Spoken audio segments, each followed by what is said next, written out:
from a darkened room in a strange corner of Seattle. A British man has been applied with coffee and now plans to look at Gamescom like this.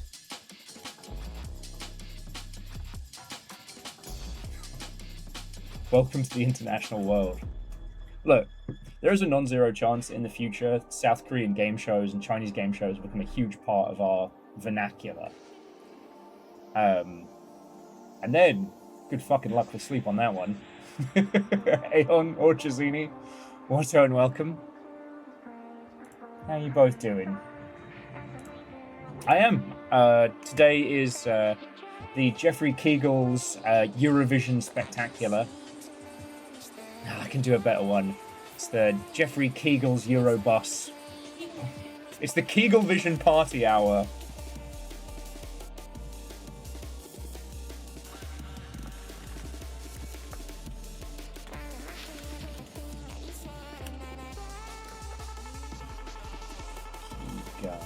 It's the Jeffrey Kegel Vision Eurobus Party Hour.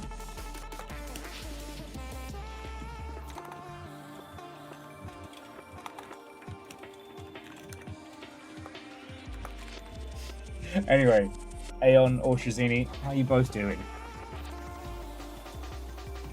I forget, Orchazini, your geographical location, and Aeon, I know you're one of those morning people. I slept like dog doo-doo. So, if I seem a little like... that's why. Wolfgrad, that is a first. Let me add that before my slowly caffeinated mind misses it while catching up. Mega Boss, what's home? Welcome to the fasts.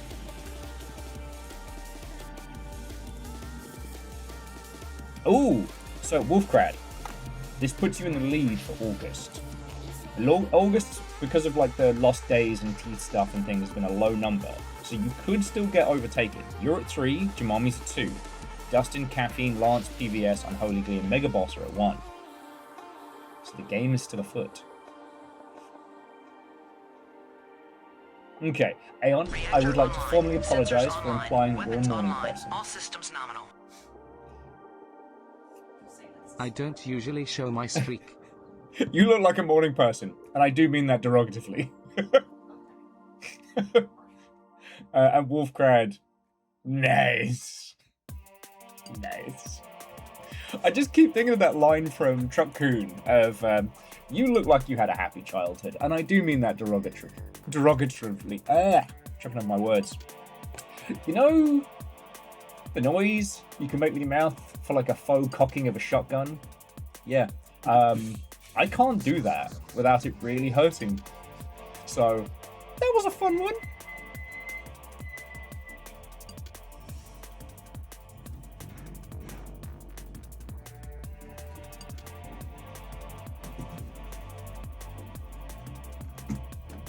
Huh. And if I remember correctly, Chaunerus, the Rune Factory squad split from the Story of Seasons squad. So they're like, fuck you. I always imagine them being very kind of like, fuck you or shit in your garden with each other. While Mr. Stardew Valley and his wife are actually living that life. Hoffers, what and welcome. Oh, and Chaunerus, good morning. Okay, what was it doing? Oh, yeah.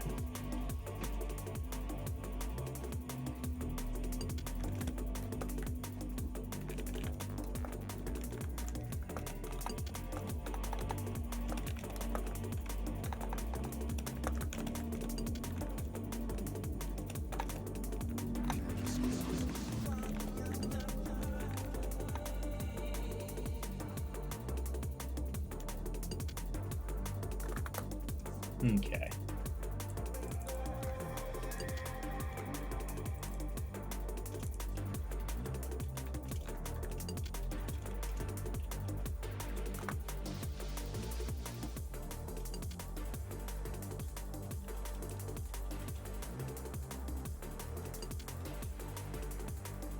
Oh.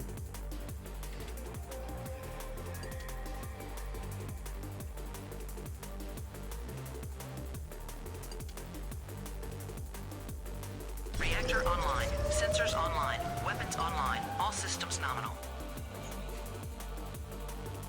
2 years. 2 years. That is a mind-blowing maneuver, yeah. Joke's on you. I've lost all sense of space and time. Oh, but I can thank you, friend. I can thank you. Right. So, the Gamescom opening night pre-show starts in 17 minutes. There was a countdown for the countdown for this fucking countdown. Oh. But I hope you are all doing splendid. Since last I've seen you all, I have written 1 squillion emails and planned 1 squillion things. I've played a glorious amount of Kenshi. Jess and I got into Path of Exile 2, which was fucking brilliant. Took a little while to kind of find my feeties, and I do think that making both of us a, like, threat level quantity of pasta was not the smartest maneuver.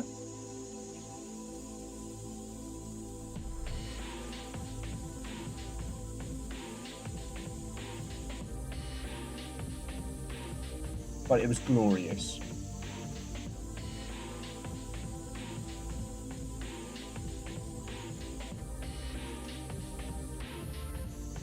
And before you ask, yes, Jess did use what coinage they were given at the beginning of the game to pick up the pet shark.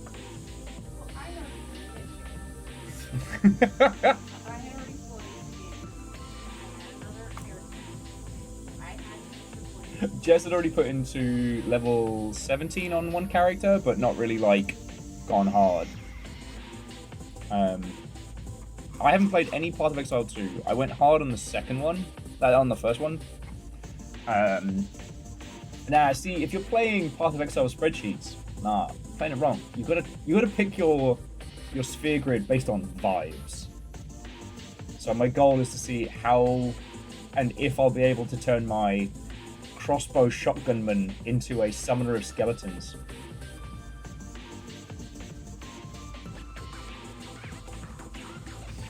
And Chaunerus, that is fascinating. It's just it will always be wild to me that this kind of internal fighting over what was considered a super niche thing got their absolute like teeth kicked in by a bloke, just a singular bloke.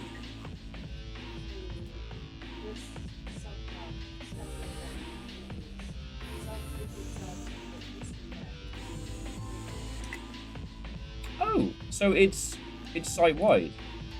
I thought it. Oh. For some reason, sorry friends, if you are Pokemon fiends, Twitch is doing a promotion with like gifted subs and stuff. Don't feel like you have to. I mean, literally bits and donations will keep me alive. I think the badges you can get is just I think it's the 4 starters, 3 starters plus Paichu. I think that's it. The details are very confusing.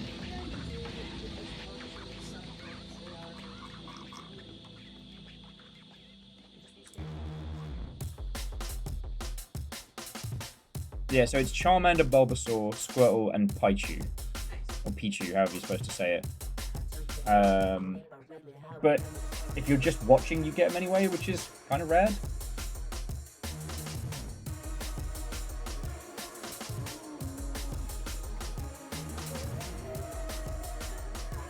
So yeah. If you need Pokemons, you can get Pokemons. But does that mean the Dungeon Crawler Carl 1 is going on at the same time? That conclude? Has the...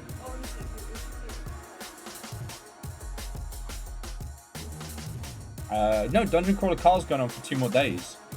So, Princess Posse represent! I know. Anyway, sorry friends. I'm still getting caffeinated. And we've got... Look, one of the reasons why I wanted to do this is that Gamescom as an operation has seen that they are fully able to consume everything that was E3.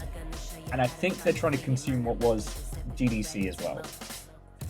Now, the problem with Gamescom is it sits too late in the year to set everybody up for the big announcements. But then also, the game has changed, right?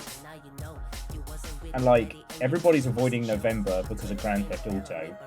So everybody's pretty much launching right now and next month. So what does a Jeffrey Keighl's Spectacular look like right at the end of August? You know? But, and Scotty Water, and welcome. It's just that thing of like, because the wheel has turned, we've got to pay more attention to the stuff we would have otherwise been able to go, nah, don't worry about it. His best friend Hideo Kojima will show up. Alright, look. The year that Keighley fucked the pig was the year that Kojima didn't show up. So I'm not saying that there's trouble in paradise, but I don't think that sat well. Like, are we talking about a, it's fine, Keighley was on a break situation? Just saying. Just saying. It is heavily implied through the lore and canon of the Game Awards that Jeffrey Keighl's has had sexual relations with Miss Piggy. Heavily implied. You know, yeah, Pigfucker's one of those titles you just can't get rid of.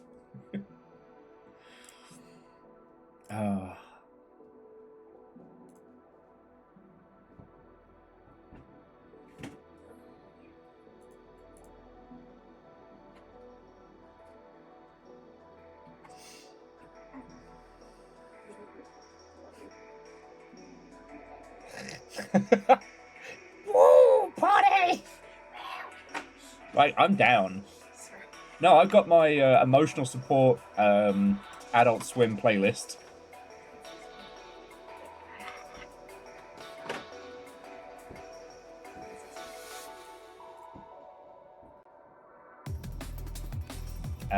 But yeah, whilst we're getting set up, actually we should let Longship know. There's a little bit of games news. Godot haven't been bought. Godot's had a big old cash investment, which I'm not inclined to go, whoa! It's not immediately awful.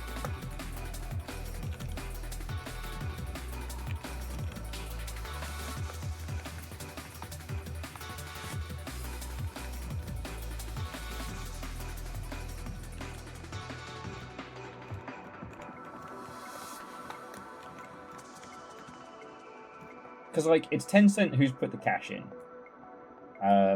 There's no such thing as a good, you know, multi-squillion dollar company. Tencent don't tend to fuck with shit, though. Like, they seem to be content to just let things do what they're good at.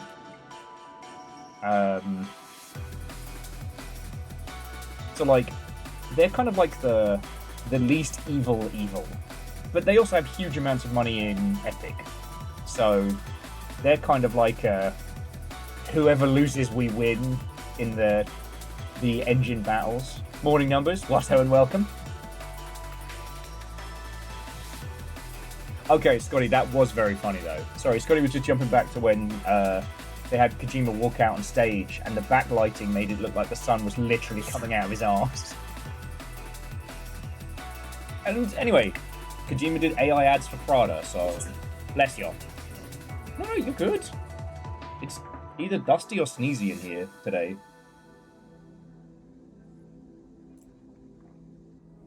A whole new generation of gamers are about to find out why Metal Gear Solid 4 is fucking dog shit. That released today. Well, okay, no, I shouldn't say dog shit. That's mean. But Metal Gear Solid 4 is a mess with incredible adaptive systems. Incredible emergent systems. Well, and I guess some adaptive systems. Mired by absolutely unhinged direction and a complete lack of cohesion. We got chain-smoking monkeys. We've got the worst cacophony of bosses in the entirety of the Metal Gear franchise, including the NES version. What's this? What's this? There's something in the air. What's this? What's this? Is Jeffrey everywhere? Man, that Welsh guy was giving it his all there. Morning, Verschian, thank you.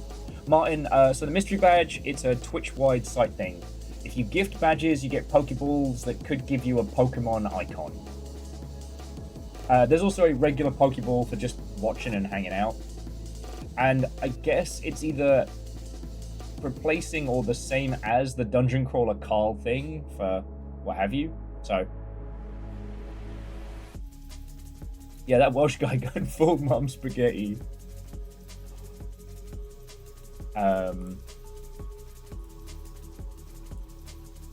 Yeah, 6 minutes till the pre-show. Okay. Yeah. Well, Martin, do you know how it be over here? Like, if you wanna, go for it.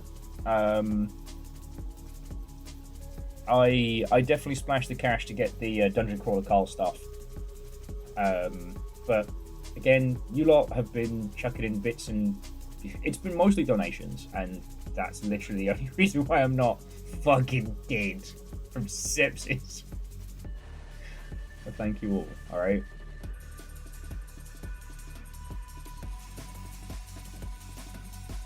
I have a feeling Twitch is going to go hard this September, so kind of brace yourself for about 15 different campaigns. Oh, apropos of nothing, you might have seen that Twitch has rolled out the Twitch sponsorships to the whole website. Twitch sponsorships is like an in-house back-end thing where you can sign up for a campaign. I never did any of them because most of them were kind of like, play this AI-generated mobile game, play this AI-generated mobile game. I'm like, no. But it's now available to everybody, and do you know what they've got for us? AI-generated anime! I'm good. I'm good. The last $8 I'd ever make. And Grayson, morning, Watto, and welcome. Anyway, how you all doing? I hope you're doing splendid. For me, I've been watching the Cosmic Crowbar team set up at Gamescom. And it's, you know what? They're having a good time. It's lovely. They've got like a faux arcade cabinet for Cosmic Crowbar, and it looks really good.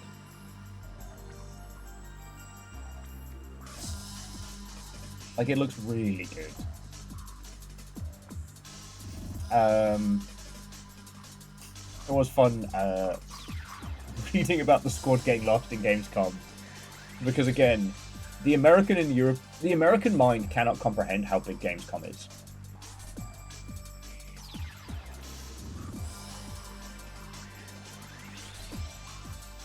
I'm sure you're all familiar with the "it's always bigger in Texas" as a turn of phrase. Which all I can hear is the most soft German accent afterwards going, well, actually, I think you'll find. Sorry, if you're unfamiliar, so Gamescom, we're going to be going through the opening night. This is just a stream that Jeffrey Keegles puts on as a promotional thing for Gamescom. He's trying to get another hit of like the Summer Games Fest style events. Exactly, Scotty. This could be great, this could be terrible, this could have some big stuff in it, it could be a nothing sandwich, but because the wheel has turned and games as a whole thing are completely in scramble mode still, I gotta cover it, which means I'm dragging you lot along with me.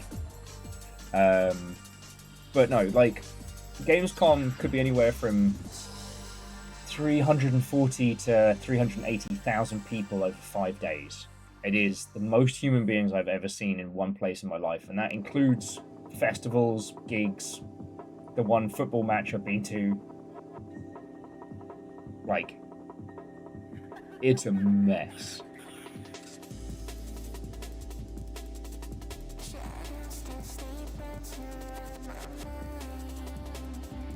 Texas overcompensates.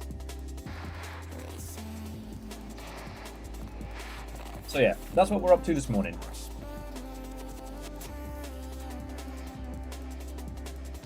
Yeah, Martin, the one that killed me was not getting Tepig. But it's fine, it's fine. But for that one, you had to do the, was it whatever the Switch 2 Pokemon exclusive was with the homies? You had to do that as a stream together. And like, anyway, like I said, how you all doing? We've got a couple of minutes before we're jumping in. Like I said, Godot getting money from Tencent, it isn't apocalyptic. It isn't the sky is falling in. Of all the people who could put money in, probably one of the better ones, but it's not good. Because it starts with an investment and it ends with Stabby Dave telling you that you're going to be paying an unstabbed subscription fee for not being stabbed. Oh, it was 357,000 people in 2025. Thank you, Scotty. Yeah, Gamescom is in a whole nother level. Corruption 10 cents at a time. Well, again, Tencent are a huge company. It's just, they put money into games companies the evil, smart way. They say, like, hey, we'll give you a few mil. If you end up getting big, and I mean really big, we get first dibs on buying you. Because that's what they did with Riot. That's their game plan. They're kind of like seed in the garden. It's smart, you know?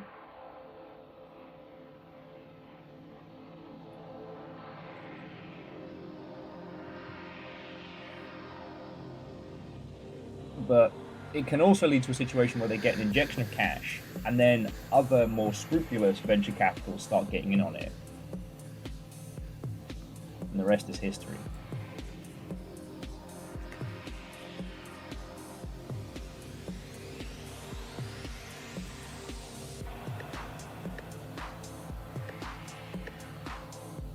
Okay, 40 seconds until we start shifting on over. There's also the thing of, like, again, as I said, like, Tencent have a huge investment in Epic as well. So, yeah, and Lyoshi, like I said, from working with them, they're significantly less shit to their games people than Xbox, which is fucking saying something. Okay. Hold that thought. Let's move this over here.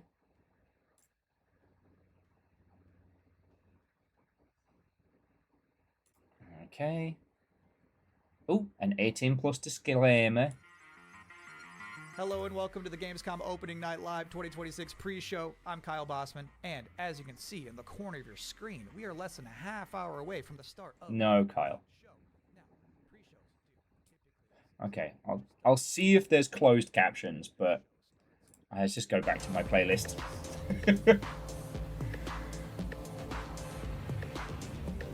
I promise if anything pops up, I'll do my like fucking DJ stylings and flip between stuff.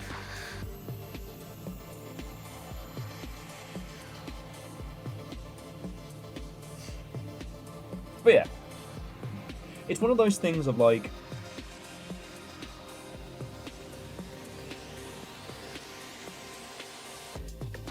okay, maybe we do need to hang on. What the fuck is this? Now, without further ado, let's meet the latest crop of carefully kidnapped contestants, abducted from across the galaxy.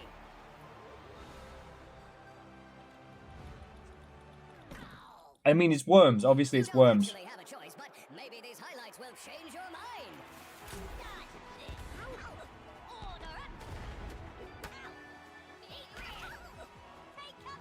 So it's a grid-based Worms tactics game. Worms Galactic. Okay.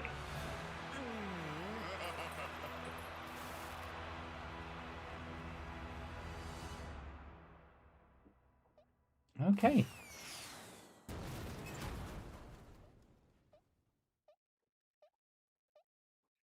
Welcome back to the Gamescom Opening Night Live pre-show. Oh my god. Okay, so yeah, Chonrus, I know what you mean. That gave me a little bit of fear for a second there. We'll have to look into it, because I believe Team 17 is the ones overseeing the James Pond... Oh my god. The James Pond oversight. And that one's been a complete mess, because it's very clearly using generative stuff. And they keep telling us it's not. Those people probably also say, good things come to those who wait. Whilst for others, They say fortune favors the bold. So no matter whether you're an early bird or a night owl, a fair weather flyer or an all-terrain trawler, different people have different ways of moving through life. Someone's just shit themselves on the London to Brighton Express. And now, it's your problem. Somewhere. So whatever drives you, whatever your purpose, you are not the only one. Find Wait. your way. Train Sim World 7. Is that fucking Master Chief announcing Train Wow, Sim? the family was really popping off for Was that Master Chief? That absolutely sounded like, was it Johnson John? No, that's Duke Nukem. Okay. Oh, speaking of people making a comeback. Congratulations. You have been selected. Wolfgrad, no joke, I would play a Train Sim Battle Royale. Are you ready to become a tycoon?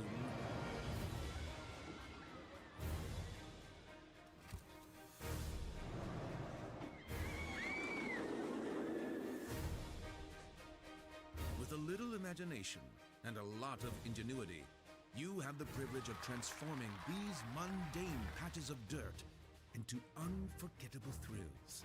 Okay, so Worms Galactic is absolutely games published by Team 17. Could be good. Hike up every price. Duke Nukem 5 ever when. A whole new generation of guests. Hey, if we just stumble upon $1 squillion, I'll do it. Remember to keep the park running in Yeah, that should be tip-top good as shape, well. will you? So, are you up for this brand new challenge? Do you have what it takes to become the next great roller Bubsy, what are coaster you doing? Coming soon to early access. Okay, new roller coaster tycoon. Called Wonderworks. It looks good. We're having to deal with some 40-year-old guy talking at the camera in between all these trailers. Like, what the fuck? Yeah, he has the audacity to be white as well. What the fuck am I watching? I guess so.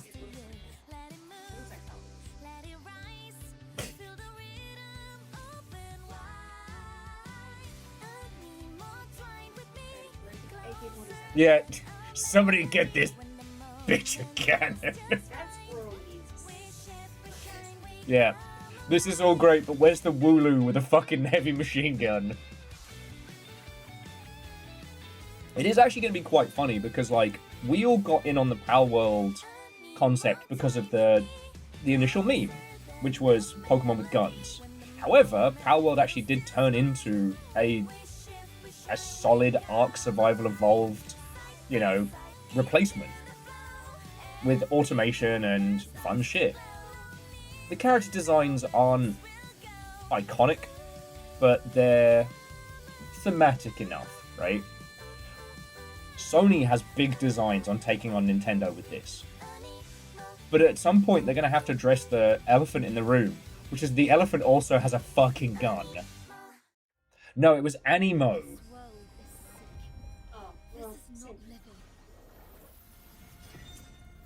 Which I couldn't even tell. Fucking alright. The goddess made me when sky and earth were one. She gave me life undying. How dare you steal it? You were born of dust. You know what? Dust you return. It's really hard to get a sense of it's hard to get a sense of quality or content from a lot of the Chinese studios. But they sure know how to make a trailer, and I don't know what they're feeding the animators out there, but Are you afraid? Better to die chasing the sun than to kneel.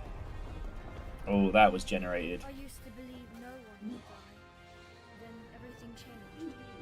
That hand grasping, that was definitely... Scared that They're trying to zip through a lot of it. They might have used upscaling. I Oh. want to be remembered. Something's off about this.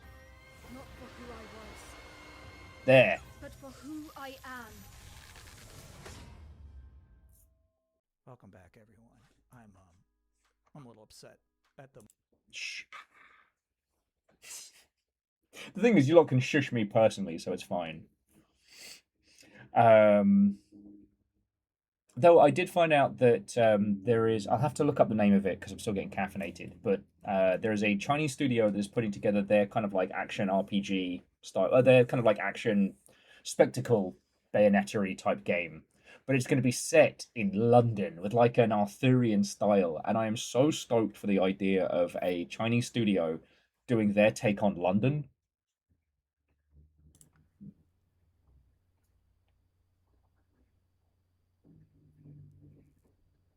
Okay, so this is a horror game.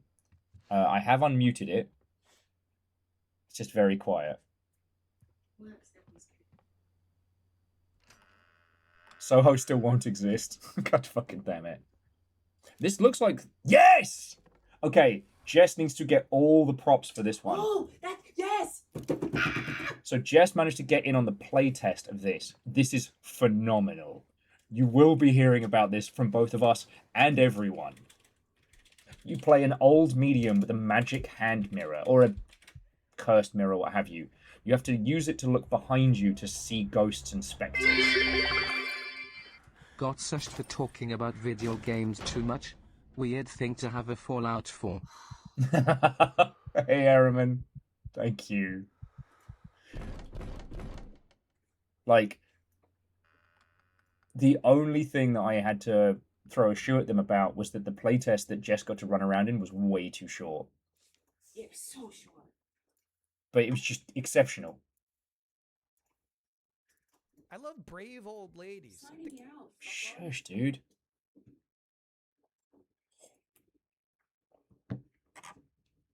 Just, this is one of those ones where sometimes a game gets really successful and you have people coming to you and be like, oh my god, did you see so-and-so was playing this? And you always want to be like, yes, I'm the one who told them. I want to make sure Jess gets the props for finding that before everybody else. Have you heard of this? Yes. Yes, I have.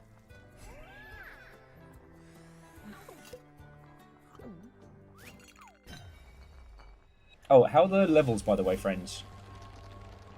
It's kind of hard when flitting between, like, weird Pokemon knockoff and horror games that are quiet. But on the soft side, alright, I can adjust.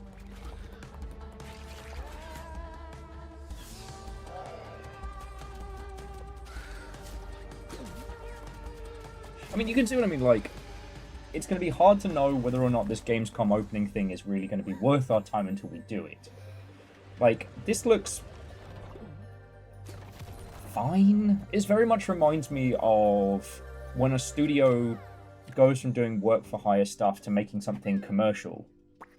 That, I'm not saying that this is necessarily a bad game, but it looks like it has been made from the ground up for a specific commercial audience.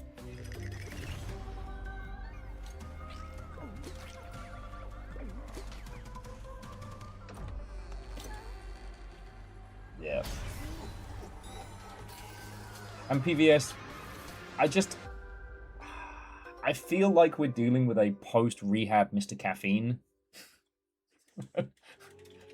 Bonaparte says he brings enlightenment Yes! to the places he conquers. I know some of these faces. Friends. Comrades. I know this is a lot more AAA than we usually dive into, but I really want to do some streams of this when it drops. Because when do we get Napoleonic era shit?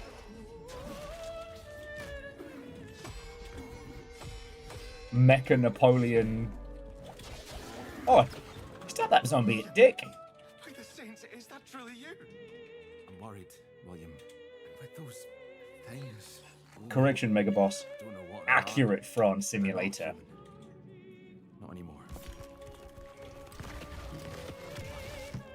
The flame, it magnifies what is strong and valuable, destroys or omits what is unnecessary.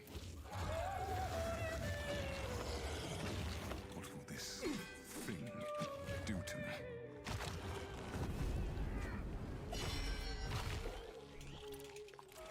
Will there be sharp DLC? If there's any justice in the world, then yes. I do not think you're insane, William. But even if you were, Get a hot young Sean Bean in here. response.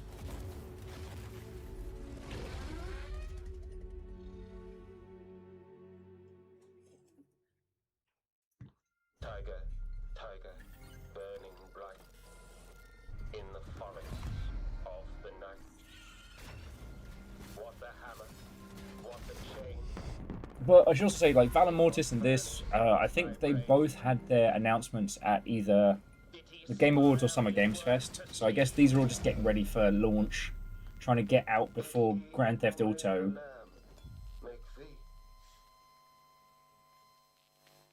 I looked it up because I was curious. All of that was from a poem called The Tiger by...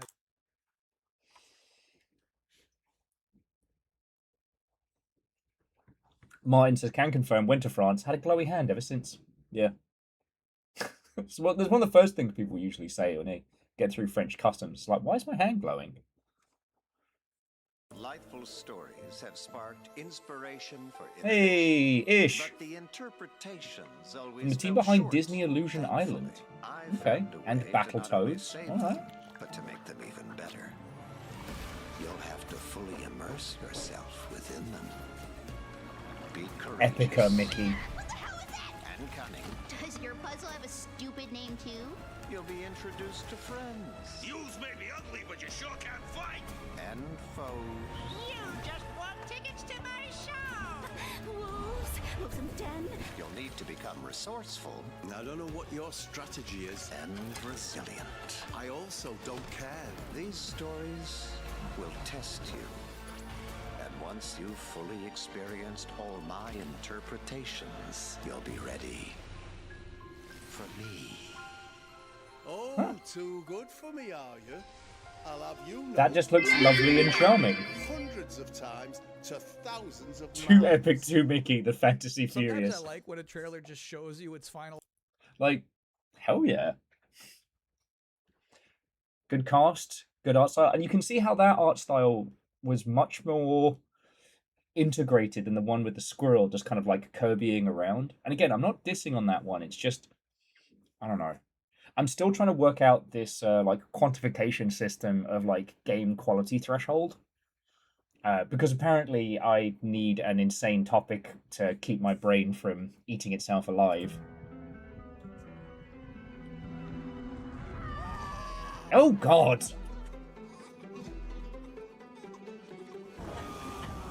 Oh god! Oh. Okay. That's generated. We just came out of somebody's vagina. I know, but live at Gamescom? And one of them was on a Viking longship, which I feel...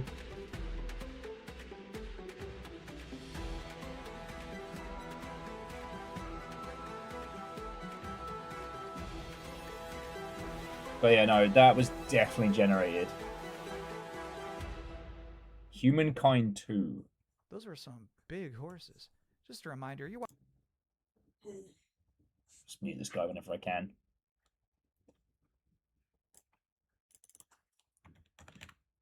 Humankind 2.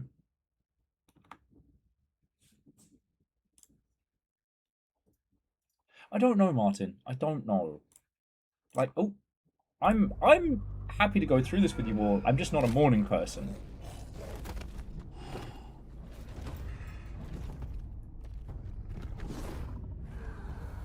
And this is supposed to be the pre-show. What's the opposite of a warm-up act? Like a cool-down opener.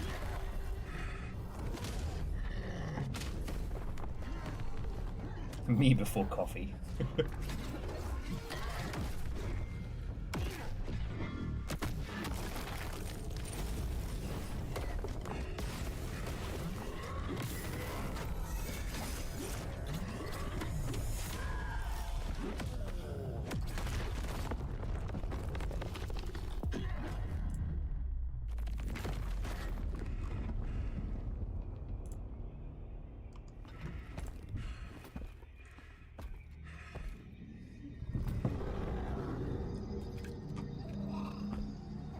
Baby. Don't hurt the baby.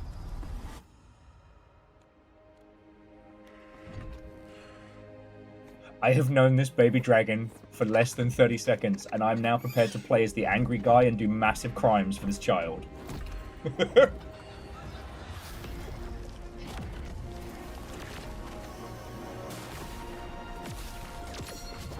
Ooh.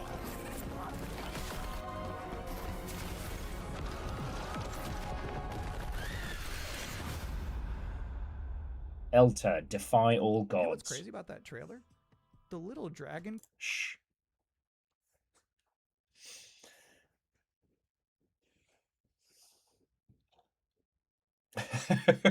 Now, Chaunus, if that was a pun about that being based in an ice region, that was very good. Timu Kratos. Look, we got the dragon. Mike, you never talk about her much. She was complicated. Delivery for your special day. Impossible. This was your mother's sigil. What? How? Maybe we should see what's inside. What? You're a little kid! Can we start changing ages yet? I suppose we should learn how it all works. Want to change who you are? Just press a button. Look at me! I'm a kid again! What's all this now? It's a treasure hunt! A birthday treasure hunt from Mom! Or some kind of elder fraud. This is off. Where your mom was concerned, nothing was ever easy. Is there any chance Mom could still be out there somewhere? She's gone and she's never coming back. I can't just ignore this, Grandpa. She was my mom. Well, I'm not letting you go alone. Just no more of this age twisting. Craft on, and those voices are weird and wrong. We beat every Oni in hell. Time Yeah. to Musha. That means you, bud. A no-holds barred fight to the death. You love the sound of that too, right, Musashi? Down in the You don't know. I was an Onimusha fanatic. My little weeb heart, video game loving movie nerd self. I played all of them. Even the Smash Bros. Oh, even the Smash Bros. Weird one. It was bad. I suppose you're here about that gauntlet. Shitaru, this is the Gamescom opening ceremony or whatever it is.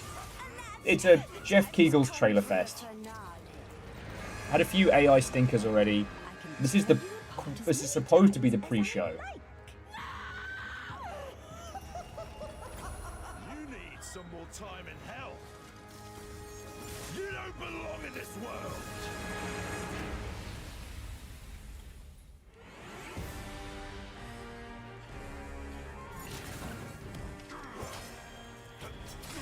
It's not a full Japanese breakfast unless it has onimushi peas.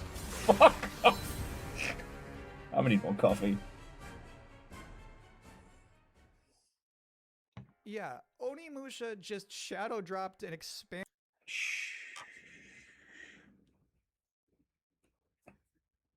No, Vershi, you can transform into Ganondorf whenever you fucking feel like. Samurai Ganondorf. Samendorf. Samuraidendorf?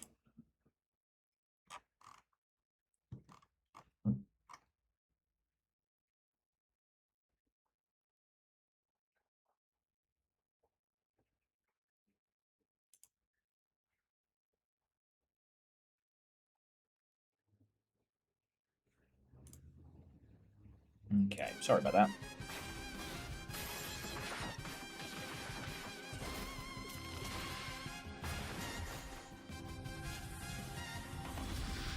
Welcome to El Castlevania.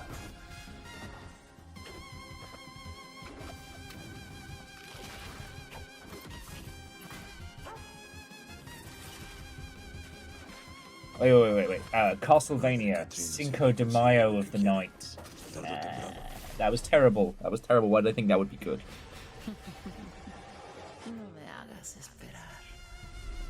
Mariachi Legends. Oh, we got that announced. And now's the part of the show where we are blessed with a guest joining us now, the creator.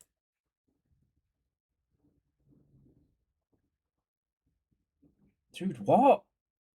Okay. This pre-show is giving me some kind of heartburn. I am. Well, obviously they recorded this little like interview segment like earlier on.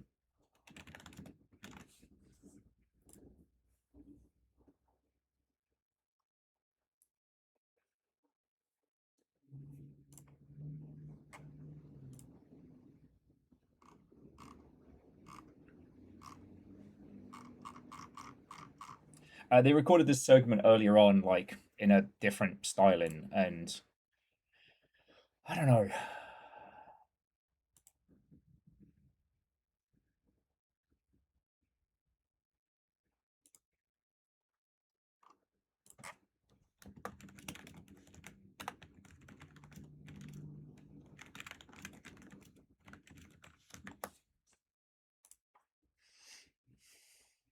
Only a few more minutes to go. Well, until the real thing starts.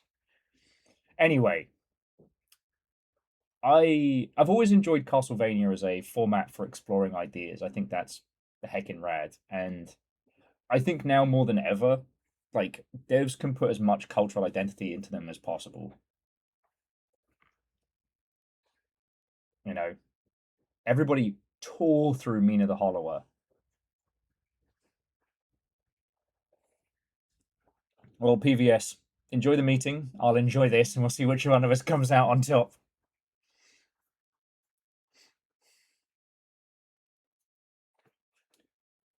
Oh my god! All right, where's my emotional support tunes? Sorry, I apologies for going quiet there. There's Wanted Dead drama. All right, save me, Adult Swim. There we go. There's Wanted Dead drama.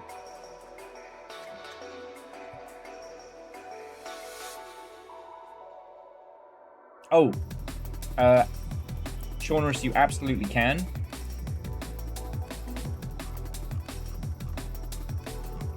There isn't a Gamescom page yet, though. That's weird. I thought they would have that up, but alright. Mariachi Legends. There you go.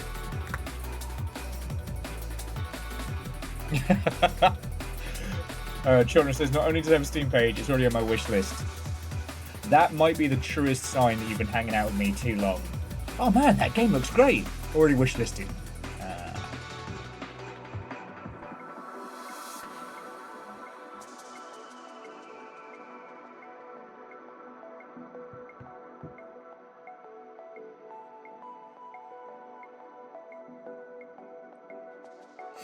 Okay.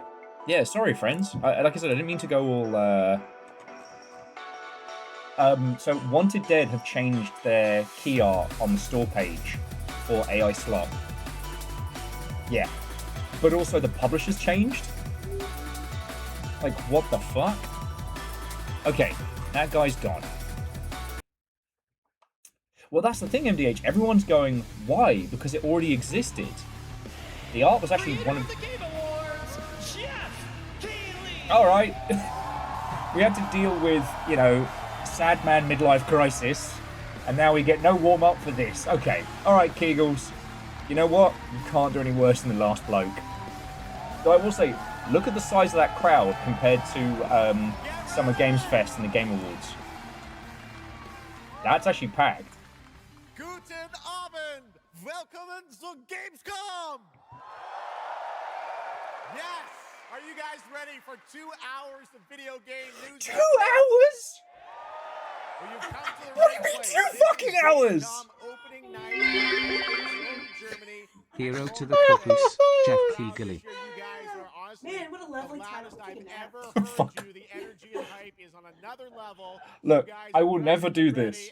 Can I beg from you another coffee, please? It feels great to be back, surrounded by over 5,000 fans. So I had to end my stream this morning. I didn't get breakfast. Lisa. I didn't get nothing. No hugs. No You absolutely did. And now I have to make you. Mind you, I made you this one. Yeah, I know. I'm very, very grateful. It's the only reason I'm functioning. Well, does 2 hours talking about games every day. Well, you'll see if you love me by the end of the show. Touche. Yes, hopefully you will love me. I do When we 2 started hours of Opening Night talking. Live in 2019, we didn't know what to expect. From the very beginning, you guys welcomed us. All right, we'll have to pause squats because I can't squat and. This is, believe it or not, our 8th ONL, and we're so excited to bring you in. No, because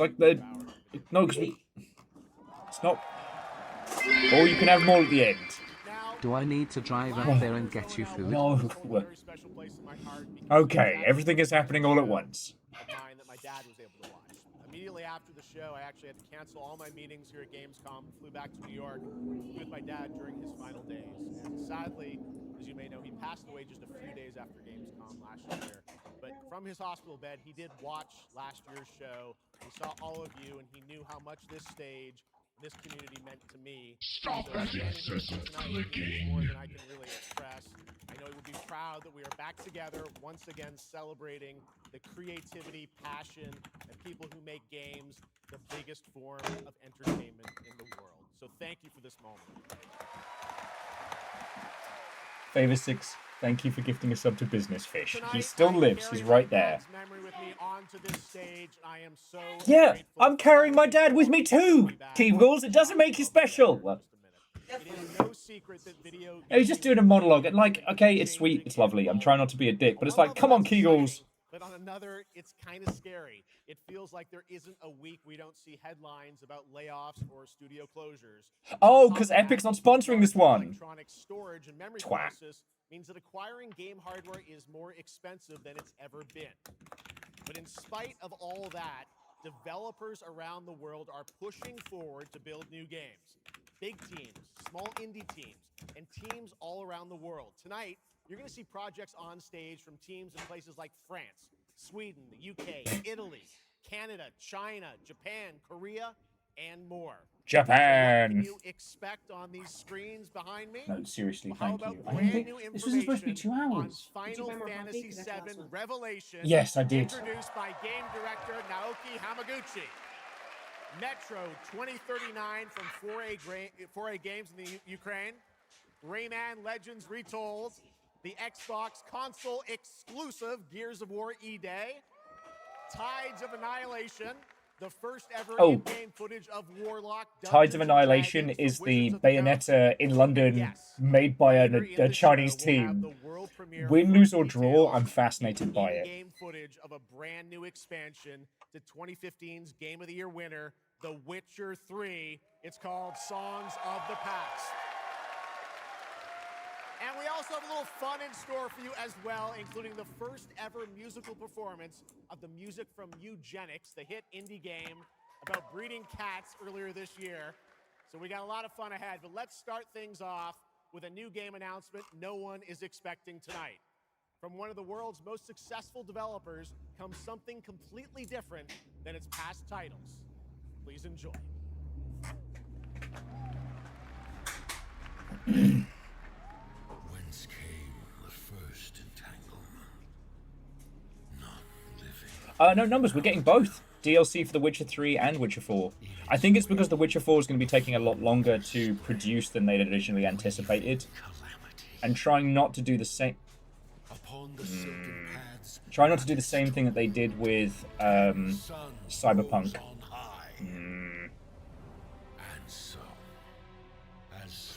You know what I feel like I'm seeing in this setup is teams using like AI slop animation in between pieces. Because there were definitely shots there that were generated. See, that last one, definitely an engine. That's in engine. This?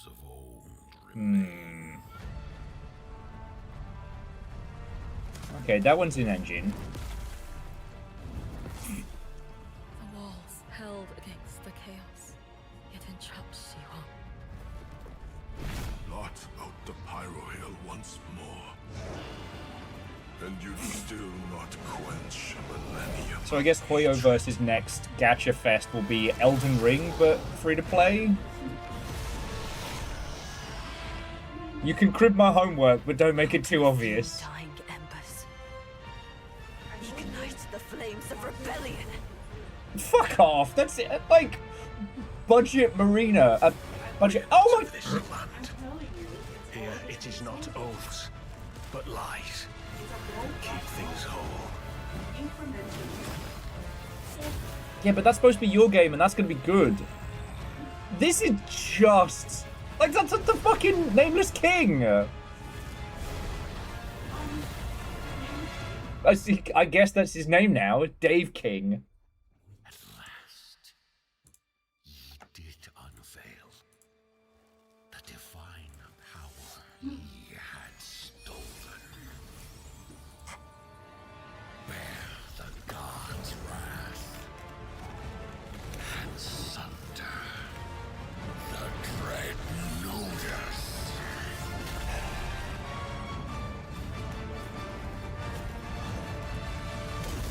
That's fucking Godfrey!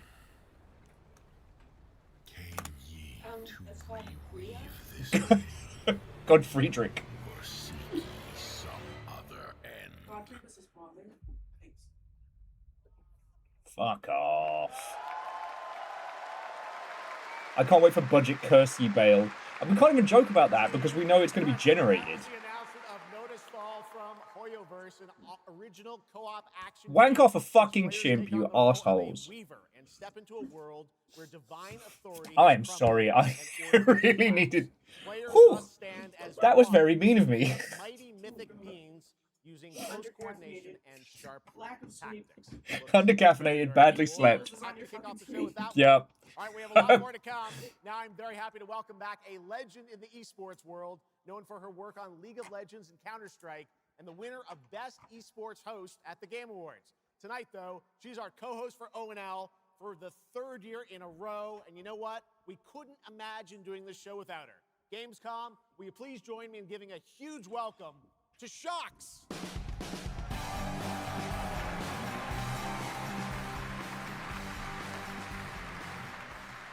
Wow, thank you so much, Jeff. It is such an honor to be back here at Good honor. Gamescom. In my favorite city, I gotta say it, Cologne, and seeing all the fans around the world.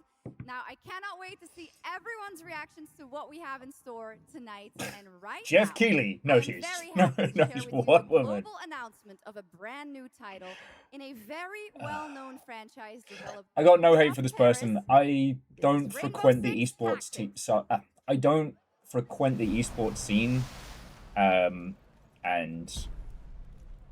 I have nothing to say about them like left, right, and center. I just got that like leftover snark from Hoyo versus What If Elden Ring, but worse. Tangles are in for a surprise. Take your positions, team. And look. 6 on station.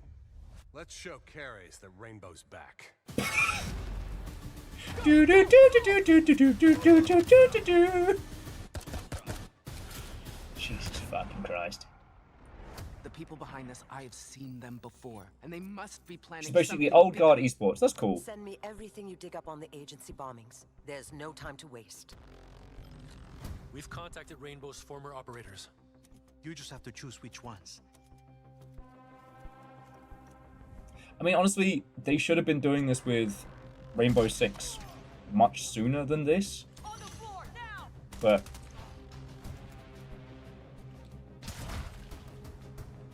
I mean, what would be extremely funny is if this does well, and then they try and do this but first person, thus completing the loop of them going back to the original Rainbow Six. Increased activity across all channels.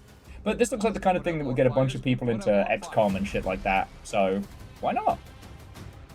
You know what, Scott? Yeah, they probably tried and Ubisoft shut it down.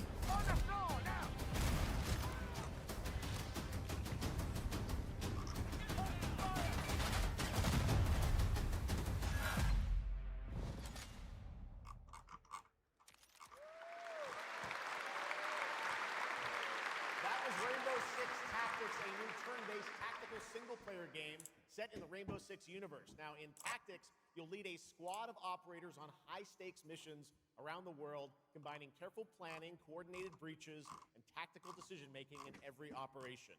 Choose from a roster of 15 unique operators, each equipped with specialized gadgets, abilities, and progression paths that create new possibilities every time you deploy.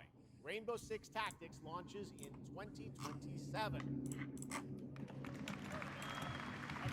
Almost 20 years ago, Gears of War helped define a generation of Xbox.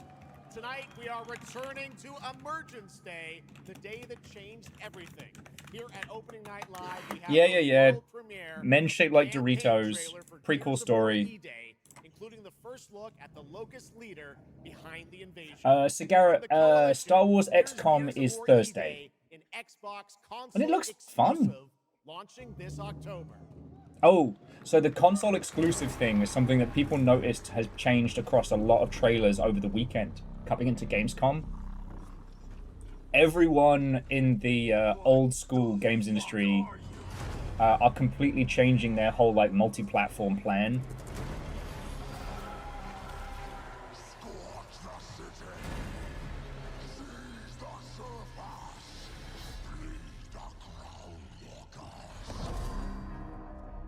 Good to see a few more gears made it through the night. You four belong to me now. Designation, Bravo Squad. No one knows. Designation. It's just B. Designation, the B team. Sorry. It's a fucking war. The reports are still coming. I think it's one of those things where, like, we spend so much time in the indie space. When you actually boil down to it, like, Gears of War is an experience. You know, it is a spectacle cover shooter to play with your friends and have a good time with, right? So it's always so funny when they do these, like, dramatic, like, story build beat-ups. Like, the story is take it or leave it. Like, we already know what happens. 3 games worth of, like, fighting for the Hammer of Dawn. Then a weird, icy prequel. Give him hell, Phoenix. That's the plan. Friends, I'm just trying not to have a complete, like, meltdown over this Wanted Dead stuff. I found the website. I think the developer has changed as well. I feel like I'm losing my mind. And I'm sorry, Marcus Phoenix. You're great, mate. If you enjoyed playing Gears of War back in the day, you will probably have the best fucking time playing this. Well, so Martin, if the game shifted from one dev to another, or if a publisher bought it and shifted it over, then it changes. You know.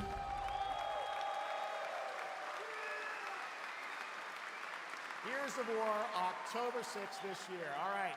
Next, it's time for Anana. Furball, the publisher. Well, okay. RPG game from NetEase coming to PlayStation 5, PC, Whatever. and mobile platforms. So 3 years ago, it was the revealed Wanted here at Dead key art has changed on Steam from its original, which was really kind of cool, to like some fucking dog shit AI generated slop. So that propped on my radar because I'm the last person who seems to give a fuck about Wanted Dead. That's fine. But the publisher has changed, and I think the dev has changed as well. Because now, if you look at who's like the developer of Wanted Dead, it lists people who've done the Boruto Shinobi Strikers. Tracked down my old man yet. Still gotta buy a ticket home. I still got all these memes I haven't sent out yet. Whoa! It's a Nanta! Let's go! We're about to make our mark at the ACD. ACD? Really? Really? We're doing cowgirls just off the bat? Alright.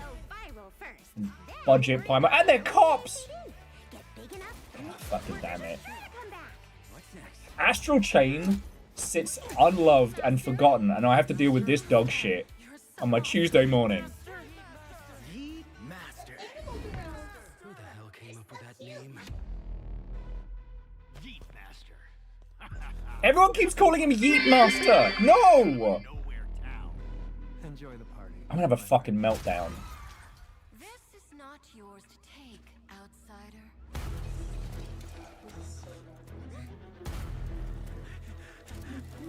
The thing is though, if it wasn't for the setup, I could intercut this to any other anime game and you wouldn't be able to tell which one's which.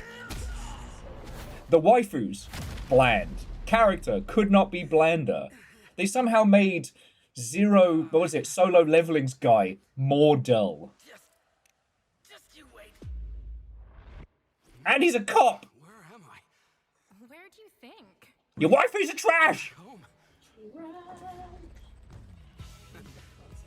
traffic at this hour, will there? This is Chong Shao. Take me with you to sniff out some martial arts masters and legendary weapons. Do not sniff martial arts masters without their permission. Brainless Young Zero. That's a good one. What you seek is inside. Tourist spy? Only those who pass our trials may. I don't know. Is it supposed to be a fighting game? Is it supposed to be an open world detective game? No, I don't think they are. I don't think No. That's the one bit they left out the prompt is what the actual fucking game is. Teenage Mutant Ninja Turtle. Our four Morning, Victorian Nick. heroes We're doing Gamescom have shit. overcome the Arc-villain Shredder. There has been some cool stuff. It hasn't just been... But I'm also having a Wanted Dead flavored breakdown at the same time as whatever this... What the fuck are those?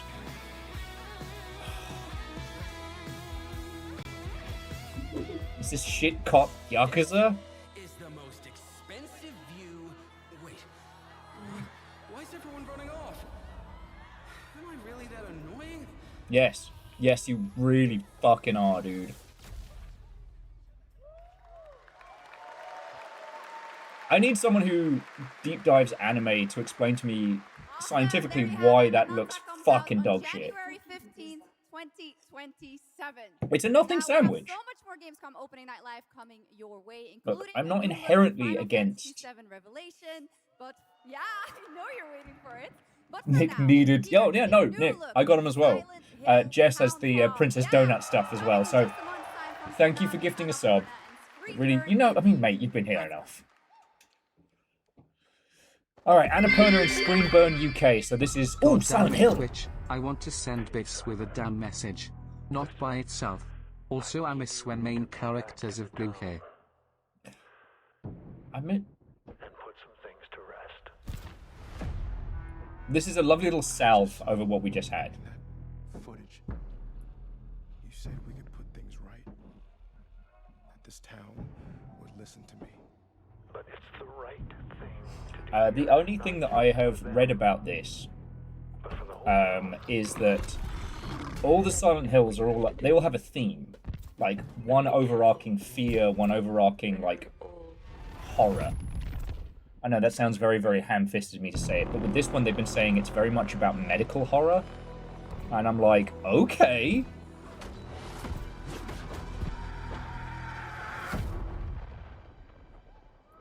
I mean, it's set in Scotland. You have to use a little tiny tunable radio. His death is your burden. This one had a super short trailer, but I'm blanking on the name of it. Yeah, Nick, that floating, like, whatever that was, just dropping zombies from above. But yeah. One thing we've noticed so far, unfortunately, a lot of AI slop cut into trailers. But, you know, it's late in the year for new, fresh, original shit. Hoyoverse are just doing Elden Ring, but worse, which is apparently probably going to make $1 squillion. The price we paid. It's more than I ever imagined. I can't do this anymore. Oh! Yeah, this is the next one from the Plague Tale squad. Looks good. Apparently it's out in 2 days, so we'll know. Now, this is another one that could go either way. This is the Sea of Thieves, but everybody's a punk puppet.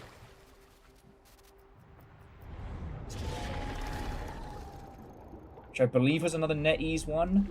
They've been real scant on details. Oh yeah, Rainbow Six doing their own XCOM style game.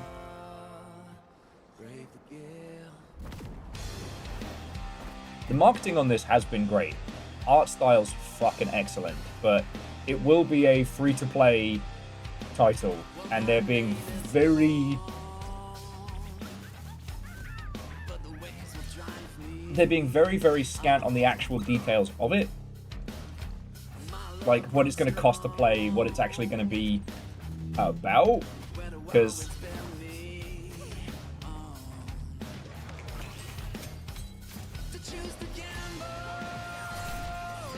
like, is it turn-based? Is it open world? Is it action? Platform? The ship combat seems to be more, like, actiony with a big boat, which is, again, fine. Hey, my mum's dead. Our strength failed us. Your mum's turn-based. My mum's dead. So... If only I was stronger. Except for it's good up there. This time, you will surely break the cycle. You'll struggle, but you'll turn back. Crimson Desert. Because that's the cliff I know. If I do their dirty work for them, I'd better get Skill issue.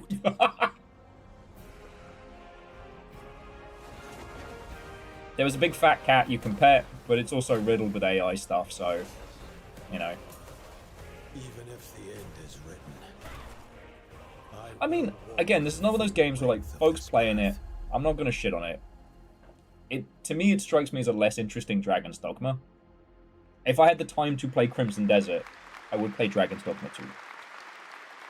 That was Crimson Desert, released Crimson nearly Crescent, 6 months yeah. ago, and the developers at Pearl Abyss just keep adding more and more content, including new cutscenes and story moments too.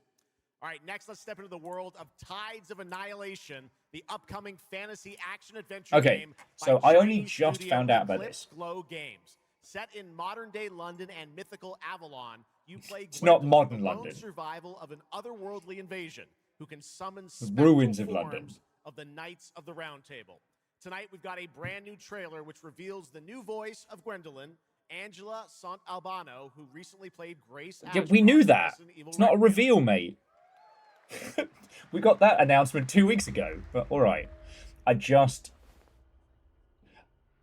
love the idea of coming at the ridiculousness of British nonsense from, like, an external viewpoint.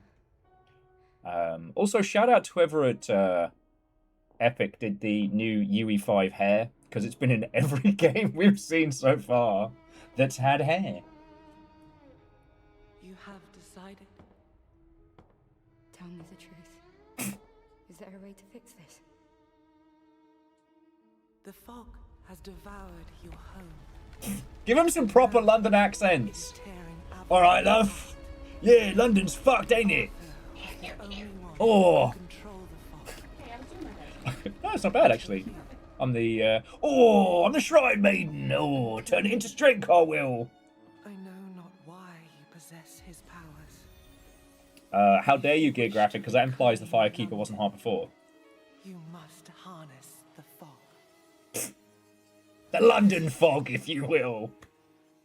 To command your spectral knights. Guinevere.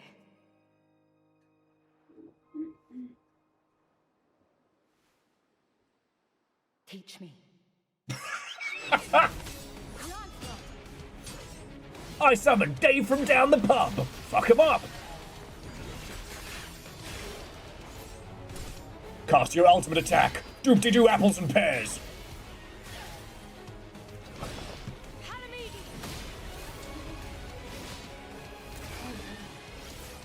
What?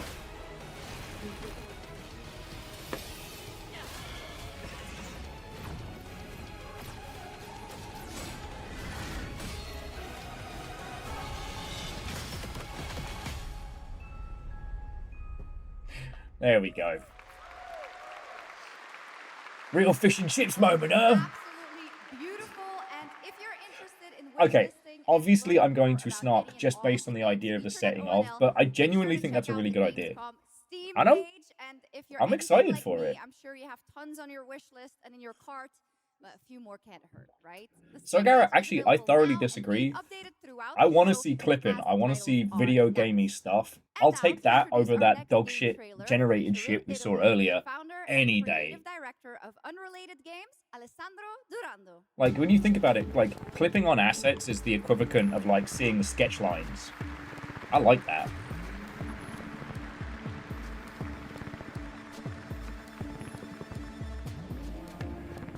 Bloody who? Thanks, Chucks, and ciao Gamescom. There is a question at the heart of Lost Song. What do we leave behind and for whom? Or you can be sure anyone will ever find it. I didn't have an answer when I started, and I still don't have one. And I genuinely never expect to be here on this stage. So thank you, Jeff and Gamescom, for this incredible opportunity. Yeah. Just being here already means more than I can put into words. Love Song will take you on a journey through the forgotten echoes of past humanities, where sound is the only language left. You will uncover traces of memory left in stone and sound, building a bridge between what was and what may still come. Here is Love Song. I'm sorry, mate. Everything that you just said was less interesting than reading a Steam thread on the changes to...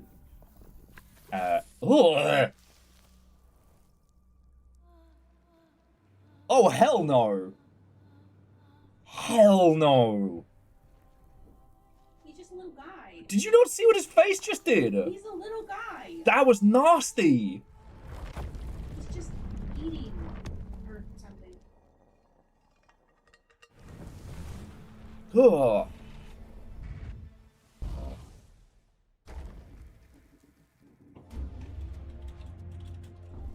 He's just a little guy, it's his birthday. Yeah. Jeez, bro. I don't think he's a small guy. I think he's a fucking nightmare. He's a... Okay, fine.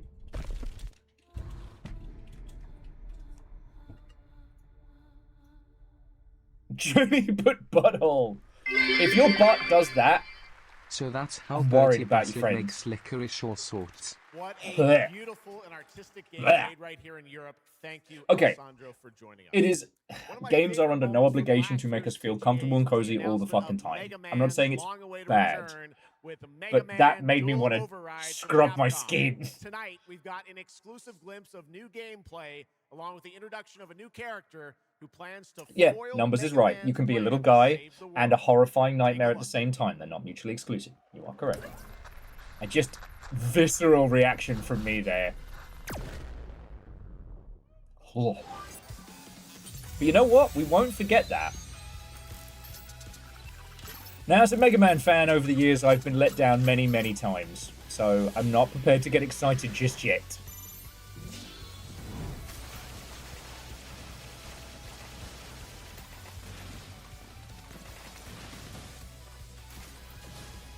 Because you never know when you get like a Mega Man collection or when you're going to get a Mighty Number 9, you know what I mean?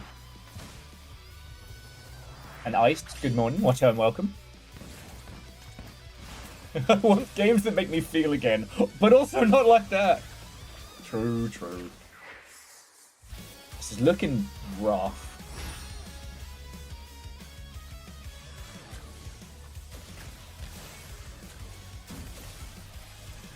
So Iced, we got to see a little bit of gameplay on the Bayonetta but London, which looks fun. New Roller Coaster Tycoon. Weirdly, a new Worms game.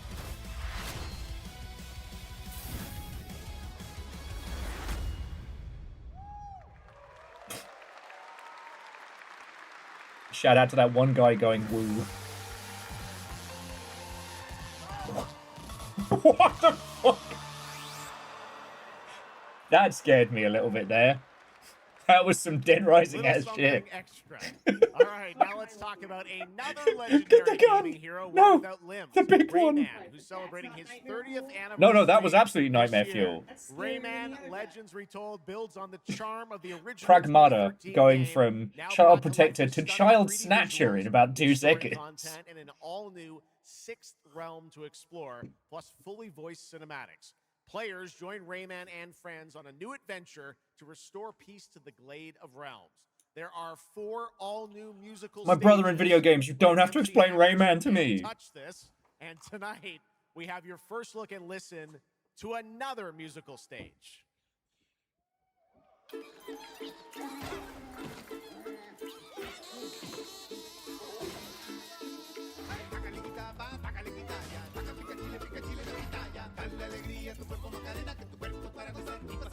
Why is the kaiju doing the Macarena?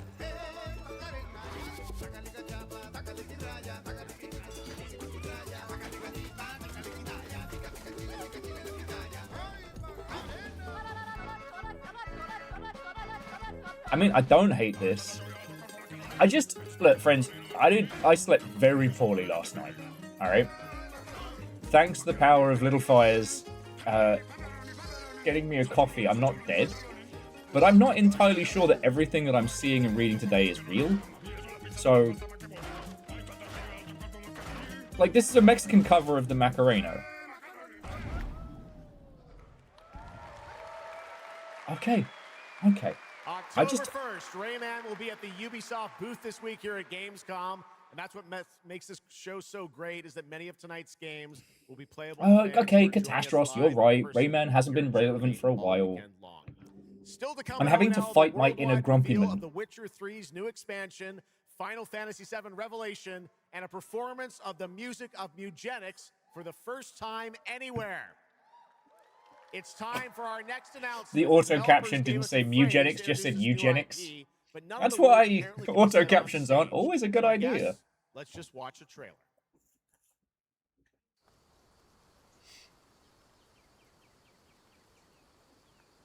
It's been 13 years since a Rayman. Okay.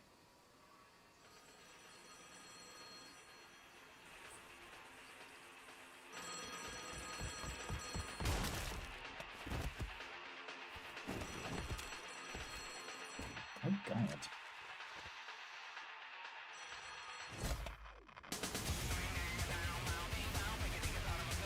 Okay, it's a Cascadia Battle Royale.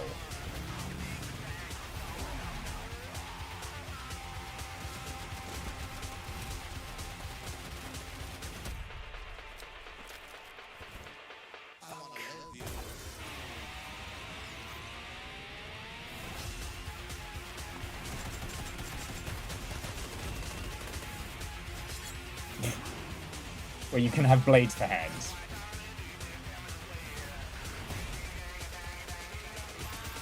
I mean, it's obviously something free-to-play-y, because... Oh, it's gonna be a new PUBG thing.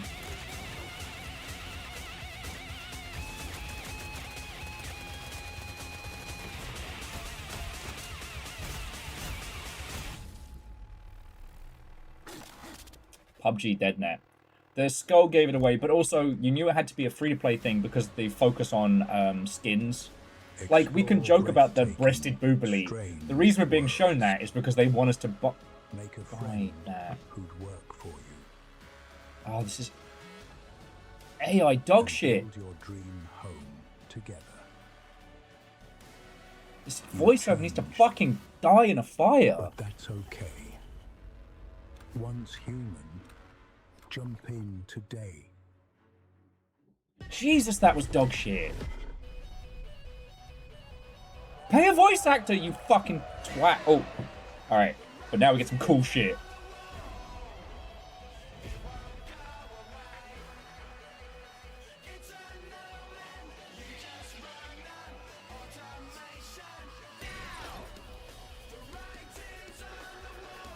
How long we got? Okay. Oh, you... got me on the drop.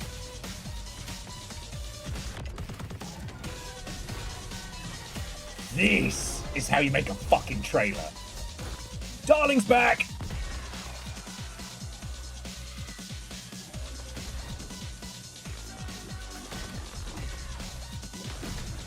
This is pod racing.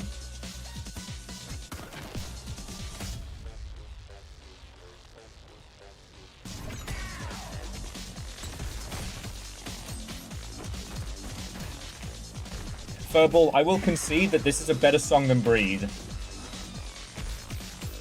But Music for the Jilted Generation is actually the correct answer to Best Prodigy album.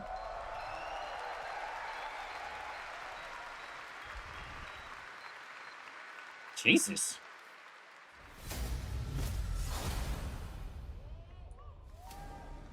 There's a grain of truth to old legends. Less than a month. Your eyes.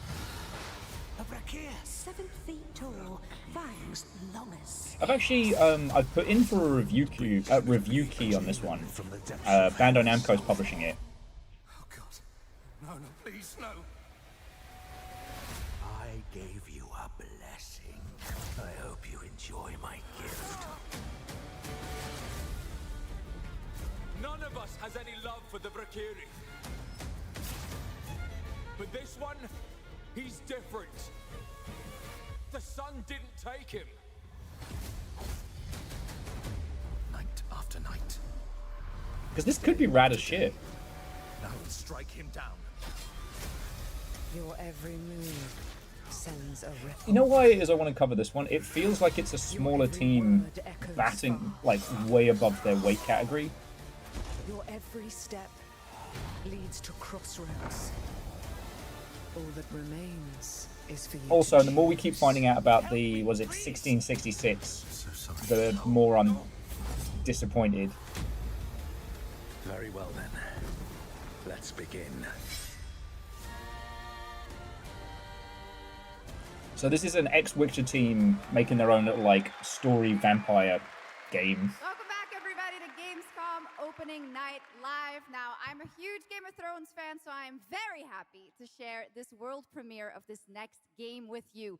The gameplay of the forthcoming strategy game, Game of Thrones: War for Westeros, from Australia's Playside Studios. Yeah, you can tell they're ex-Witcher by the ponytail. The Iron Throne stands empty.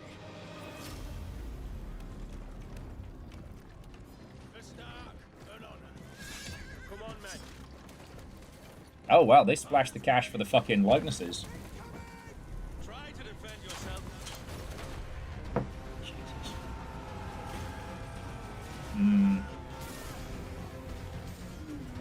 Is it an RTS, or are we looking... Because those sure are some extremely clean troop movements.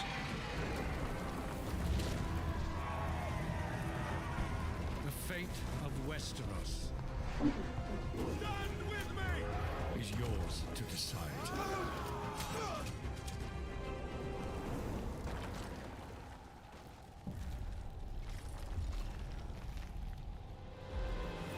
Game of Thrones.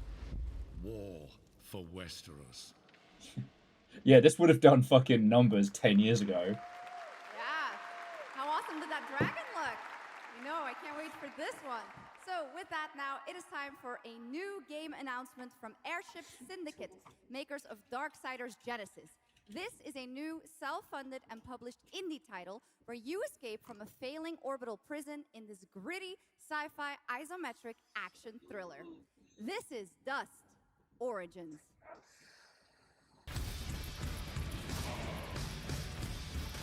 Wait, what did they say about the charming...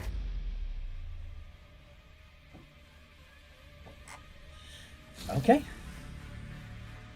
Airship Syndicate. Alright. Yeah, I'm trying to keep the levels as balanced as I can.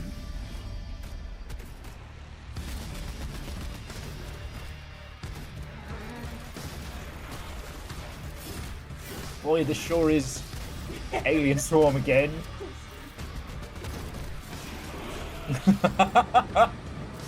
Dustin wins. Flawless victory.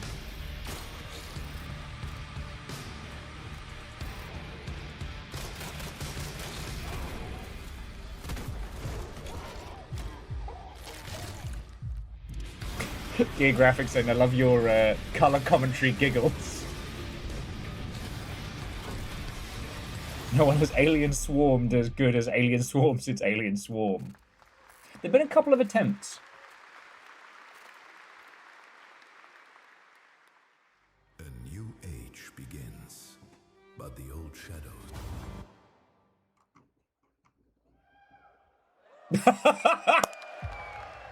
They broke it. Yay! I love this game.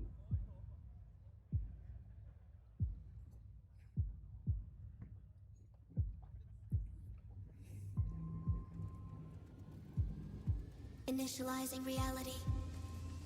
Loading at 200. Listen, love, I have so much reality realized right now, I don't need any more. Activating 1,600 exhibitors.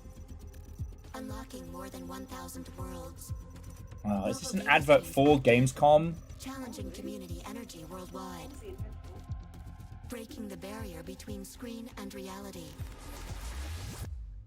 Heartbeat restored. Synchronization complete. Darling, fetch the flamer.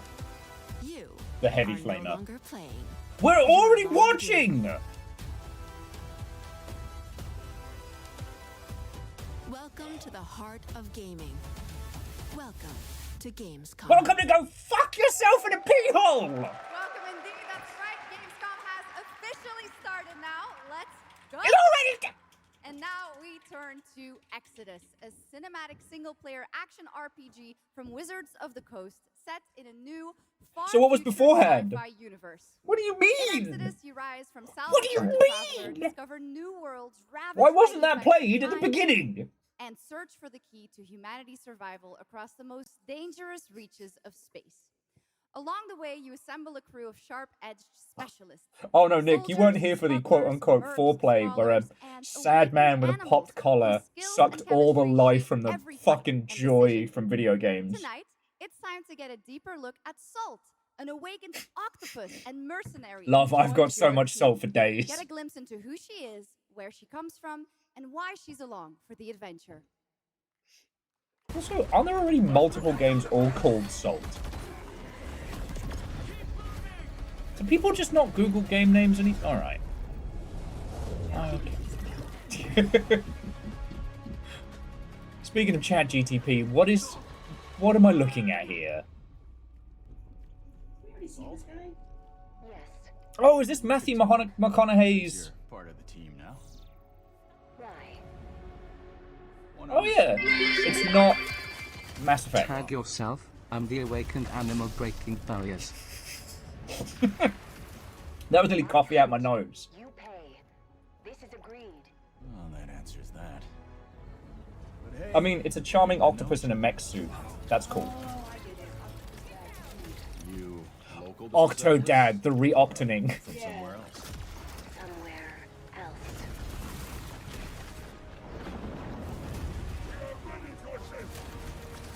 Nah, yeah, that's way better. Salt. You have a most impressive reputation.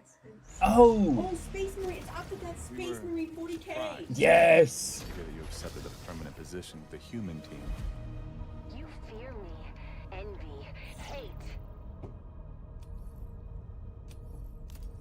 I'm responsible for this world, and you put it in danger for your own selfish reasons. Don't yell at the octopus. Mainly because the octopus can fucking kill you. But I will be paid after, even if Leiden is in danger. You've been away for a long time. From your planet? From your people? Aww. Safety. Why do they call the octopus Soul?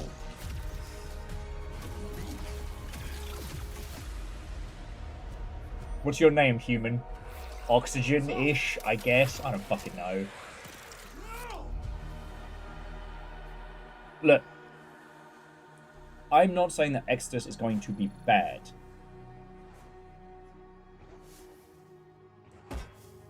Time is our great enemy. Like, it had the worst showing out of everybody at Summer Games Fest. And should be studied in a here's how to do marketing really fucking wrong. But the core game could be good. Exodus, it is coming in April, as you saw, of 2027. Now to give us an exclusive extended first look at the gameplay for the upcoming Warlock Dungeons and Dragons. Ooh, this is the divorced dad mode D&D game. The TGA award-winning star. This is the we didn't need Baldur's Gate. We're doing fine on our own. We have a race car bed at home.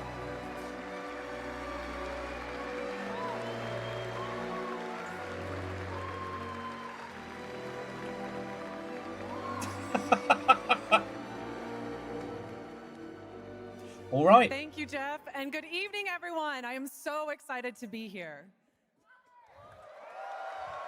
Yeah. All right. Every warlock's journey begins with a pact. Oh, for those who don't know, so Maggie Robertson rose to prominence a few years back, voicing Lady Dimitrescu. Became quickly one of Capcom's go-to people for like front-facing stuff. Don't know him, haven't met him. It's just very, very funny now that Lady Tonight, Dimitrescu we're had such revealing an gameplay impact for the at a first publisher time, level that showing how everyone has been Cosmic fighting wields to magic as get she this explores the performer world in front of their Targon. stuff. This is Warlock. Let's take a look.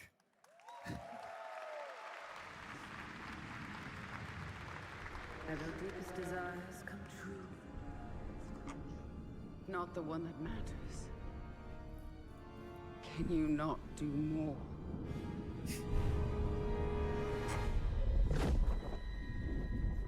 More? You still think this is your quest? I have seen your heart's desire. Dark and defiant. And mine.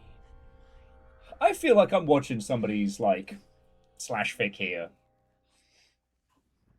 Like someone's going through some shit and we have to we have to watch it.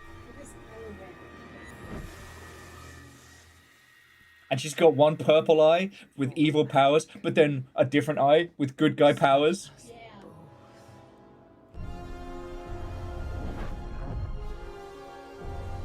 Open your eyes and see what I Hey. see.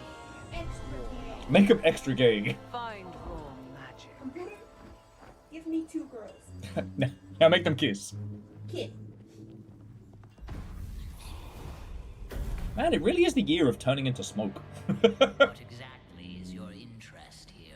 Or is it your patron's interest? More like guides us? interest, am I right? Is my own. Ah, coffee's working. Do you believe in letting buried things lie?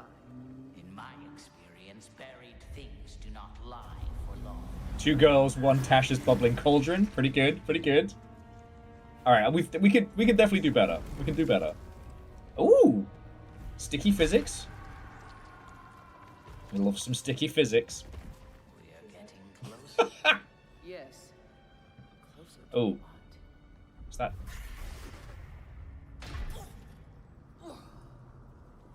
But she can already turn into smoke.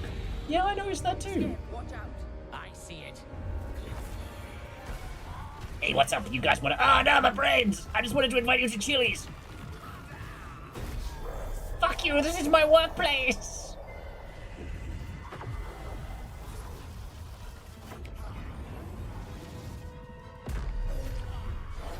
This is fucking bullshit! Absolutely not. Merely digging deep. Is that a fucking displacer beast? This is the DM's OPOC. Yeah.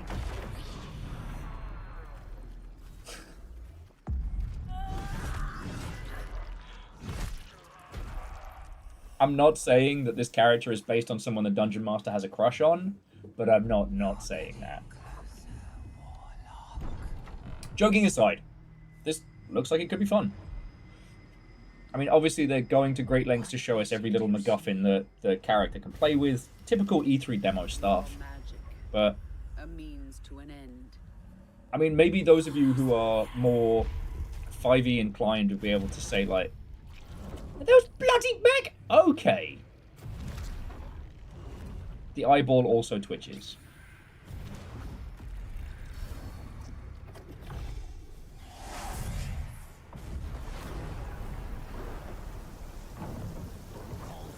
Love, you don't need to do a complicated spell to make it rain. You just say, oh, I'm thinking of having an outdoor barbecue this evening. I'm going to invite everyone round. The weather's so lovely, we should cook outside. That's all you have to do.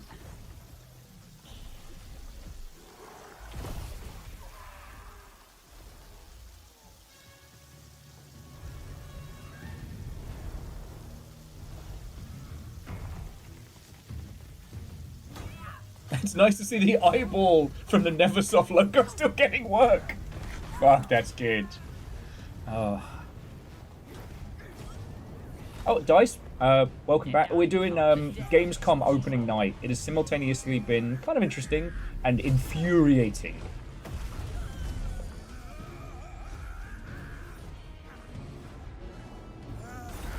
Ah, fuck.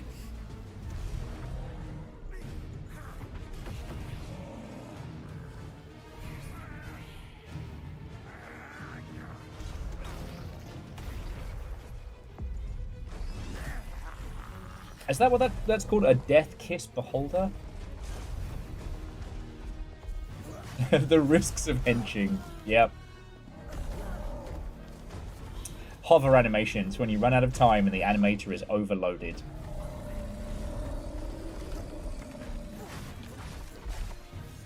It's alright, we'll have it so that they can pretend like they can fly and run in the sky. That way we don't have to animate ground. Death kiss beholder, but I hardly know her. Hey! That's the kind of jokes we should be making for, what is it, Tides of Annihilation. Ironically, Tides of Annihilation being based in London, the annihilation in question isn't at a geographical level or a plot level. It's what'll happen if you get dodgy kebab. Oh, I'm sorry it's occupied. I got right Tides of Annihilation happening downstairs.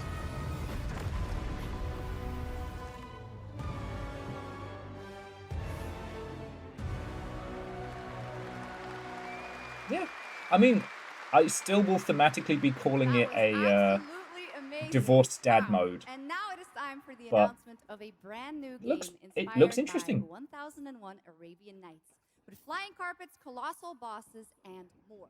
It comes from the new NBC Game Studio, which is debuting this game on the Gamescom show floor. Here's 1001 Threads of Mizan. Okay. Come close, and I will tell you a tale of two worlds at war.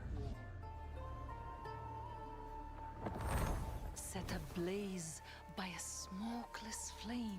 Yeah, NBC Game Studio does not inspire confidence. When nihilists end up in charge of a major world military, the result is always nihil nationalism.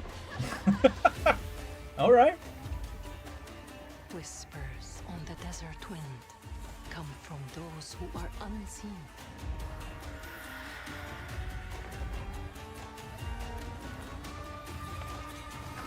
I always thought that the combat potential of a magic carpet hadn't been realised. Prince of Parmesan. Prince of Parmesan. Look, interesting original characters. Cool Jin-based enemies to take down. I will take this over whatever that hot dog shit Hoyoverse copy-pasta boring-ass fucking bland-paced fuckery was that we had to put up with earlier. Now the veil is thinning. Two worlds collide as they wage a war of vengeance.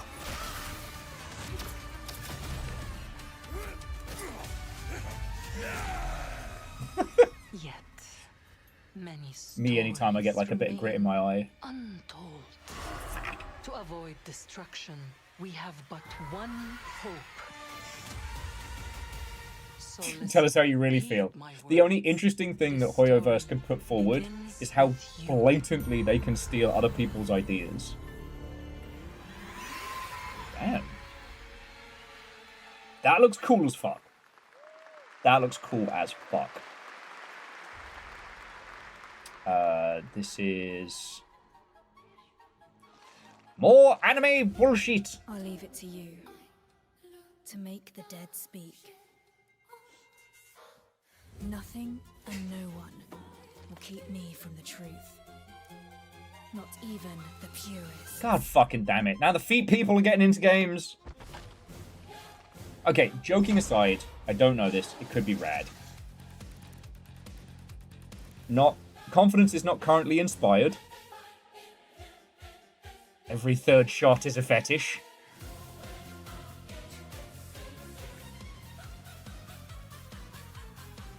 Okay, and the reason why I take umbrage with that is because it's not for the purpose of, like, laying out the format usually. Usually it's because the waifus are what you buy. Like, why am I giving this shit, whereas, like, other game... Why the... Oh, okay. Any leads? Seriously? Are you fucking me? Is in that cursed place.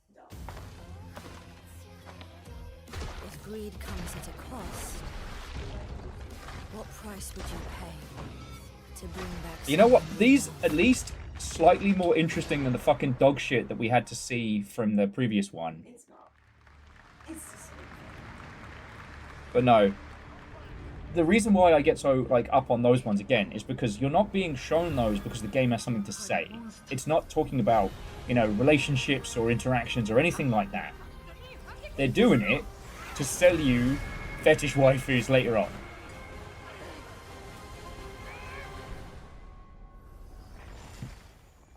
Monster Hunter Outlanders coming to iOS. Alright.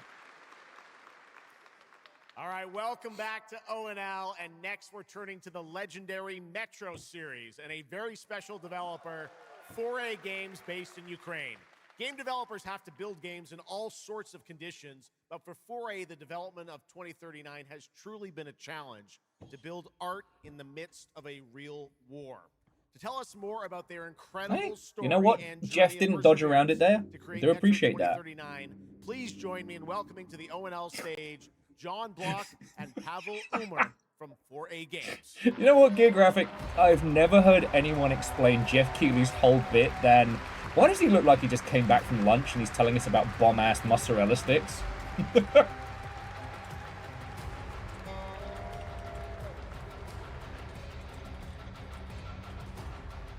Hello, Gamescom. Wow, so many cool announcements already, and we are really proud to be a part of it. Thank you so Mozzarella much. sticks do actually sound really fucking I'm good John right Block, Executive producer for Metro 2039. And I'm Pavel Ulmer, co-creative director and audio lead. Tonight, we are revealing our brand new gameplay trailer for Metro 2039, the next chapter set in the Metro universe we have been exploring for nearly 2 decades. Metro has always been a story about... Now we have to go get mozzarella sticks. But now that war is at our doorstep, we have built a story about its consequences and what it takes to survive. The cost of silence, the horror of tyranny, and the price of freedom. Of course, as always, there's monsters, tunnels, devastated ruins. But Metro to us is about people, what they protect, what they sacrifice, and what remains of them when the world takes almost everything away. Look, friends, the only reason that we haven't done any like deep dives on the old Metro games is because they're fucking obnoxious to run on modern hardware. Accustomed to working without peace or regularity. There's enormous care for this universe and the people who believe in it. A key part of this is our own in-house 4A engine, built to fully realize the oppressive world you're about to step into. We built this game for those who have traveled through Metro before, and for those who are about to enter it for the first time. There's a lot to explore.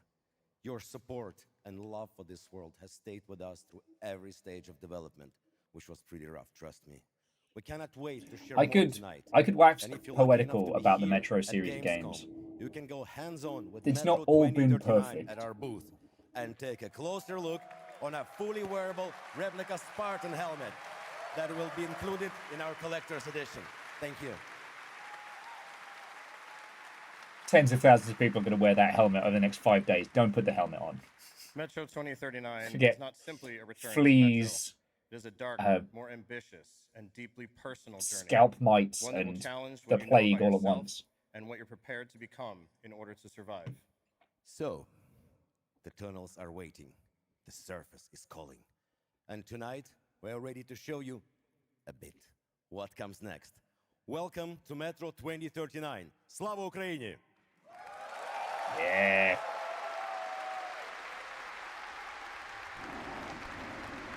But yeah, the first 2 Metro games are the perfect example of making something that feels like an open world that isn't.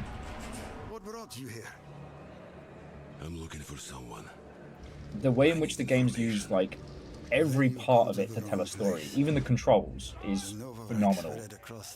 But also they had missteps, like Ranger mode was a pre-order bonus and additional DLC, which did not go down well.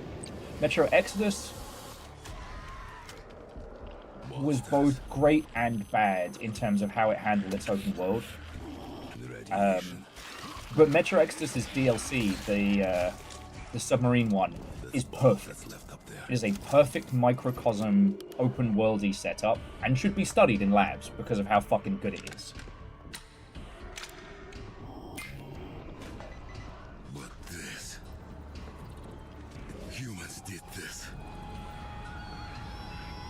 know, Metro, when it goes horror, it goes horror. When it goes action, it goes action. The pacing of the first two couple games are brilliant.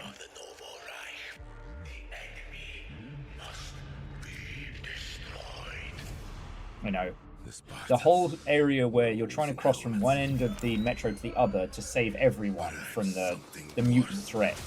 But the Nazi faction and the Red Army are doing battle. And you have to go through murdering all of them.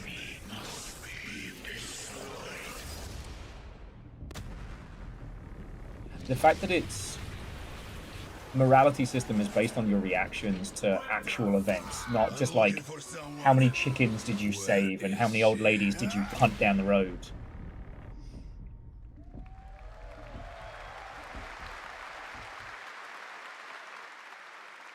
Metro 2039 looks great. Hats off to the team at 4A Games. Okay, now for something completely different. He's performed at the Game Awards and was on stage with us at Summer Game Fest, but now it's time for this person's first appearance on O&L. What the fuck is O&L supposed to stand for? Sorry.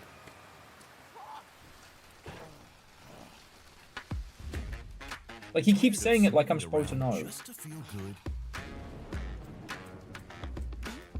Tired of this damn lighter? Of this rain? Of this life? Motherfucker. Boo! Boo this man! More sizzle, less hassle, more high. Snoop works for the administration. Snoop is not a homie. That is Dr. Cyrus Kane. Oh, we get to kill him! As it were, an entrepreneur and eccentric known for his diverse Alright, I need to get World of Assassinations working.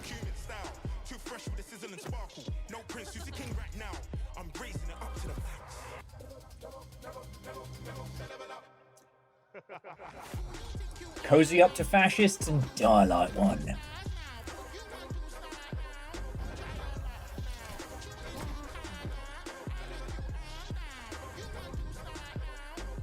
I hope you're feeling hungry, 47.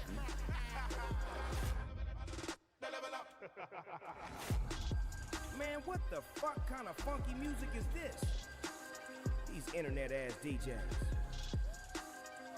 Yeah, well played, trailer. Well played. The Dogfather now coming to Hitman. Next up, The Sky is No Longer the Limit from NC. This is Ion 2, the sequel to Ion, a new PC MMO built around aerial combat on a massive scale. It launches October 5th this year.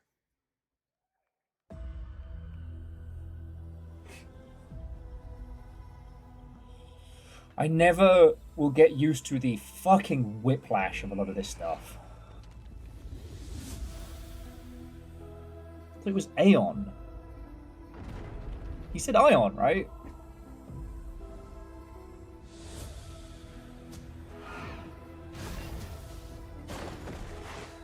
No, we already had Elden Wrong, which I'm still mad about. Okay, so ONL is apparently an acronym for Opening Night Live. Stop trying to make fetch a thing, Jeff.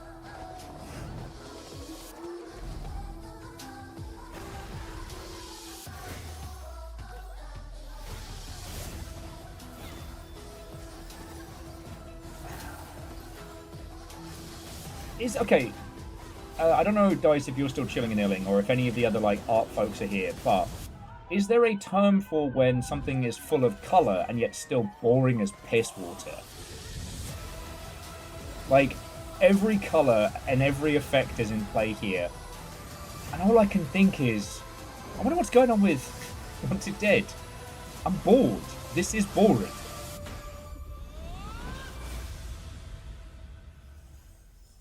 Yeah, it's Aeon, not Ion. And if you know what, fuck it. Anyway. Flat. Thank you. No idea Hawks dice. how beautiful America was. Fuck off. Believed in her promise, dreamt her dream, watched her fall. Out on the old roads, I saw her shatter into warring tribes. Survivors like your people. I know your kind. You think you'll survive and adapt? Reclaim the land. Mad Max Total War.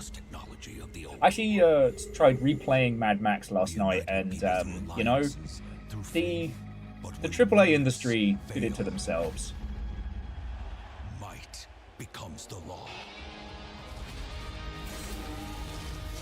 Spider tank, fucking your shit with a spider tank. Powers divide this land, and their might is far beyond the likes of you. So, will you kneel as my Yeah, they hit the gasoline in the bus again. Help me restore America, or burn as my foe. At the end of all things, only one dream survives. Ooh. Okay. It's paradox internal, so chance of AI is high. But I mean, there have been a few post-apocalyptic strategy games, and I think it's an interesting jumping off point.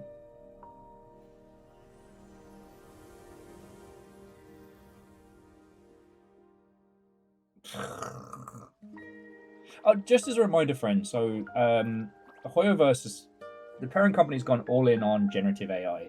They have been firing any actors who've said, hey, I actually don't want you to farm my voice for your shit.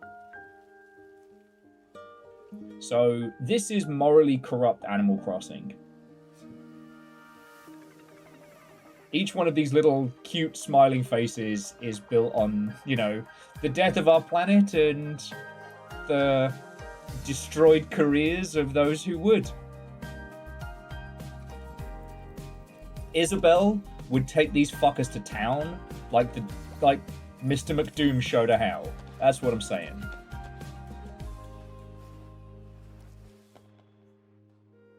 Like, I need BFG Division to start, like, fucking bouncing up.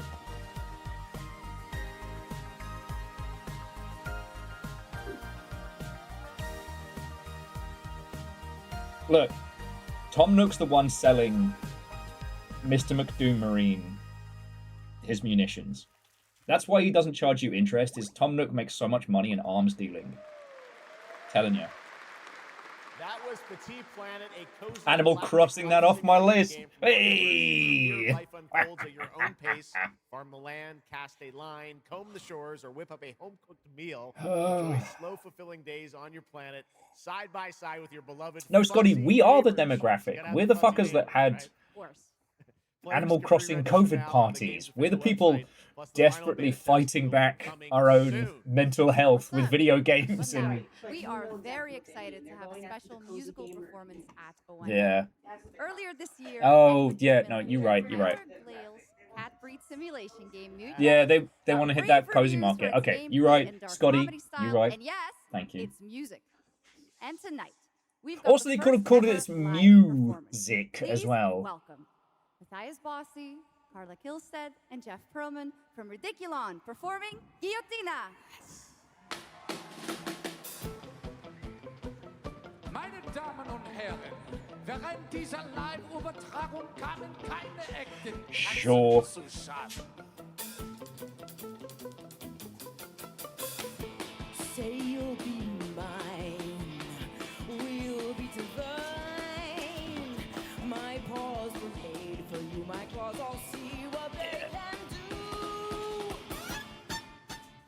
Okay. Okay, we can just turn that down a second. Gives us a chance to breathe.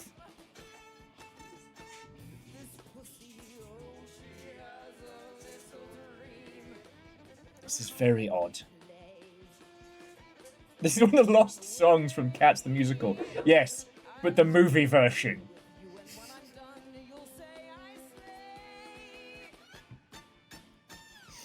But yeah, no.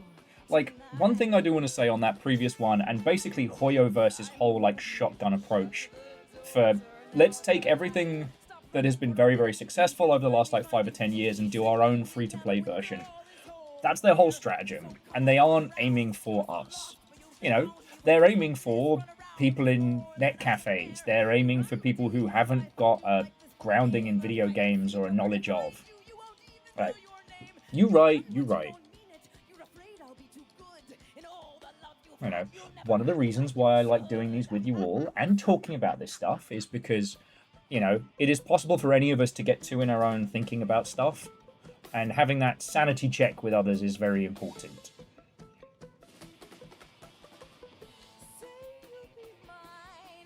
No, so Nick, I've been doing the math on this one. So the money is there. It's shifting, right?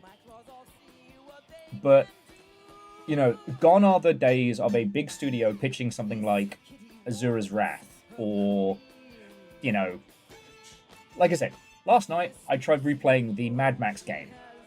Like, titles like that, at least in North America, are dead as fucking doornails. But, I mean, the death was always going to happen. Like, I don't know if any of you all have gone back and played a 2010s AAA game, but fuck me running. For a series, like, I am reminded of why I love indie shit. Like, games that absolutely cannot get out of their own fucking way and let you play. Let you actually do the thing that you want to do.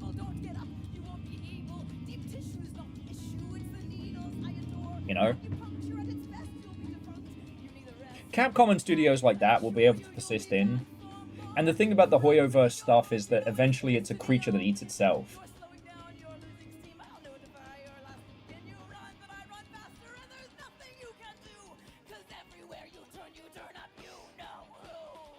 Well, and that's the thing, Nick, because we're not making franchises anymore. We're making games.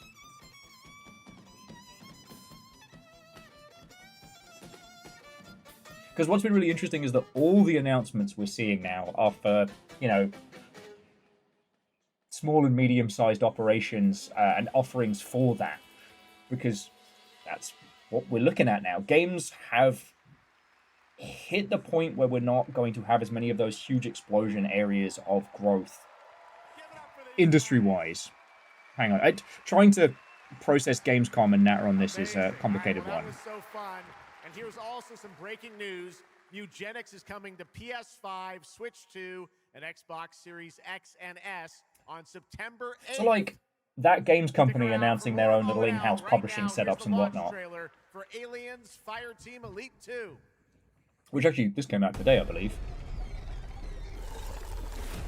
So Nick, I'm working on being able to put together, like, an actual breakdown of this. You know, big-sized American studios.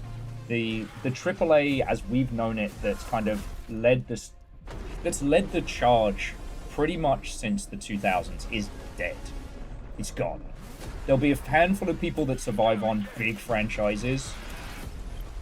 You know, I guess the equivalent of Hollywood's MCU and whatnot. But that's the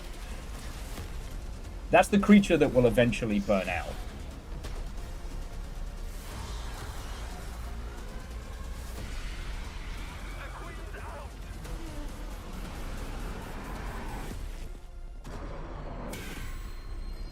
But we need to break down how this new world's going to be and what it's looking like, because it's not. It is not complete shit show. Boo! Not this cat, but this game. She wanted to protect you from all the evil. This one's been. We unfortunately found out this one's Gen AI riddled. With the fucking director being like, yeah, but artists can't do all these different concept arts like this quickly. She did. Oh, fuck off. Everything she sacrificed was to spare you from the nightmare we endured. Killed all fucking excitement I had for this. Sorry, I know I'm very spiteful on this one, but, you know, operations that we're seeing in other parts of the world that, you know, could be picking up the slack are like, let's just, like, cram it into, And the start of something far worse. let's just cram it full of generative shite. Because we have a lot of untalented dickheads heading up studios who are apparently not confident enough to let...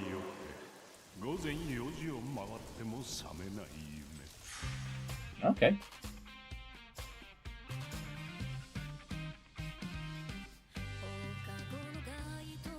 What the fuck?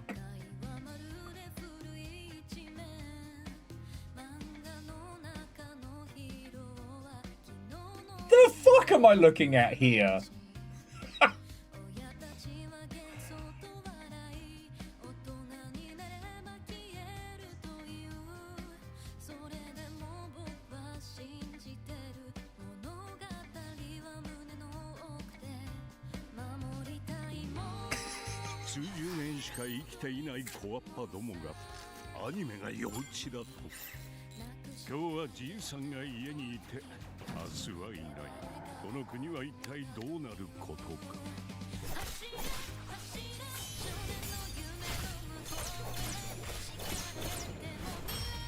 Swear to fuck, if this is the Wanted Dead sequel.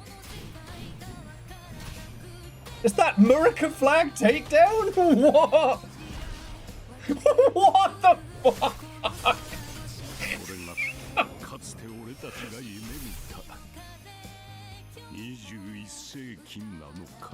Show American Story. Wait, that one's been around for a while.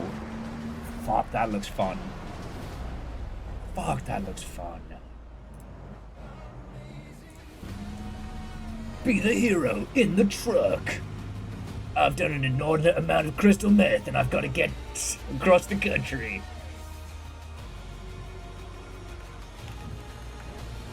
Yeah, Showa American Story has been around for a while, and I guess they've done a redesign on the character. Welcome to the biggest gaming playground in the world, where 500,000 people come together to play, connect, and celebrate across You already Cologne. showed us this! We know! Exhibitors. The biggest names Sorry, in the there's gaming industry, the Gamescom Steam page has finally gone live. explore and dominate. Get set for Gamescom's unique indie area, where you're in control of the most creative and unique projects. from more than 400 indie studios. Here's the thing. You...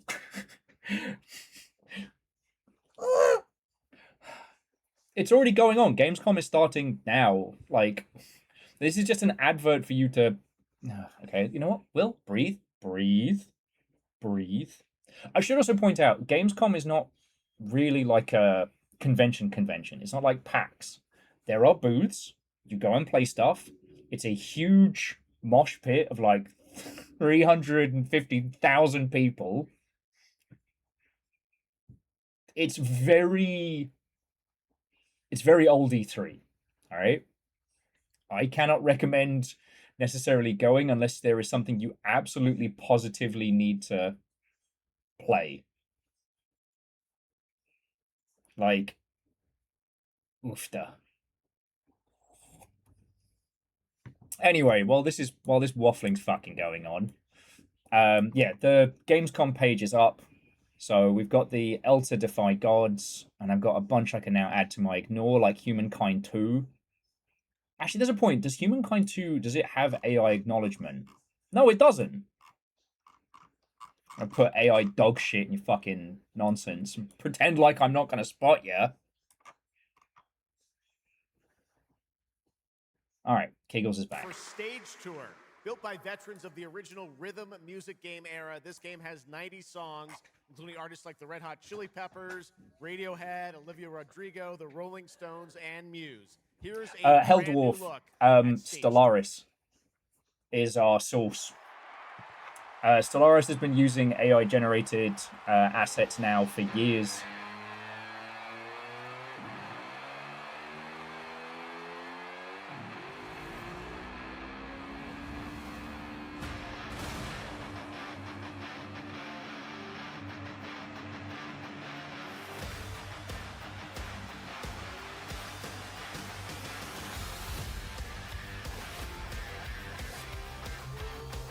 Maybe Rock Band?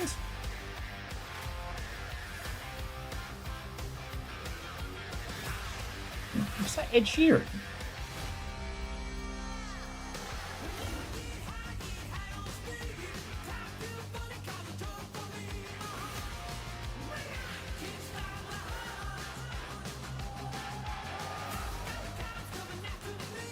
Rock Band, I guess? I mean, most fun I've ever had with this is coming back from the pub drunk at a friend's house.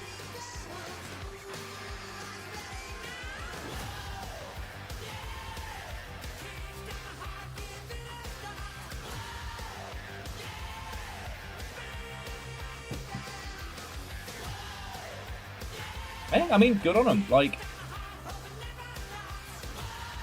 and this is another one of those things of like, the American AAA industry did it to themselves to an extent. Activision could have absolutely cornered the market on this, but they did fucking, what was it? Beatles Rock Band, or Beatles Guitar Hero, what have you, which made stupid money, and then everything after that had to be just as successful. Maybe someday.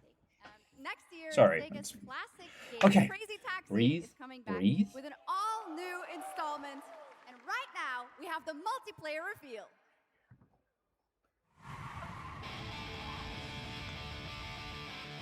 Boo!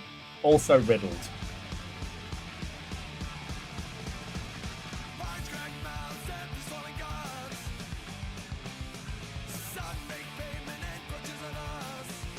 That's not the Offspring.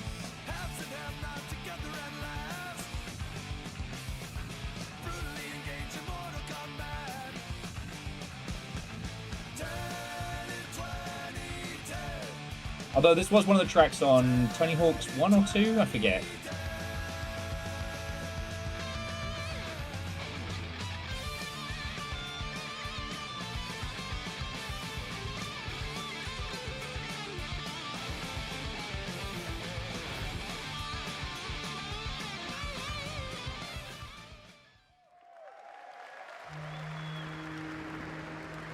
The Xenia continue to wage war against the human race. Tonal whiplash. Our only hope. The Order of the Turok. Mystical guardians armed with enhanced abilities. The war has moved to the I'm so tired. I'm so tired. The Xenia yearns to unlock the secrets of Chaunerus, it's not been half and half. There's been a fair few. Most of the, like, we can go back through it and do like a little target list. You are such a warrior, relentless, fearless. You will give no quarter to your enemy.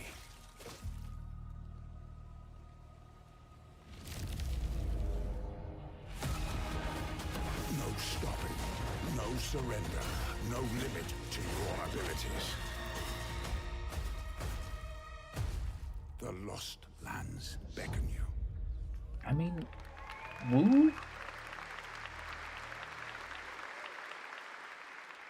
That's pretty awesome. Woo with a question And mark? right now, we are excited to share with you the debut game from Octopus Panic.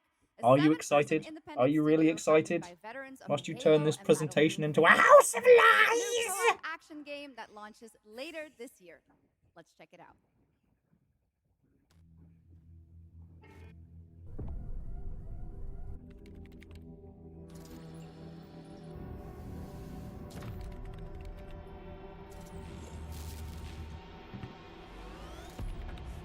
Honestly, Nick, my first reaction to the Humankind 2 thing is like, prove it. Because... All right, Grabhounds, welcome to the other side of the galaxy. Okay, whose dog is this? All right, let's get this done. Remember, every resource gets us one step closer to home. Deep Dog Galactic? No. New research Deep options Pup Galactic. opened up. Yeah. Got there in the end. Some might even help.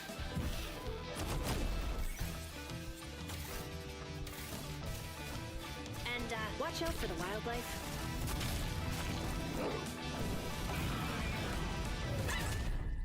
Poppy Doo! Oh no! When you get taken out, you turn into a little plushy dog. That's not. Oh. You can play dead. So it's Automation Tower Defense Dog Squad. Hellbarkers. Gravhounds. Yeah, that looks fucking great. Oh, it's got the little cone. Sorry about that. Got too many. Did I just bark at ONL? Yes, I did. That looks awesome!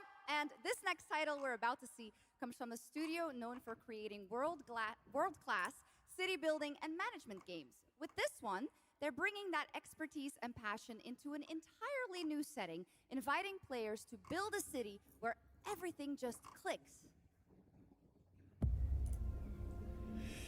Everything just clicks because it's Lego.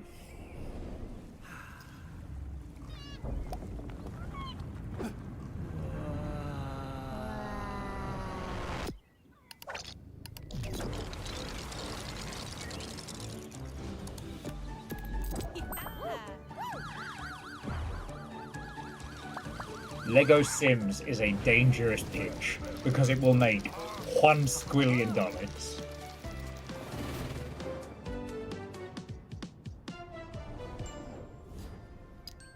Lego Skylines. There we go. Lego SimCity.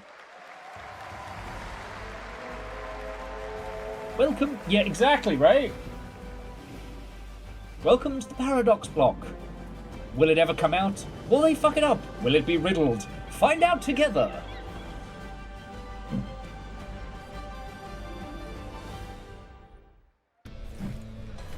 You're going to understand. The train sim games and the farming sim games are fucking huge at Gamescom. Just as an FYI. This is the job. The first and only crew built to punch into the hot zones, take on the toughest jobs, and stay longer when the work isn't done. I guess Far West or what have you has sparked a lot of stuff. Built with the firepower to clean up the alien mess, and the grit to see the job through to the end of the shift. They'll keep the lights on. When can I start drinking?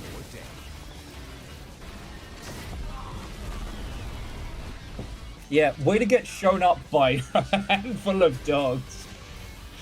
Yeah, I know. The toughest crew on the contract. The last ones to leave the work site. The only crew that gets paid for doing what others won't. Yeah, you've done the whole, like... Exterminate, punch in, clean up, get paid.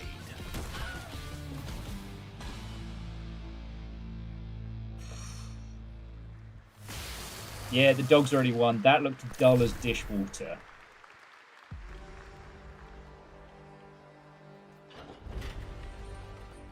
Lego City Skylines. In the arena, glory is witnessed. But in the world, it is taken.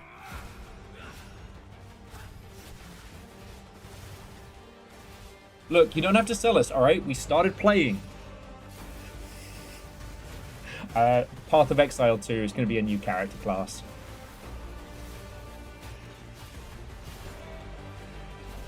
Okay, Nick, you joke, but Rise, Son of Rome is $2 on Steam, and I genuinely thought about streaming it this week. But I don't know who it would do the most damage to, me or you. Not you, but all of y'all.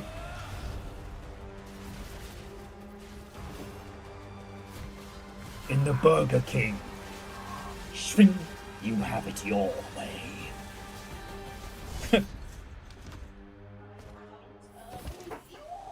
Oh, shit.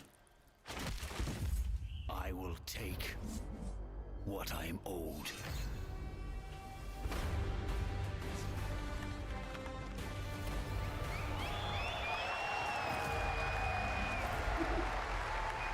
Oh, okay. Wait. It's free in December? Biz. Oh, well. Whatever. There was some big news for ONL. Path of Exile 2 1.0 is coming on December 11th from Grinding Gear Games. And Hell next yeah. we have some exciting news. The Swear reveal to of fuck. a classic remake. It's a turn-based strategy game that was first released in 1999. Now, beautifully reborn in 3D. She said that with the same cadence that one said, right, time to legendary turn back book to from the Earth- 1900s. Erathia. What? Oh my god. Command mighty heroes, build spectacular towns, and lead fantastic armies into epic tactical battles once again. Ubisoft presents Heroes of Might and Magic 3 Remake. The great king of Erathia Could be grand. is dead. And the enemies of the kingdom are scrambling to feed on its remains. Arathia must not fall to its enemies! Let us repay them 1,000-fold! Oof.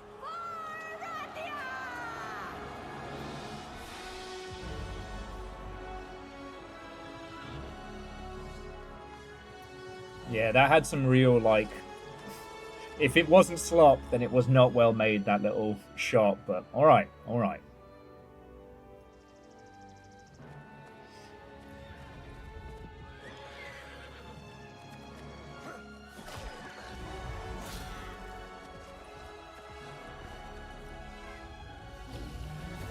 I mean...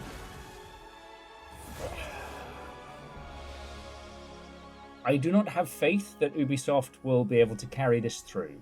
But if it does, it would... Like, I do agree. It would be lovely to see Heroes of Might and Magic finally start, like, clawing into its public consciousness as it deserves. Under a gathering storm. It's always kind of felt like the little engine that could, if it only got the chance. Erathia cannot escape its fate.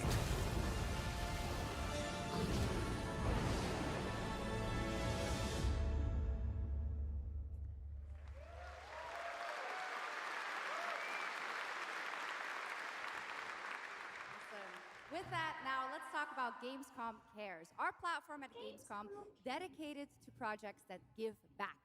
This year, we're putting the following topic in the spotlight: the unique power of the games community to be a force for good and drive real change. Please join me in welcoming a special guest who knows this firsthand, co-owner and business director, Ashley Farkas of Games Done Quick.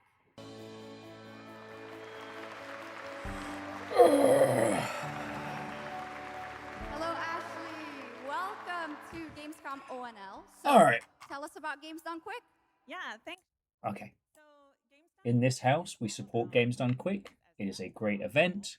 I'm glad that it happens. You know, it is legitimately one of the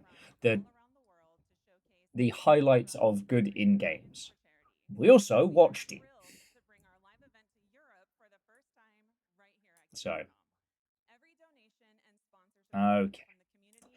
So having a look over at the Gamescom announced list. So yeah, so Showa: An American Story is one we saw announced a long time ago. So it looks like it kind of sat in dev hell and is finally getting like a re-release. The idea of a Japanese studio going full like Yakuza at its weirdest, but it's set in America, or at least a perception of, I think is fucking grand. Afterworld could be good. Crazy Taxi World Tour is on my ignore list because the AI shit. Exterminatus boring. A new PUBG spin-off thing, I guess. Now, Perceptium, if you didn't see earlier, phenomenal horror. Needs to be on your list. Lego Skylines, wishlist now. Zaynar was one of the ones where I just stopped caring. Now, Sea of Remnants does now have a Steam page up. This one, I'm still not sure what it truly is, and that worries me. Worms Tactics, Junkrat, if you like drivey shooters. Amsterdam's riddled, so I'm leaving that alone. Age of Twisters, hang on, let's check that one, because that one sounded like it was fucking riddled, but nah. If it is, they're not going to cop to it until... The new tactic right now is not to put AI-generated stuff in until launch day, to hope that people don't recheck the store page. Get to Murder Snoop Dogg. Tides of Annihilation, which I have wishlisted because I'm going to doop-de-doo apples and pears it. There we go. Grav Hounds, wishlist. You know, I'm good. Acornia was the one that kind of caused me to just go, eh.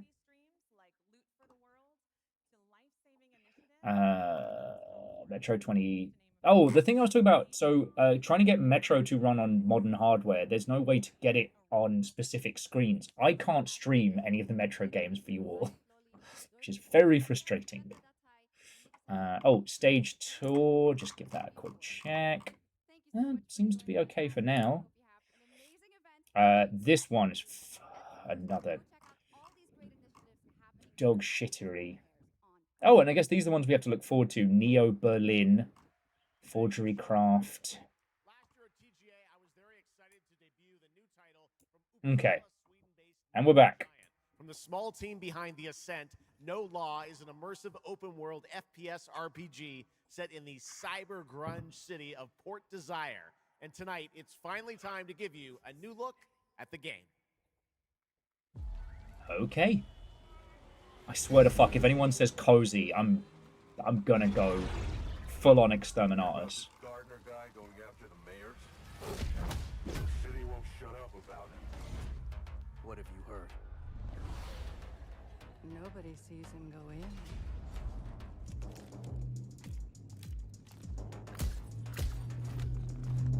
Nobody sees him come out. Good with his hands. Light on his feet. Okay, what are you showing me here? And why is this trailer weirdly quiet?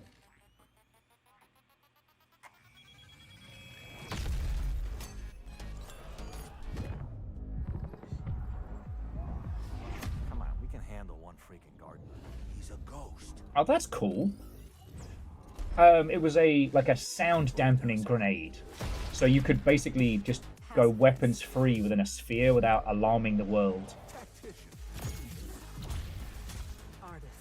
Okay, the next person to say something cool about this protagonist is getting a car exploded. A lot of stories about how you operate, Gardener. Are they all true? Oh, this bloke!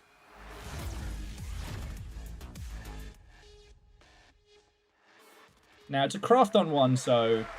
But yeah, we saw that one Summer Games Festy.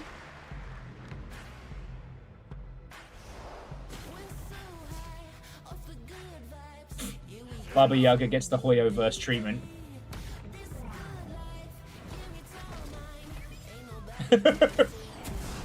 Wolfcrad saying, asking for a friend, is it ethical to use sound dampening grenades on co-workers? It is, but it's very expensive.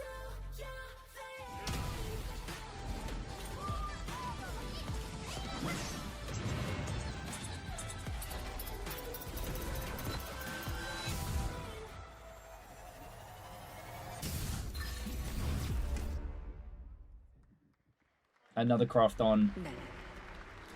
그날의 공기를 기억한다. 세계의 운명이 뒤바뀐 그날을. Now, not that this is a squad that I need to say this to, like... Horror games coming from, like... Ooh. 미지의 함선이 하늘을 덮자. 전 세계가 숨을 멈췄다. 시간을 건너온 세 명의 사도들은 다가올 절망의 미래를 경고했고 그들이 건네준 인류의 희망은 거대 기업 아니마 그룹의 탐욕에 의해 변질되고 말았다. Plot of XCOM 2, is that you? 사도의 예언대로 검은 물질과 함께 대항마 뷰에르가 강림했다. 인류의 혈관 속에 잔혹한 시한폭탄이 돌기 시작했고 나도 예외일 순 없었다. 전방 좌우 확보 클리어. 내부 상황 확보. 전전 위협 없음. 우리의 미래에 아직 구원이 남아있을까?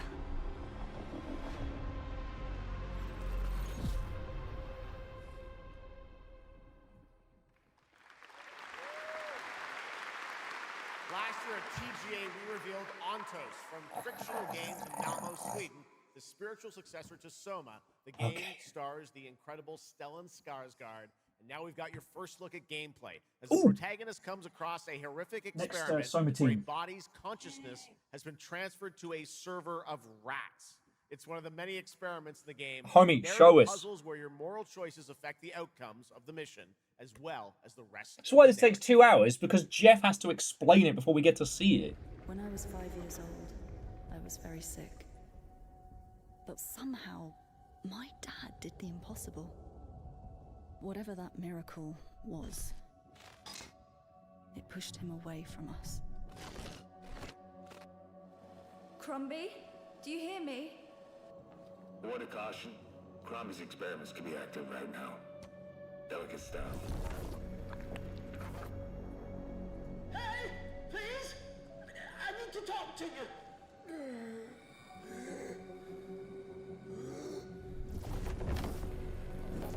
That's it! My savior! Hello? Oh, thank the fates! Someone came! What is this? What are you? There are some notes on the whiteboard to guide you to it. I mean, from the people who brought us Soma. Ah, okay. You said... I assure you there is no mind. Please proceed.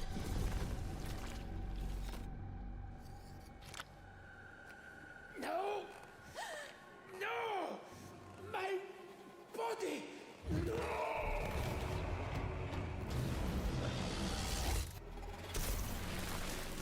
Yeah. I think they're going to be working through some shit. I think Frictional Games, it's been taking so long to make another game just so they can build up more trauma to work through. What the fuck? We just got shot in the chest, magical USB style? What is happening? The gritty sequel to Ratatouille.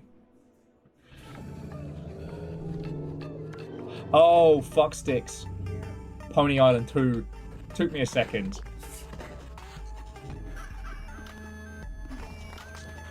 It's just a game about ponies.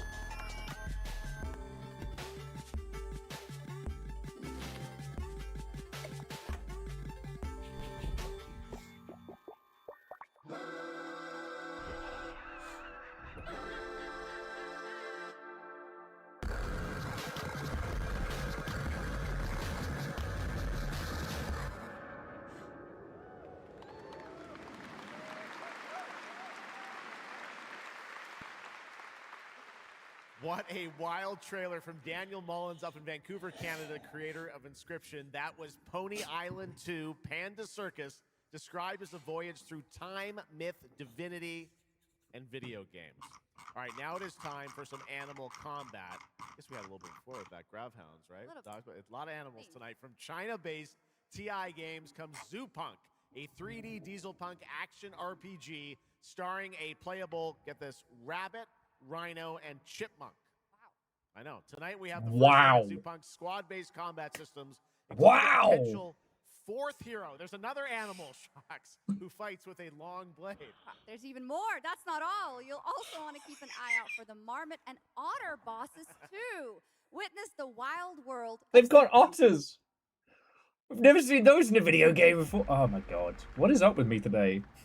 Stop throwing things at the screen. Ready? Yep. I tried. Let's go save the world. No. I'm gonna smash this rotten world into pieces.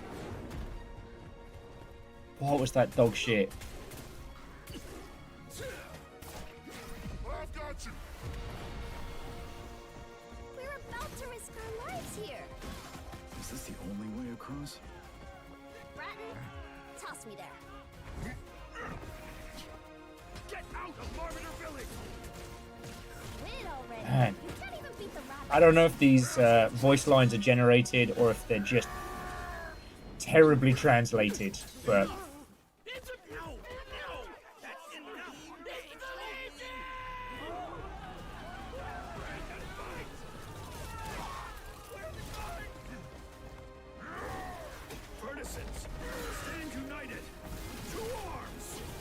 I need some bilingual Mother Hubbards to hear whatever the original trailer is and tell me if we're listening to absolute dog shit or if that's just what it's like across the board.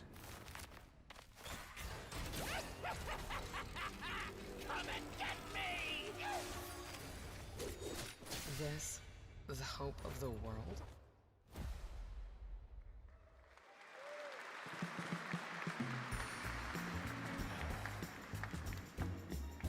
Don't mind the faded decor, just ignore Okay.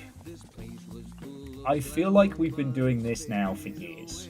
So this is There Are No Ghosts at the Grand or what have you. It's a musical story, like, restoration game. You clean and repair varying areas within this, like, little cul-de-sac, and then by night, find ghosts. It is riddled with musical numbers. Now, whether that is good or bad has yet to be seen, but I will say the cop doing his kind of fucking London rap mumble style nonsense was painful.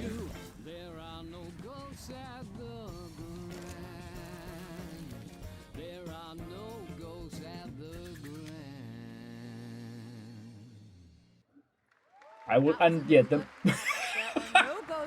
okay, this is the same shot from earlier, but multiple people have gotten up and left. We have some big reveals still to come, but first the announcement of a new game set in a vibrant world with The guy bottom left is just like, Kingdom, a new open-world multiplayer creature collecting. I feel that in my soul. Fuck off. Did we just see this? Seen the same game 6 times. All I can feel is that because Pal World managed to win against Nintendo, everyone else is like, fuck it, let's Pokemon.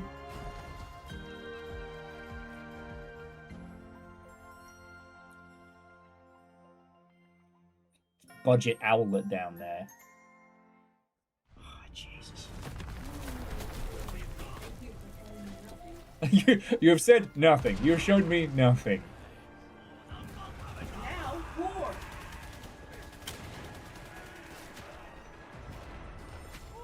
No, Dave!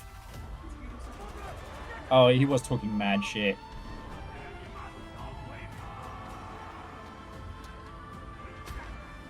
Look. The Brits and the Yanks have gotten to do video game propaganda for years. Let's let everybody else have a turn.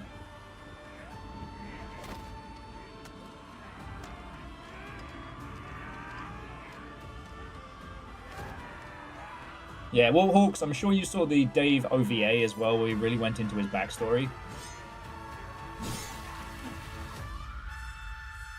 The Great Wall was built with flesh and blood. We are the Defiant.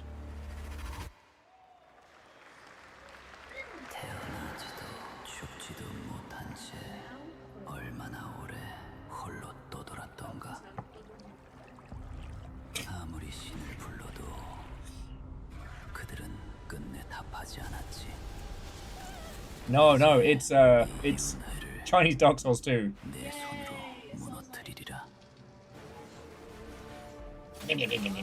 No, it's another action RPG.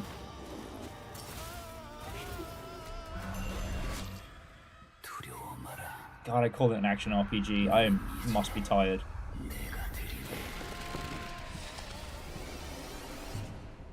Seems fine.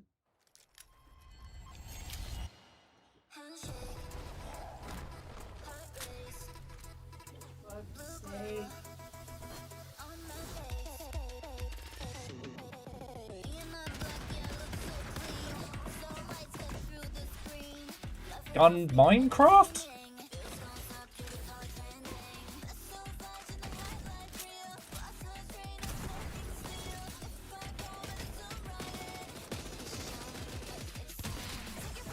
I guess it's supposed to be Fallout build mode, non-copyright infringing K-pop Fortnite hunters. Nick wins.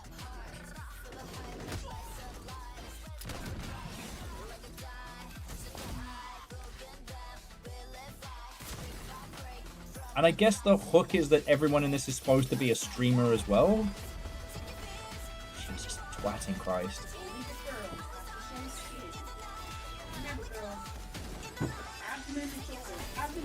Yeah, especially in a gunfight. And your cheeks. Show your cheeks, bitch. Look, either everybody gets to be slutty or nobody gets to be slutty. Those are the rules. Where's the man's crop top? Where are his booty shorts?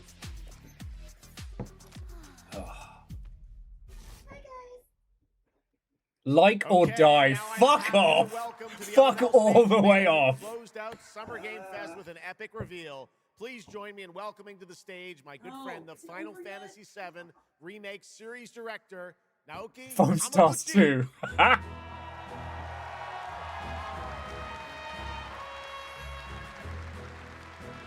Hey!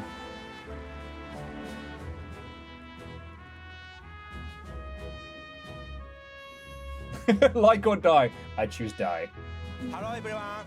Hey! My name is Naoki Hamaguchi, and I'm the director of Final Fantasy VII Revolution. Yeah, you cheer that fucking man. It's great to be back at Gamescom to give you a glimpse of what my team is working on. What will you see in this brand new exclusive trailer so-called He's gonna announce 3 more games. Massive creature, the crowd, Yeah, we're gonna break up the last part of the trilogy into 3 more games. Enjoy! final chapter of their epic journey. Final Fantasy VII Revolution will deliver an unforgettable experience in a world without boundaries, and will be available PlayStation 5, Nintendo Switch 2, Xbox XS, and PC in spring 2027. PC getting released same time? Yay! Thank you so much for all your support and excitement. Homie, thank you for being a breath of fresh air after all that fucking copy-pasta dog shit. Oh yeah, I know, it has been almost 3 hours. My fellow citizens, we are assailed on every side by the enormous meteor that looms over our heads, and by towering monstrosities termed weapons, like the one that made landfall outside Midgar. But I know that we will rise to every challenge and show heaven and earth that it is we who reign supreme. No wonder he's screaming, you just shot him in the crotchal region with a cannon. Maybe that's why the kaijus are mad. You ever think about that? Are guardians of the planet, right? The planet sees us as another threat to her well-being, and rightfully so. You call them planetary warriors. Ruby Weapon, aka surprise motherfucker, hope you saved.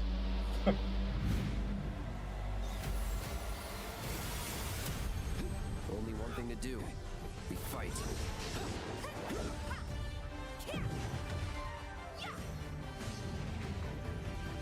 Unholy Glee, there's no formal list yet. And a lot of them are kind of still bullshitting. Taking down weapons, hunting materia. Way overdue for a day off. Once we've got a future to fight for. Me too. Me too. Nothing will stop us. Ready? Aim! Fire!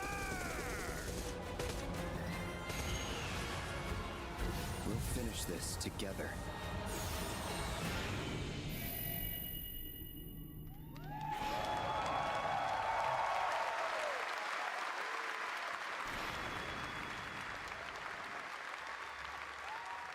Final Fantasy VII Revelation looks truly epic, and we don't have to wait long.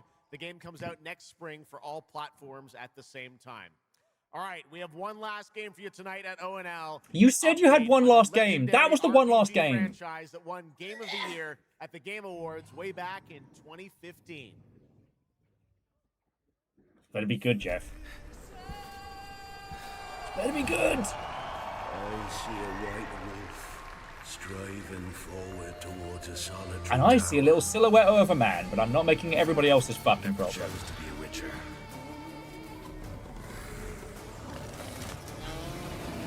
Fate chose for me. That will always be the voice of Reggie the Rat for me, though. Reggie the Mouse, sorry.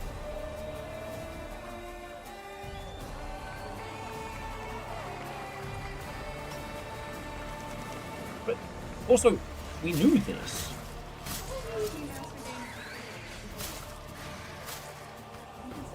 Yeah. Actually runs great on Steam Deck.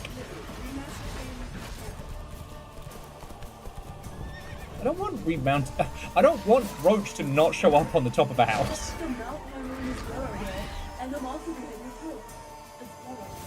Now, this could be... I'm not saying that I agree with it. This could be what they did with The Last of Us, where they're rebuilding... So they're building the engine for Witcher 4, and then they're remaking the same engine stuff with 3 to then sell to make cash to pay for 4. But it's a free upgrade for all Witcher 3 owners, so I don't know. Okay. So they're just... But, okay. Yeah, I don't understand it. New DLC and new stuff for Witcher 3. Geralt gets midsummered. No, be afraid. When the whispery tree says be not afraid, be extra afraid. Find some new fears.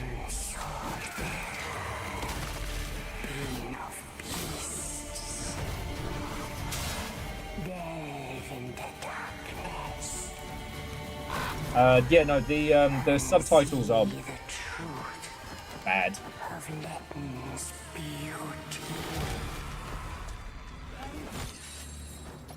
Garden demands blood.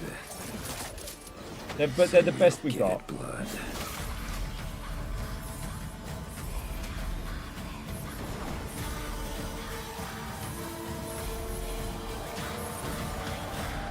So, I guess Songs of the Past is going to be prequel Geralt stuff, I guess because of his hairdo. Look, Witcher 3, great. Blood and Wine, great. New content, great. And I guess doing it as a free thing is awesome.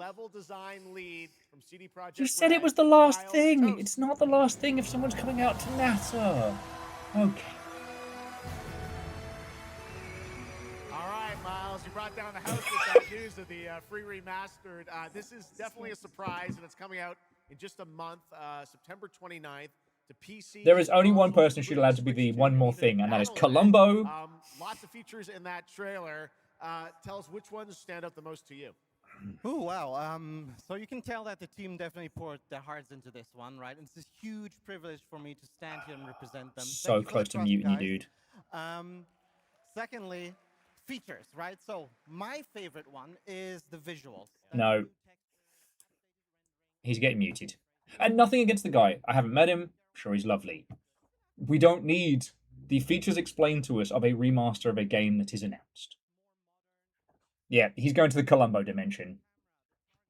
My wife was just talking to me about Witcher 3. You know, that Geralt of Rivia? He's got a sword. So yeah,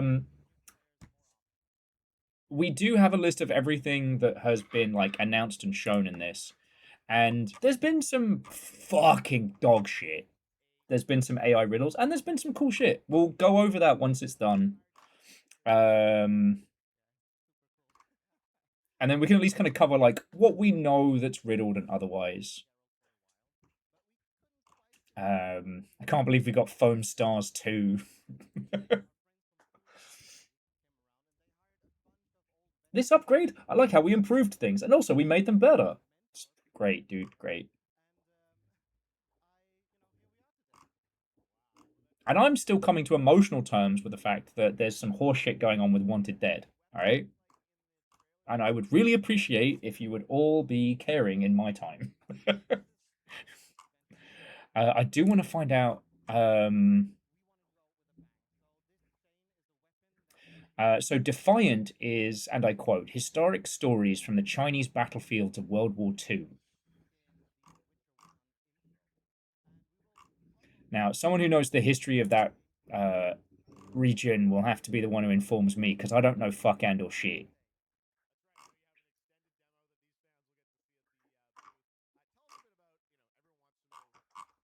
You know, outside of European history stuff that we all kind of get taught in school, I don't really know a lot about World War II.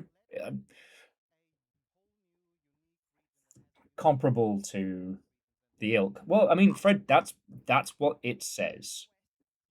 From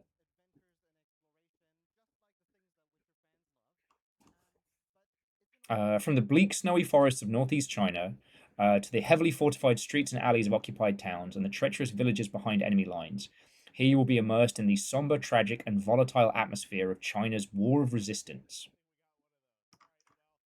Now, it is a region that is a region of history and conflict that I do not know a lot on, so I can't really comment one way or another. You don't know Andor shit? You should go back and watch it again. Oh no, I have to rewatch Andor because Vanderbeest told me to. However, will I cope? Nick says an American. I knew way too much about World War II. It gets injected into our eyes, clockwork style. UK, you get taught about the Blitz and D-Day and how great and wonderful the Allies were. The end. Yeah. They're very selective of what you get taught. You know, stiff upper lip and all that. Winston Churchill was great and brilliant with no flaws. Concentration camps were evil and we saved the day. The end.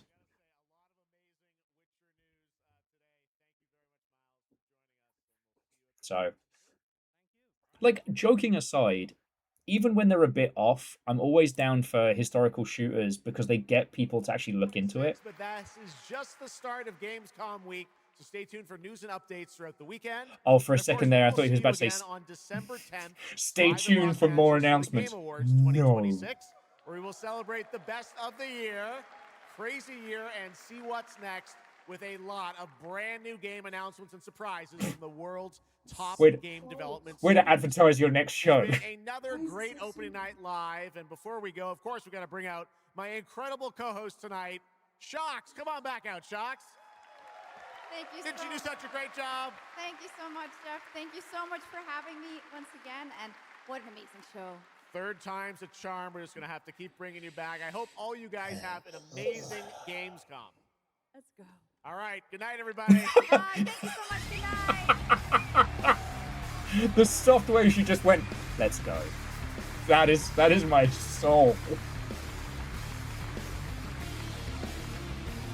All right. We did it. We survived. God, I'm fucking early for this. 2.5 hours, give or take. This could have been a fucking email. Oh. Not if I see you first. Yeah.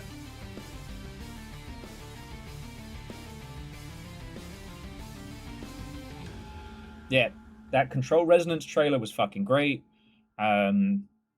Reminding me that there's so many Prodigy songs that I love. There was a lot of cool shit in there. We'll go through it all. When it comes to breakdowns like this, it's very, very easy to focus on what sucks. No, I will not be doing the future game shows or any of those other ones. They can they can fucking pay me. All right, emotional support, Adult Swim music, go. So, let me just adjust that again. Okay. So yeah.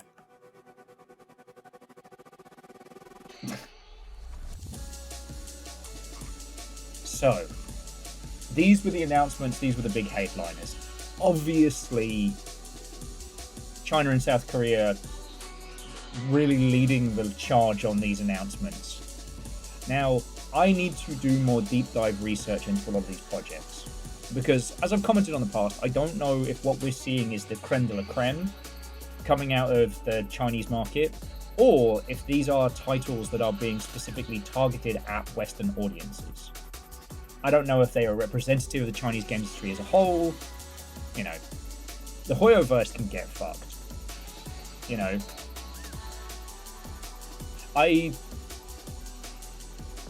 their initial pitch that they did with Genshin, which was take a Nintendo property that is exclusive to the Switch, make it free to play and waifu-fied gacha, and then hoik that, worked very, very well, and they're just going to continue doing that until there's nothing left. But the amount of that, like, waifu dog shit. And I am not saying that those games are inherently bad. But, like, if I splash cut a bunch of them together, you can't tell the difference. What, one of them was just hornier than the rest. It's just, I mean, you're trying to export it, but it's no different than just AI stuff. It's just bad. But I don't want us to exhaust ourselves just talking about the shit that sucks. Alright? So this was the one that made me smile that we're seeing again. Showa American Story. Absolutely fucking unhinged Japanese game dev stuff. Like I said, this one was sitting in development hell for ages, and I genuinely didn't think we were going to see again. So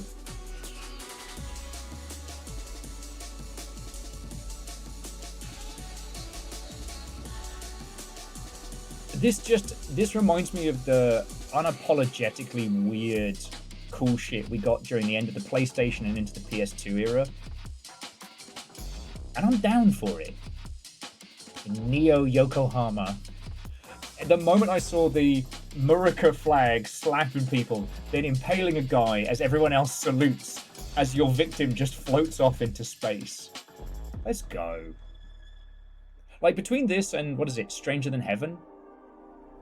Like, I'm looking forward to things that are just both creatively and historically unapologetically different. Like, this feels like some real Suda51 shit. Arrgh.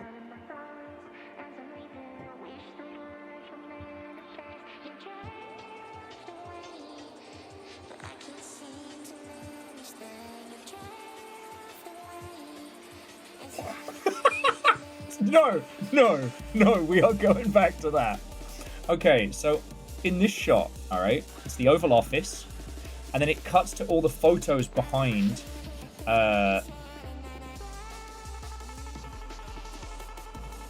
Okay, you need to see this. So, behind the president here, where we used to have those, there's a picture of Mount Fuji, a crossing, a horse, fucking katsu, just katsu curry. For no reason. I'm just gonna start putting pictures of my favorite foods up. Just around the house.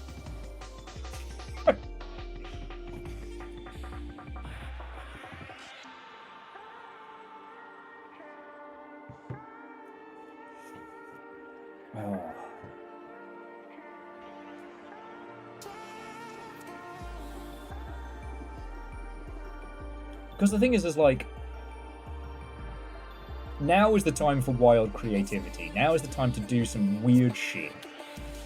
And this looks as weird as the drill that shall pierce your enemies.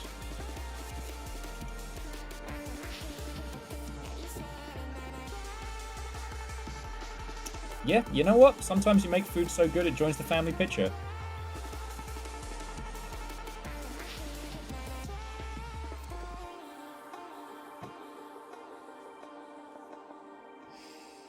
Oh.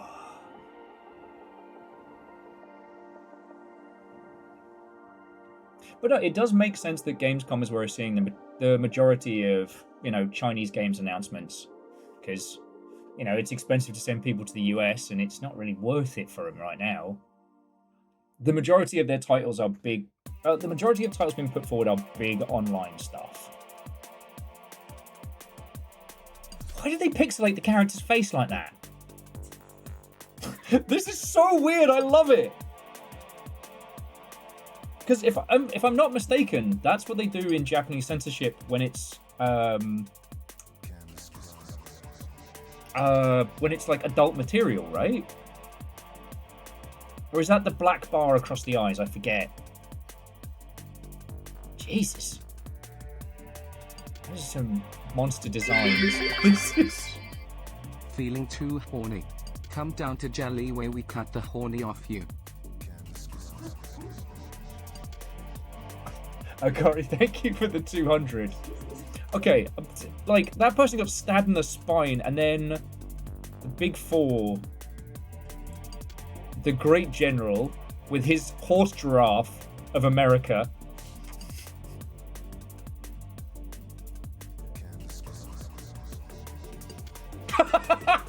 See? If you want to be ridiculous, be ridiculous with everybody. Like, this reminds me of Godhand. This reminds me of... I am an American cowboy. The Texas governor. Goku. Oh. Let's go. Okay, Vanderby says, Japan, the blurred faces is for videos of people who haven't given permission. Okay.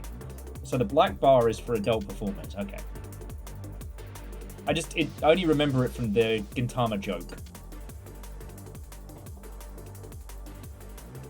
Yeah, so the last big trailer we saw was coming 2025, and I don't think...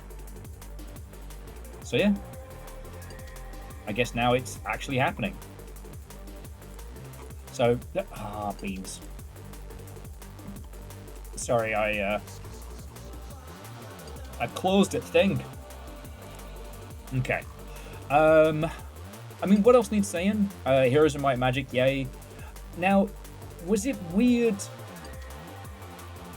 The Turok Origins thing is probably going to be great, but it was one of those things of like, I couldn't see that Turok DNA. You know, it was so busy, like, I don't know. The fog, the jungles, the iconically weird weapons seem to be missing, but was that just me? I think we got a bad trailer on that one. Mariachi Legends, we've seen before. Now, okay, this was Cinder, or Cinder City. Open world cinematic third-person shooter in a near-future fallen soul. As in the city, not the human condition. Now, wait, wasn't Cinder City the one that announced its... Oh, yes, that they announced their min spec, and it made everyone go, what the fuck?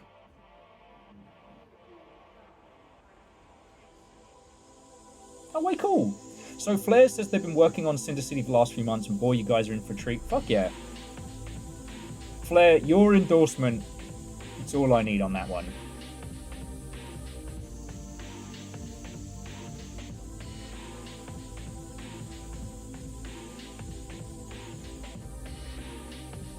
Yeah, but jumping back, but Wolfcrad, like, the reason why I don't want to say anything like one way or t'other with Turok is because, like, I didn't consume any of the other media other than, whatchamacallit, the first two games, I think.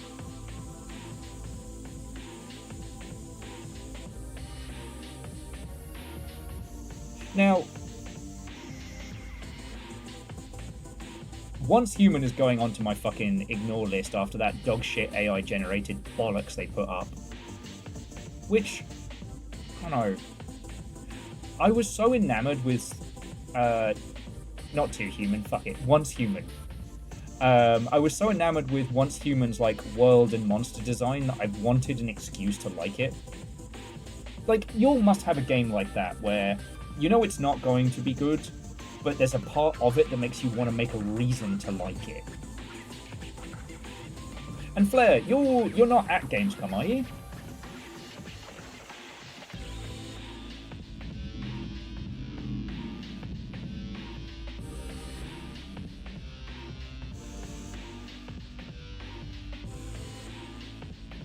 Like, gameplay-wise, I did enjoy The Division. I just couldn't give a shit about it thematically. You know, and also some weird creative choices. Most fun I had in Division was fucking about in the second one when me and Camille decided to ignore the game and open a coffee shop. It's a lot of violence.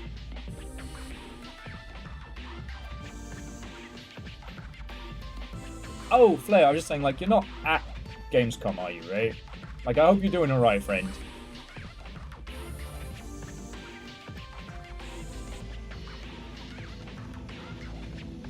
The only reason I said I hope you're not at Gamescom because otherwise you are working far too hard.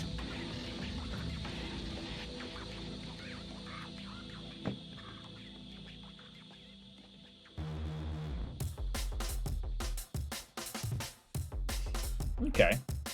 Because, yeah, I was thinking about it, and the only thing I'd heard from Cinder City was that their initial... Okay, your soldier surgery is on the 16th. Roger that. I had teeth pulled. Sure has been a year, right, mate? And pre-ops on the 4th. Roger, roger. Well, both myself and Little Fire will be streaming loads, so you won't be short of digital company. Okay, can we point out the fucking... possibly the standout surprise. Deep Bork Galactic. I did feel a little bad for that other game that did the same premise but just boring. For a second I thought they were going to do some kind of like Satisfactory type thing, but nah.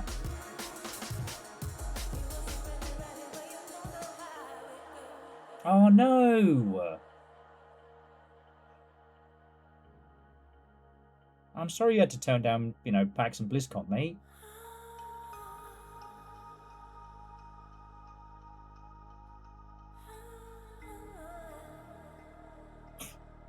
The UI from Gravhounds looks underwhelming. It's Deep Rock Galactic, but with dogs instead of dwarves. What does the UI need to do? Sing to you?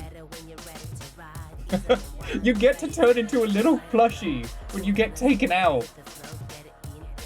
Just picture the scene like you're the last one standing, and there's 3 squeaky toys all bouncing around you. Sorry, Mega Boss, I didn't mean that to sound mean. It was just like, you know, it's base building, automation, Deep Rock Galactic. This looks like it'll be a ton of fun. Also, I called dibs on the Whippet.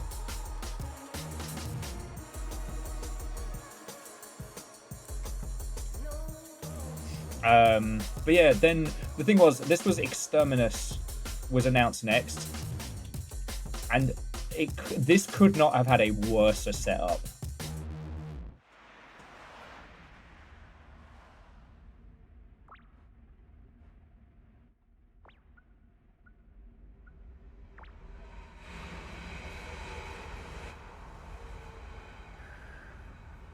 Oh, damn it! That's the... Oh. Gear Graphics got one for Gravhounds. 0 Bark 30.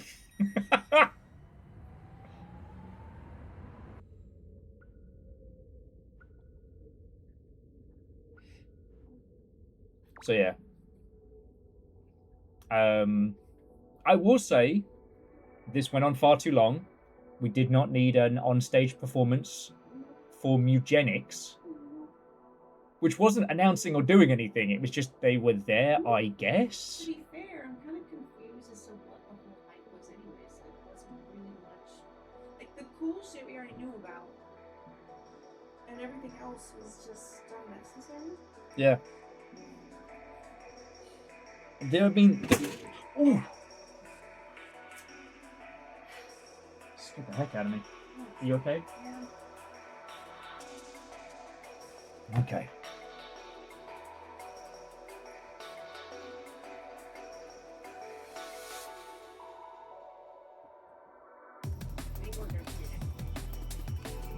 Yeah. No, I mean, the reason to cover this is just to see where things are. Like what's getting announced, what's getting shown off. Which, again, predominantly...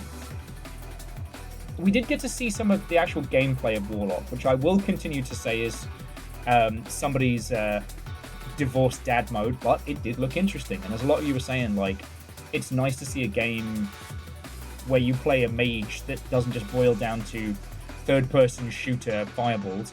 Murals looked fucking good.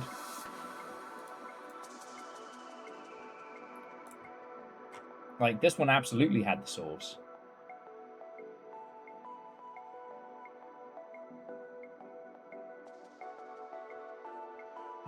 Yeah. Sorry, Virtue said, Will, I think you mean eugenics. The subtitle said so.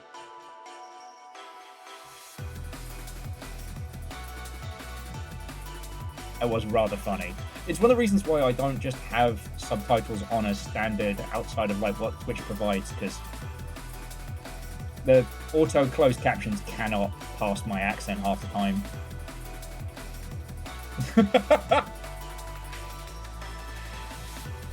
It is fun when I slip in like a colloquialism and you take a beat and then go, wait, what did you just say?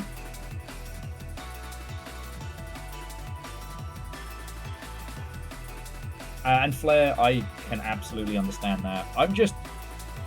I'm lucky I got given the good painkillers. Jess had to basically chase me around the flat. Once I started feeling better and I could actually start doing stuff, but I wasn't fully healed, Jess is like, no, stop it. No. Like, I wanted to immediately leap into, like, full-on work. My mouth still doesn't function. But we had proper pasta last night, and I nearly fucking cried after the first few bites. It was so good.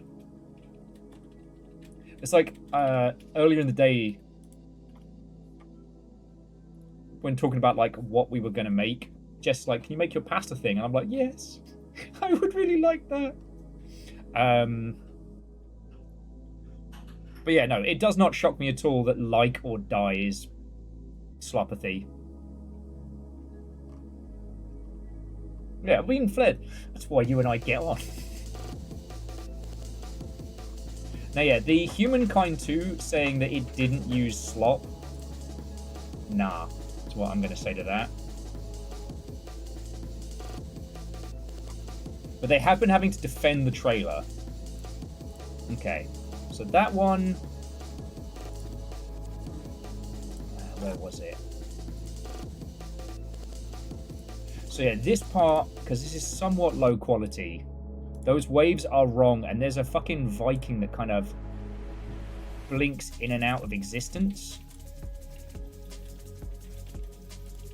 Like, I don't know if you all saw that. Bring it back in a sec.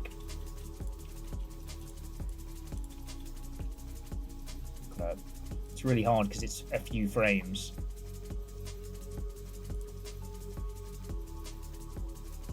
But then this one here with the tornado. Nah. And the faces on this one.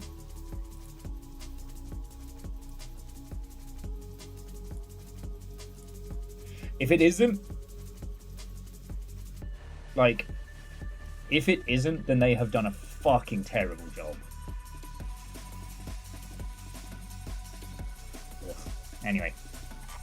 So, throwing that on the ignore list. Sorry, I don't know. Oh yeah, and this was the one where we had kind of like the conflicting opinions of, is it cute or is he just a little guy?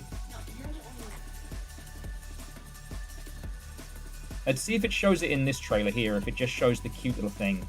Basically, this character absorbed like an orb of black mass into its face, and then it got this horrifically realistic skin that just like shivered. I'm sorry I have to be very graphic because I don't have a better way to describe it, but it looked like a ball bag immediately getting cold. Like, yeah, see, now he looks fucking adorable. Cut out his...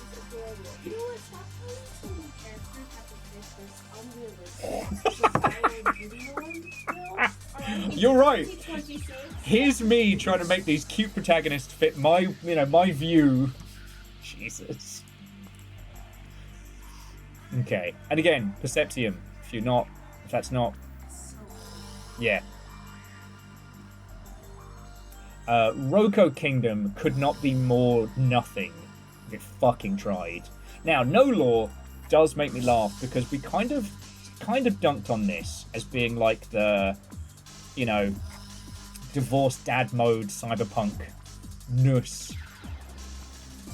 And everybody seems to be saying cool and awesome things about the protagonist, but the gadgets look funky. It kind of looks like what we might have gotten if that Perfect Dark game had actually happened. But instead of playing as... You're basically playing as, like, I don't know, Gruff Brock from Venture Brothers.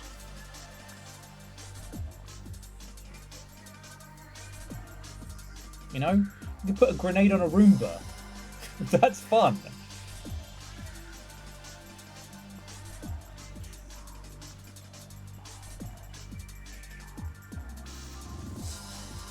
And again, the idea of like a sound dampening grenade from a gameplay standpoint is awesome. Like, let people go hog wild, but just in an enclosed space. You know? When seeing these big cacophonies of very, like, sameified, expensive games, it's easy to forget that we're still learning. Games have not reached their pinnacle. And, you know, it took us a long time post-Dishonored to really find a nice biting point between... It's just the character continues to make me laugh. It's taken us a long time to find a biting point between letting users have a stealth game experience and letting them go hog wild. But yeah, this is the one we saw at Summer Games Fest. I think I'm still tired after Summer Games Fest. Control Extents trailer. Fuck yo. Unholy Cleave, right? And also, like, it wasn't really an anything trailer. I don't know. There are a large number of games that have done very well in China and South Korea because they were just available in a digital way, you know, at netcafes and what have you. You know, compared to things like World of Warcraft and stuff like that you had to pay for. Jesus. Alright, friends, we are not going through the full layout because it looks like this is a list of every game at Gamescom. Now, if you've never seen Gamescom, it is massive. It dwarfs E3 at a laughable amount. I don't even know how to... like... Because I was trying to think, is there a...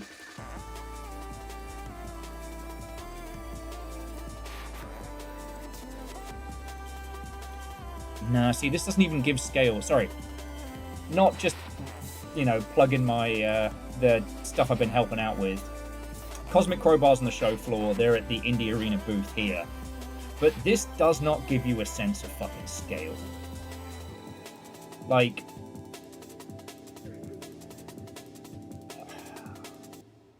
Like, for those of you who've done, like a PAX or something, like... I'd say these smaller, like, 2 and 3s are the size of a PAX. It's the best way to put it. It's fucking massive.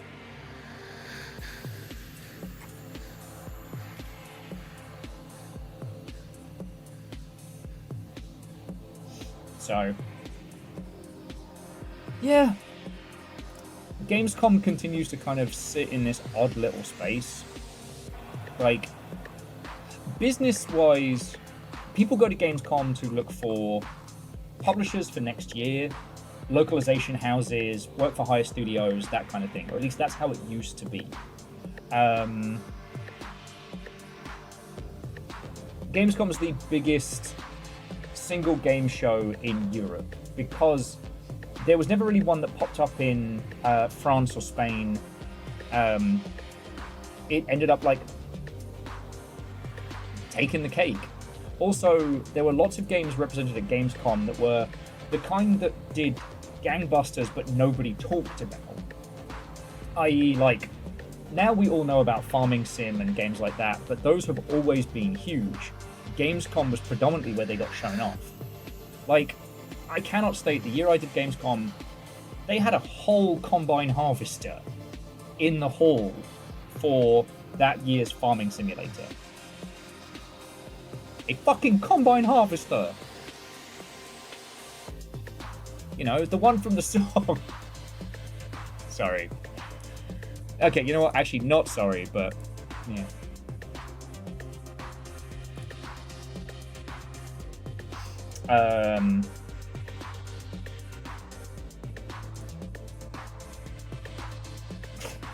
Vern, well played, well played. The League of Unfortunate Pig Fuckers. Now, okay, if we take all of the Chinese games industry and South Korean announced titles off the board, it's predominantly what you'd expect. Like, European-centric titles, games that are coming up for release, you know, weird oddities and things that are close. And that's fine. You know, Onimusha Way of the Sword is going to be Capcom's next big push, so that's getting put everywhere. You know, Roller Coaster Tycoon Wonderworks. You know, famously, especially the German market, fucking loves strategy games, city builders, all sorts. For what reason that is, someone who understands the geography of it could probably tell you better than I. And I'm tripping over my words. But that makes sense. You know, same with Gears of War E-Day is essentially at the end of its PR tour.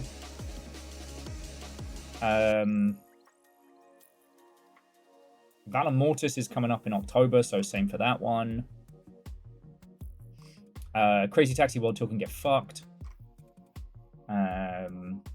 And yeah, so things like Crimson Desert Enhanced and stuff like that. So they might be showing Crimson Desert at Gamescom, but predominantly they're, I don't know, either looking for European publisher folks for whatever they do next or what have you. At this point, I'm just guessing. Okay. I need my emotional support Dreamcast music. I know. Again, though, it is very funny to me, this whole heart of gaming thing, because Gamescom is just a huge show floor. You queue, you play game, you watch a stage show where someone's going to throw t-shirts into the crowd and watch, like, people get feral. I still remember doing one of the Total War shows, and I bundled up a t-shirt and threw it high, and, like, a bunch of people all jumped for it in the crowd, and they went down, and not all of them came back up again. I got booed when I gave a fucking hoodie to a fucking kid in a wheelchair because I didn't throw it out to the crowd. Aside to an aside, I actually completely lost my voice doing Gamescom because we did a stage show every day because we were on the Koch Media block. We were right after the Great Big Grumpy Piece of Bread. One of the squad stuck their arm down it, and the guy inside did not appreciate that. But anyway, there was no stage monitor. We didn't have earpieces to hear how we sounded on the mic, so I just had to get loud. Shot my voice after 2 days, because Gamescom is 5 days long. And the sound tech showed me this trick of take a lozenge and some ibuprofen, crush them up in a pint glass, fill it full of water, gargle, swallow, lol. And it gets your voice back and functioning. It is not a cure. It is a temporary salve. So it let me talk for 2 more days, and then I just couldn't make noise. Okay, the Westeros game. So that's Playside. What have they done? PI Mouse for Hire, Thrive, Age of Darkness, and Fortnite. That sounds more like published titles. This one looked extremely mid. Like, very much Mabage brought large.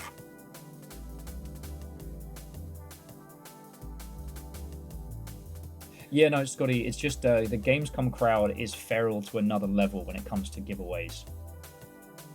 So, it's fucking wild.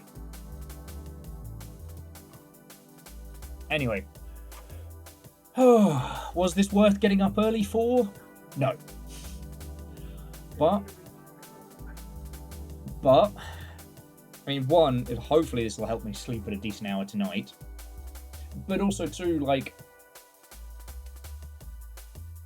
if things start to change drastically, we'll see it here. And again, as much as they weren't for us, just the sheer hard push of the Chinese games industry now is a solidified data point.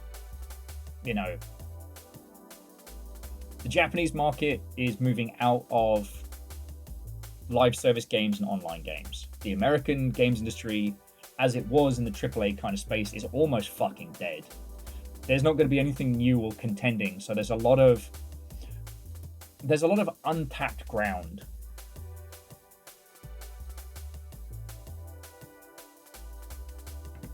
Sorry, Fred. Dustin beat you to that joke already with the story of Dustin's mum, Dust Origins. Surprisingly violent, but not like that. But there's a lot of things that we just had to endure that aren't on this list. So I'm just trying to cast my brain. Oh yeah, and again, Sea of Remnants is the one where I guess it's an everything game, turn-based RPG-y, piratey puppet game.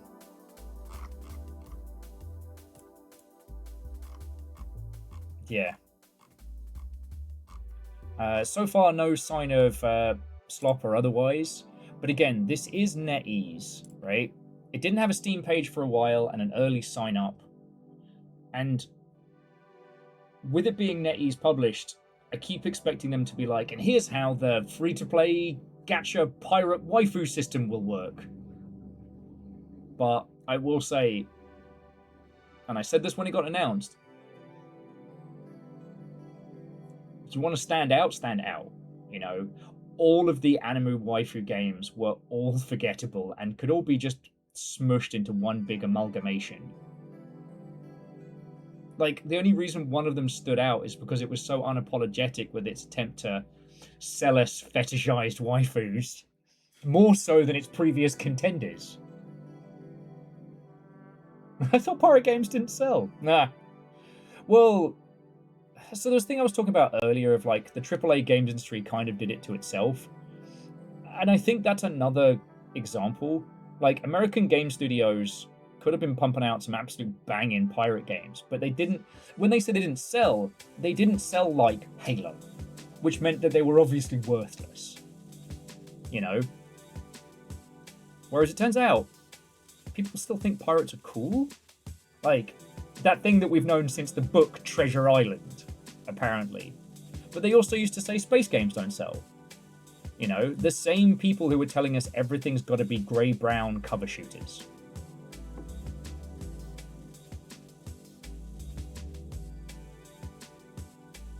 So,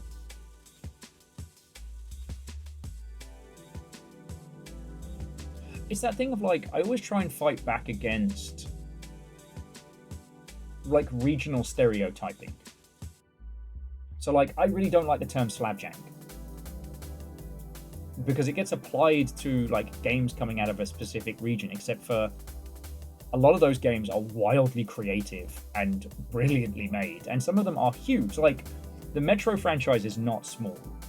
That is a big budget operation, and I'm looking forward to the next one. I hope I can stream it, or at least play it.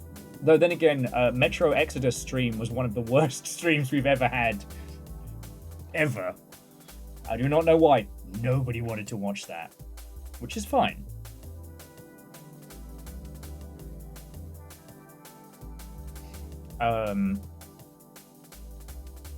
So I'm not prepared to just dismiss all games coming out of the Chinese market as being just, you know, waifu farming shite.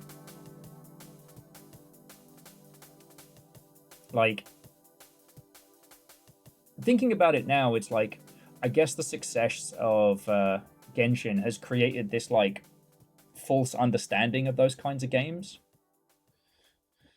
In the same way that everybody rushed to MMOs, live service games, etc. Like, I guess a whole bunch of different teams are rushing to waifu games to try and make a buck.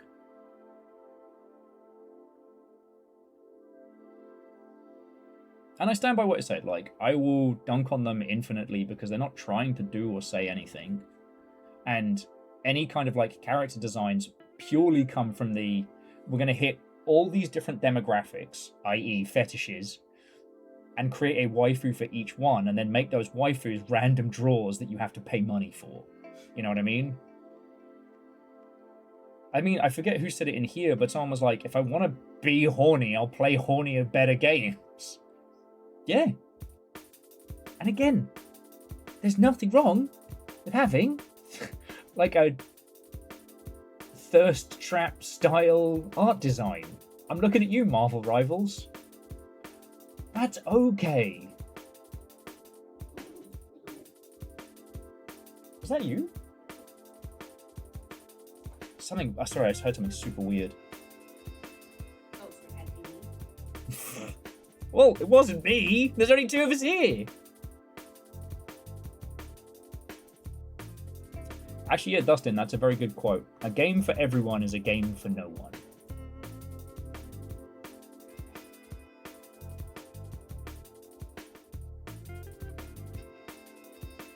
And yeah. I mean, the other thing I was just pondering whilst I was looking at this one is that if it does turn out that that Humankind 2 video isn't a slopathon, which I would be shocked to find out, if it turns out it isn't, it is also that thing of like, right now, whatever you are putting out visually cannot be of that style. It's cursed. Users know it comes from scams and schemage. So yeah, this appears to be, I don't know. It appears that this is just going to be a big old open world single player game. But well, and Unholy Glee with this game right here, with this pirate puppet game, that's what I don't know. We've got the pirates, we've got the art design, there's apparently like action combat when you're controlling the ship, but then turn-based when you're the player, but also a fuck ton of mini games, right? But I still haven't been given the hook. Like, is it a turn-based RPG with a lot of mini games? Or like, what is it?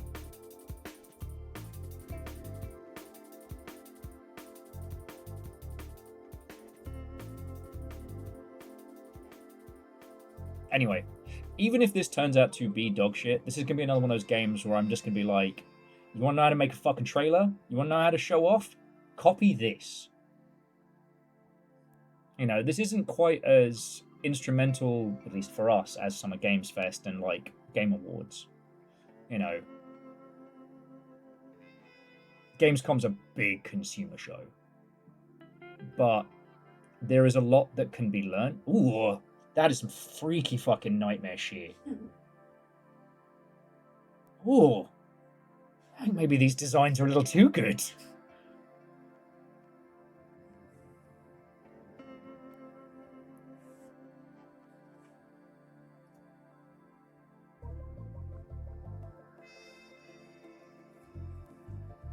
Anyway, yeah. Yeah, Joker Studio is saying no on AI, but NetEase is not exactly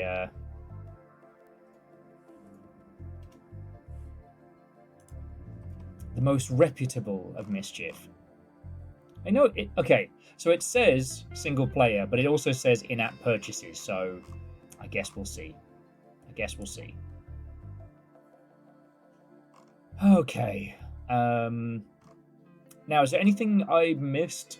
Kind of recap in there, because I feel like I did. Because again, not all of them were here.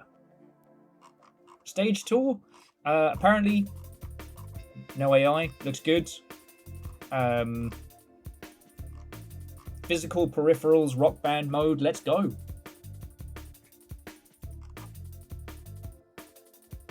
Again, why was Mugenics in this lineup? The music was there, but the game wasn't. Sorry, if you missed it, so this is stage tour. You don't need it. The evolution of music rhythm games. Rock over 90 officially licensed tracks. Oh, and they have a roguelike tour mode? Okay. Man, I can't wait to crash out proper. And Mental Monk, no, I'm still going to rip the piss out of it just because it really does scream like divorced dad core. But the D&D Warlock game did look good. You know, had some really interesting uses. Not quite immersive sim, but definitely play it your way. And I did think the poor fucking NPC who, just as the, mind flayer or what have you, was about to grab the player, she did like a fucking ninja swap with one of them, and the poor guy got eviscerated. It was just like, damn, that's a bad day at work, that is.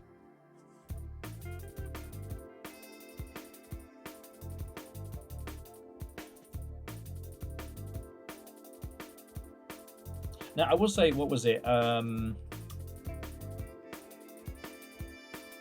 of the last, I think it was Guitar Hero, maybe World Tour or what have you, gave me nightmares. Because the tutorial is that you wake up and you're about to be on stage in 2 minutes and you don't know the song and no one's explained anything to you. And that was surprisingly more difficult than previous previous Guitar Heroes. So I kept missing things. So I'm on stage, I'm fucking up. All my bandmates are looking at me like they fucking hate me, and the crowd is booing. I'm stressed to shit. Like, I don't get stage fright, but I am also not musically talented in any way, shape, or form. Oh, so yeah, that gives me a haunting. Oh yeah, we get to kill Snoop Dogg. Because he sold out to the current ruling administration. And yeah, we don't have long to wait for Silent Hill. I don't get stage fright, I get stage fright. Yeah, this one was a natty. If we want to just take a second to shit on this one, because this is the NetEase Nothing Sandwich. Supposedly it's an open world RPG. Every single facet of this just looks like a blander, pulled down version of something else. And is so very clearly, again, going to be another, let me sell you... Yeah. No, you know what? I can't even do the trailer again. I just can't. I just can't.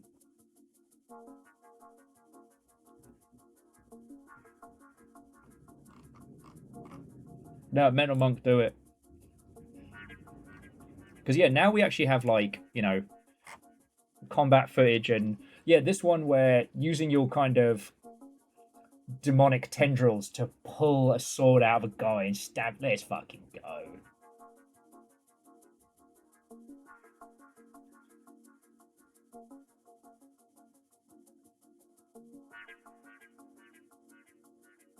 Oh, so what are the price points on those stage tour bundles?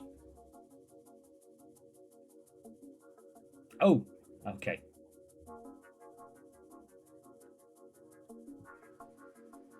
Okay, so we're not getting the stage tour bundle anytime soon.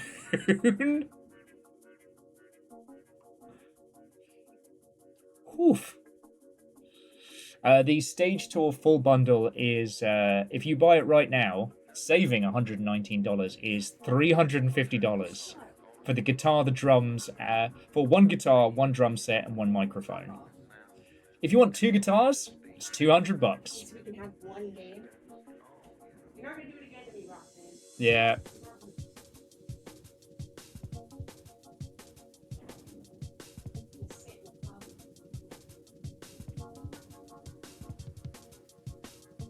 Yeah, Martin, we're doing plastic peripherals again.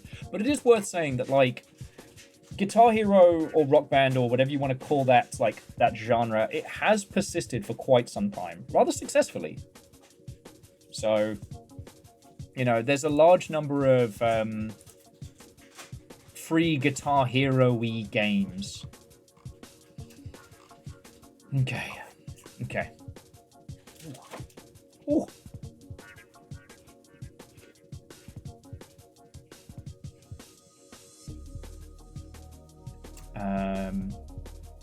Yeah, we didn't really see anything else. So, yeah. That's what we saw of Gamescom opening night. Just quickly check the hot sheet, see if anything popped off while we were nattering. Because it was very early for hot sheets type stuff.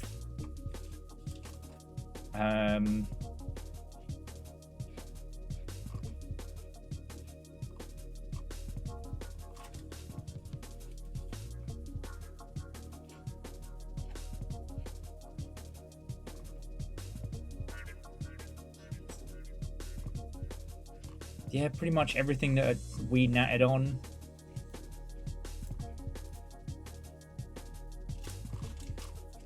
That everything boring sandwich anime game is already describing itself as a GTA killer, so I can't wait to see for that one to fucking die.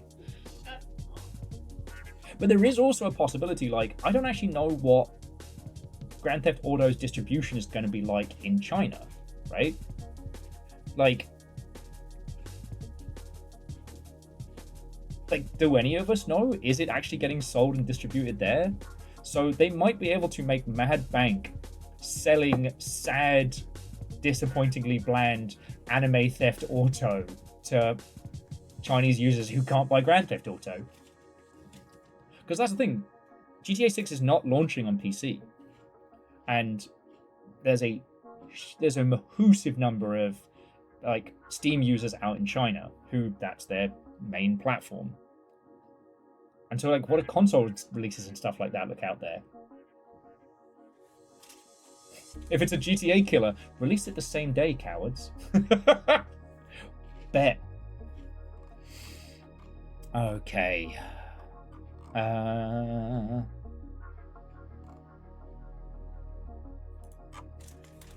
Like I said, just quickly checking the hot sheets.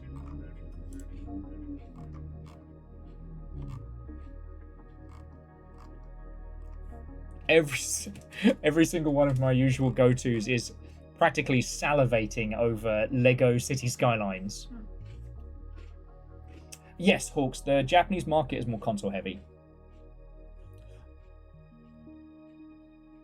Now, the actual like economic reasons behind this, a lot of my knowledge is out of date.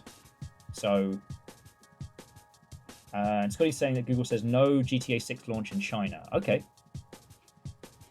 Because again, friends, just in case this is like hasn't come across people's like knowledge base or feeds or what have you, in China you have to get permission from the government to release your game. Right? Over here in the US, you can release your game, but it is expected that you will have an ESRB rating. The ESRB is not a government agency, it's kind of like self-governance. Though you can get in shit for selling unrated games to minors. So that's where that whole thing comes in. But here and in Europe, you don't have to get permission from the government to release your game. Now, in places like Australia and things like that, you can get your game pulled from sale if it is deemed. But that's another kettle of monkeys.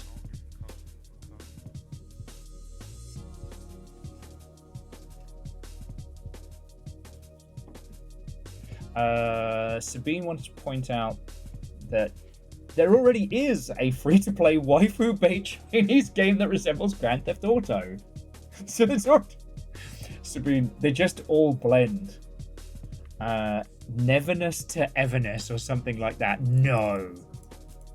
If I had to come up with a fake waifu game... Oh, that's the game that Pink was getting at. Yeah. Oh, yeah! Full-on anime waifu nonsense. The first thing. Get 120 free pulls! I was giving Jess shit about this because I totted over to see if they wanted a cup of tea.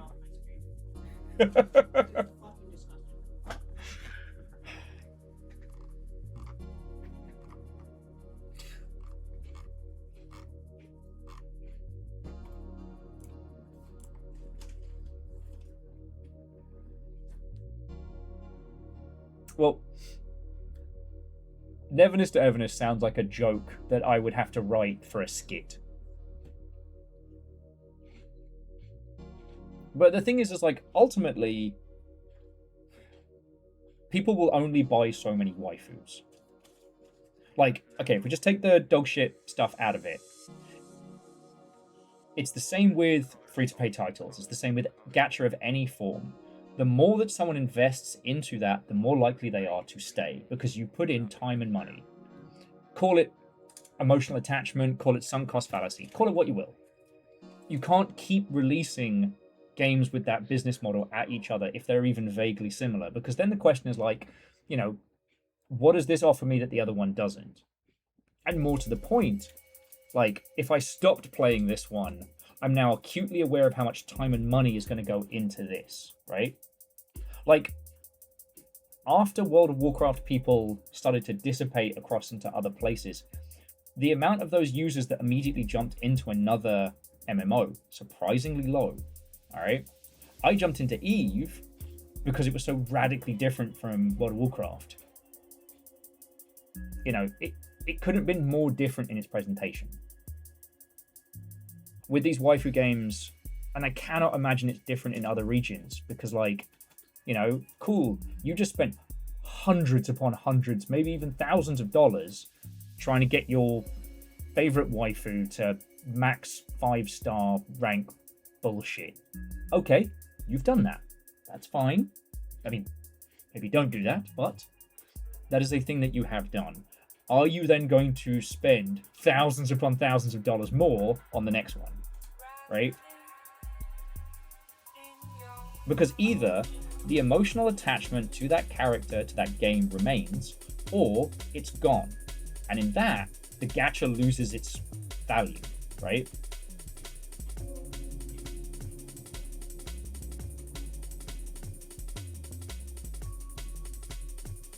Oh yeah, and as Laoshi and people have pointed out, that Everness to Neverness, Flevolous, Blevolous is also riddled, so. And Hoffers, I mean, that's true. It's just more the case of, like, when people play Lethal Company, those users will look for another experience like Lethal Company to play. When people play Street Fighter, they don't look for another Street Fighter. Some games bring you into a genre. Some games are a thing that you can move between. You know, old-timey AAA games used to be very similar to that, right? When you finish an Assassin's Creed, you might start another big AAA game up, right? But with a lot of these other ones, like, the through line is different. Do you know what I mean?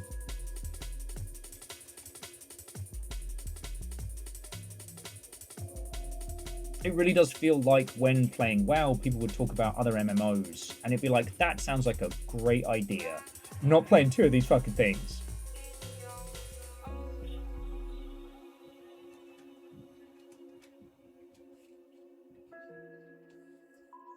So yeah, whatever that knockoff Grand Theft Auto-y thing is, might be able to gain ground in regions that aren't getting equivocal, you know? But, you know, it makes you wonder, like, if Pokemon and Palworld, if Pokemon has things like sewn up, but Palworld managed to claw some stuff together by being a meme first and then let's be honest, a better Ark Survival Evolved. Okay, what do these other Pokemon titles have? Because one of them, I don't even remember what it's fucking called, but I just thought it was another trailer for Palworld. Like, okay. I guess what I'm trying to say is that if we want to look at it purely in a business stance, the waifu-thons that we got bombarded with today are no different than the grey-brown cover shooters we got bombarded with back in the day. They blend, they blur, you lose a sense of any kind of, like, you know, uniqueness or grab or garb or anything.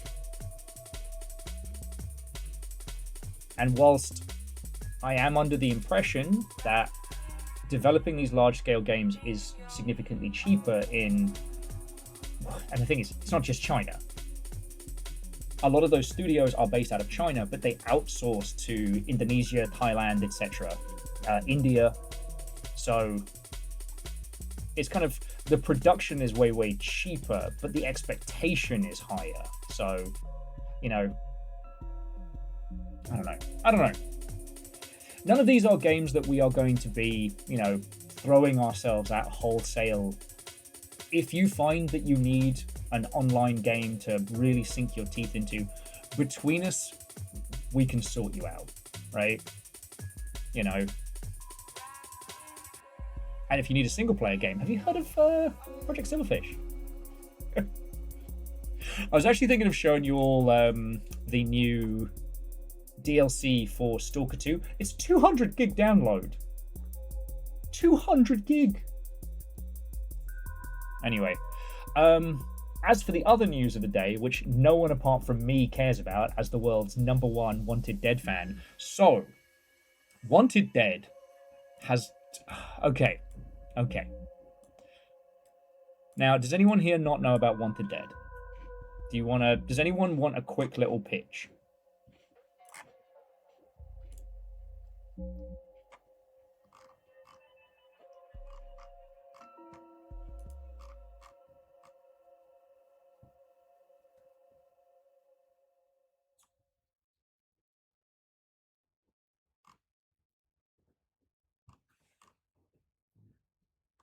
Okay, so no one is requesting a pitch, so here we go. So basically, everybody's radar set off today when Wanted Dead updated.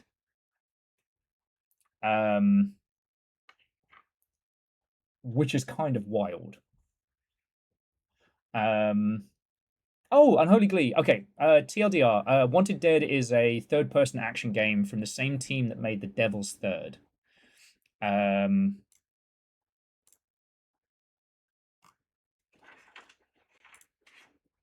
Get some tunes going. You play a cybernetically enhanced military prisoner turned expendable cop and head of the zombie squad. Wanted Dead is a fun, fucking difficult unless you play it on cat ears mode, like action game.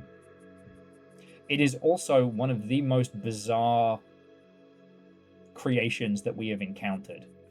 It is parody, it is serious, it is ridiculous, it is Lynchian and over the top. For every part of it that's trash, there is something that is inspired.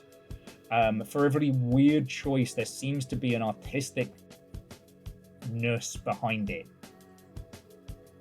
Like, the lead character in this is played by somebody who is... This was their first voice acting role. They're clearly very bilingual. And their line deliveries are bizarrely weird. The most famous person in this whole production, Stephanie Junstein, who's famous for playing Quiet, a character that doesn't talk in Metal Gear Solid, does not play the lead. She plays the cat-loving gunsmith of the team, but also Miss Justine did a shit ton of covers of like 80s and 90s songs for the soundtrack, including a cover of the German version of 99 Red Balloons, which is in the karaoke minigame. I could talk about this game for ages. I've actually made a YouTube channel for the sole focus of being able to make a video about this game. Now, I know a load of people have talked about it. Thankfully, it's gotten past the point where people are saying it's a game that's so bad it's good, and people are like, hey, this is crazy. Like, there is only one time in the game when the narrator speaks, and that is during the ramen eating minigame, where he explains the history of ramen. The narrator never speaks before or after. It's wild. Ultimately, it's a game with high, lofty ambitions that doesn't get a chance to do all of them, probably because its budget got pulled. Or at least the amount of time it... Bless you. The things it wanted to do are on display, but it doesn't get to do all of them.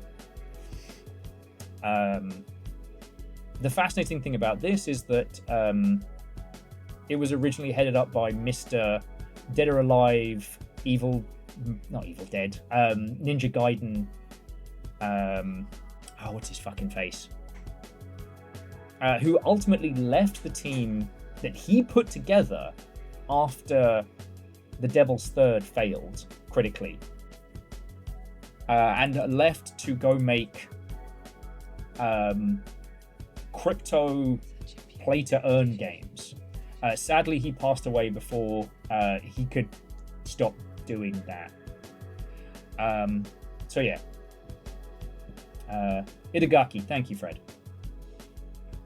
So, I don't want to speak ill of him, but the team that made Wanted Dead were brought together to make The Devil's Third, and then left by the person who brought them together, which is a story we've heard so many times, usually to their death, right?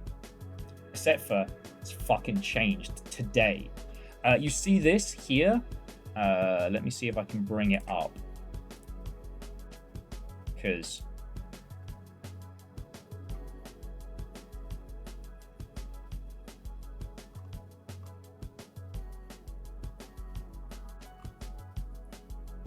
okay, let me see if I can bring it up. Alright, yeah. Yeah. So, this is the post that I reshared. So this was the original Wanted Dead key art. Which honestly, one, wonderfully striking, and two, kind of sums it up. We have Zombie Squad and the cat. Oh, as a small little aside, so the demolitions expert is deaf. It is never treated as a joke or as a punchline. And the team can sign and understand him. Which I'm just like, that's... Animating hands is insanely hard to do and insanely expensive. And by expensive, I mean like hours in a day to make it pop. And they still took the time. They still took the time with that. Anyway, this is what it's been replaced with.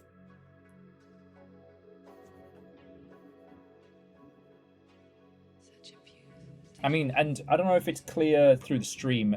Our main character's hand is completely fucking mangled there. What this is even supposed to be, I have no idea. And also, this character now looks 12.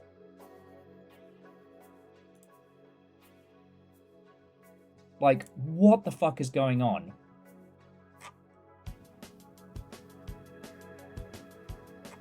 Like,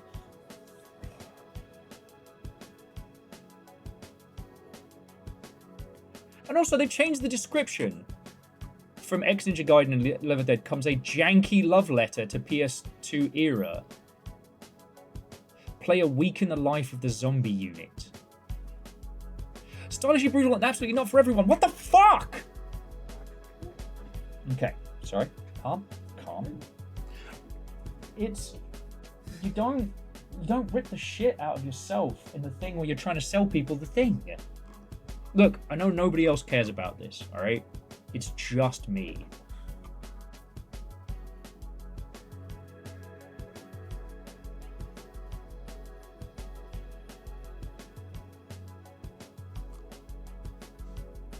They've updated the page in the last few hours to say, like, generative AI note, we have used it, so you have to put it in the description. Look, I played through this game twice. I love it. But something fucky is going on here.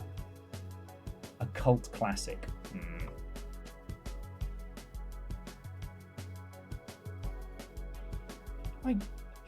Wanted Dead is a hybrid slasher shooter that plays like a lost PS2 disc someone dared to actually finish. Fuck off! Now, here's the thing that's popping off. So Vivi's Final Day Off is now listed as the publisher, who were not the publisher before. Okay, just... and when you check this site, yeah.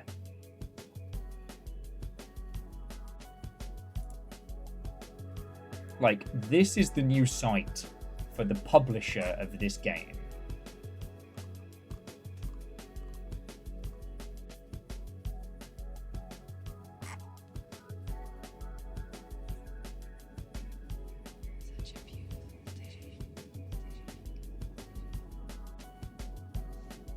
So yeah, once I'm done with stream today, I'm gonna do a media request on this one. Because the description of the game's changed to be almost an insult to it. and there's no other information on them. Like, you know, Resetera. Does Resetera have any more information than us? Oh no, it's just.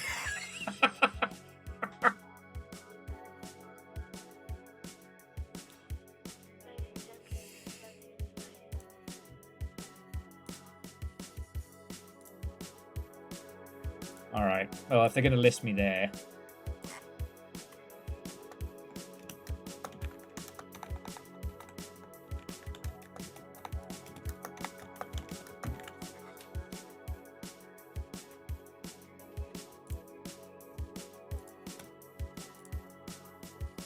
Okay.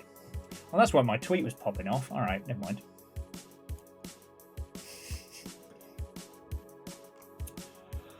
Okay.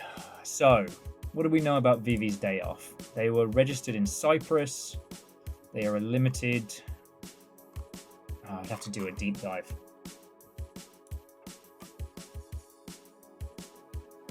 But this seems shaky. All right. But the other thing about it is that now Solitaire Limited is listed as the developer. And I'm like, hang the fuck on. No, they weren't. You know, these are the folks that did Naruto to Boruto, Shinobi Striker. Which, I mean, if you enjoyed the fighting games of Naruto, it's very good. But only if you enjoyed the fighting games. Valkyrie Elysium was a dud. Sorry. I'm glad they tried it. That is a lot of you. That is a lot of... Oh! This one, what now? So, Space Runaway has also been changed, but Space Runaway is still listed under the previous publisher, 110 Industries SA.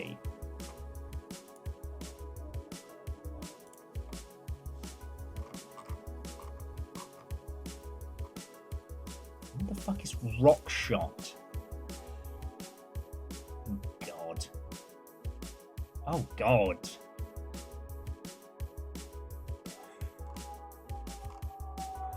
Oh, hang on a sec.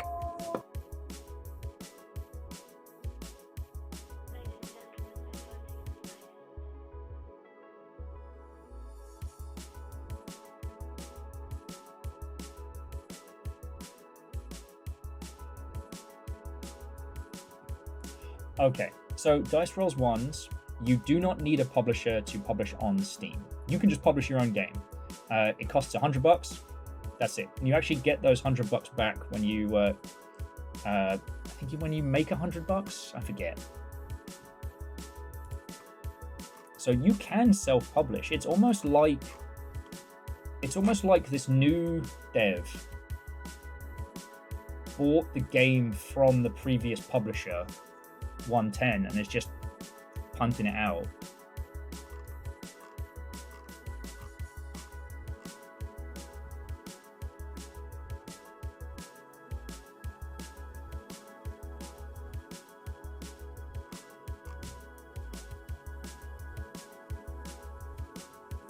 Okay, after you earn $100, you get it back. Okay.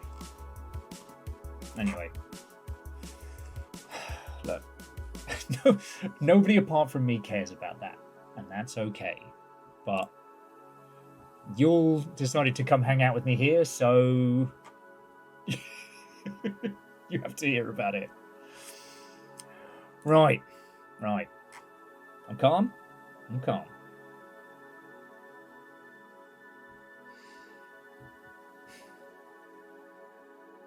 The reason it's important to me is that Wanted Dead was always such a... It was a story of hope, right? Like, you're all familiar with Metal Gear Survive, right? I still don't know what happened to that team, but if you're not, the TLDR was that Metal Gear Solid 5 was a nightmare crunch. I am not saying Konami was right, but I'm also not saying that Kojima was right. That game was in development for so long, they had to fracture off the start of the game and sell it as a standalone title, Metal Gear Ground Zeroes, to try and keep development going, they developed a custom engine for Metal Gear Solid 5. And the game itself, even after that first act, was cut off and sold separately as a standalone title. Metal Gear Solid 5 was not finished. And if, like me, you've spent a lot of time with that game, you can see why. It's so bloated. There's too much game. Ultimately, it shipped with basically Act 1 of a 3-act play, and then the startings of what would have been Act 2, and then nothing. It just, if you play through everything in Metal Gear Solid 5, it just fizzles. The story's not finished. And the thing is, as a story, it could have ended at a very, very specific point. They're the ones who kept it going. I think one of the reasons why the Konami-Kojima split happened is he was eating money.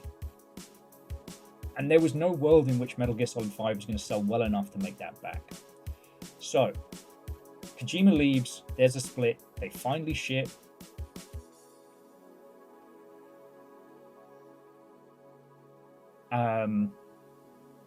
But Metal Gear Survive had already been in the pipeline in some degree. Now, Metal Gear Survive was an attempt to make some cash off of the Fox engine, or the Fox engine, which developing your own engine in the way that they did, crazy expensive. So they're trying to make some money back. But the thing is, Kojima's gone.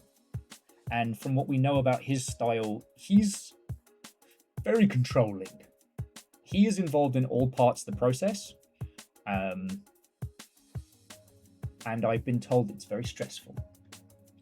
So he leaves, and suddenly there's no head honcho, and you can feel it in Metal Gear Survive that good engine, good ideas, but either there was a power struggle or Konami Corporate were on them.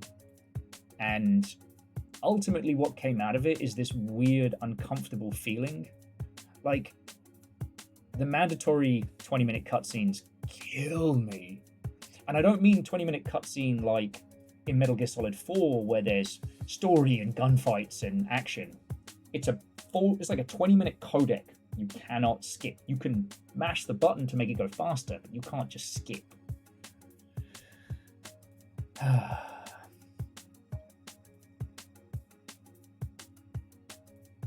Distron, one of the big moments in the whole Metal Gear drama was that, at least as we were told, Hideo Kojima was not allowed to attend the Game Awards. And yes, Distron, Survive is the one with the red crystal zombies. Let me just pull it up.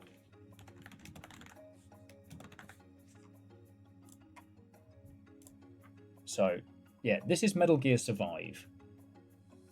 And when you're allowed to just play, it's not that bad, actually. It has this ginormous kaiju creature that stomps across the map.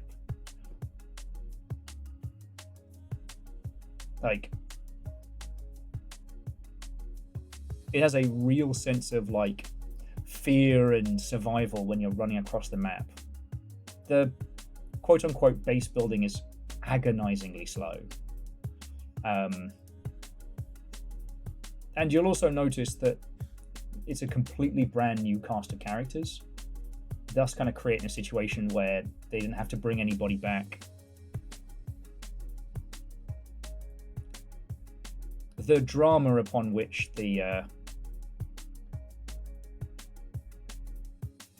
Metal Gear casting and stuff like that is still an old tale.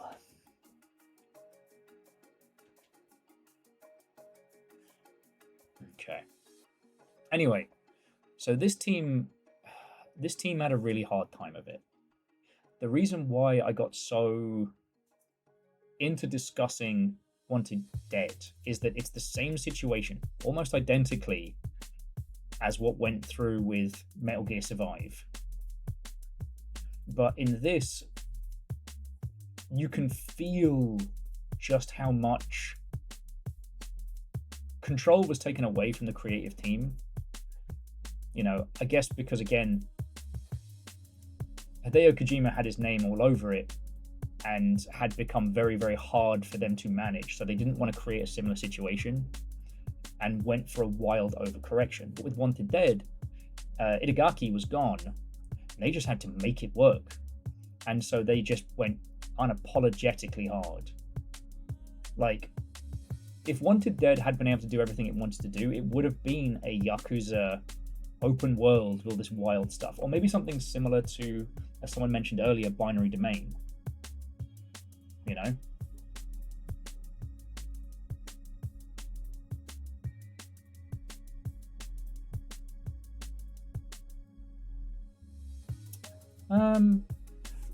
Distron, I wouldn't say that's an accurate description. You know, it's designed to be a team stealth survival game. With this, you spend a lot of time base building and hanging out with homies. Ultimately, the majority of ways in which you get decent gear or decent resources for upgrading and supporting your base is through these like last stand style moments. Yeah. Binary Domain is still worth discussing. You know, it was the Yakuza team's attempt, I shouldn't say attempt, they're probably their missive, that they were told make a game for the American audience. So while it's still a third-person cover shooter, it still has that spark when you start getting into the inner city and whatnot. And it's also gloriously weird. If only for the French dual-wielding ninja-flipping android. And the fact that it has voice commands. Okay. Alright, friends, I'm sorry to leave this playing for a sec. I'm desperate for the loot. I realise we've been at this for 4 hours and I haven't peed. I'll be back with you all in just a second, okay?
Hello, hello. So.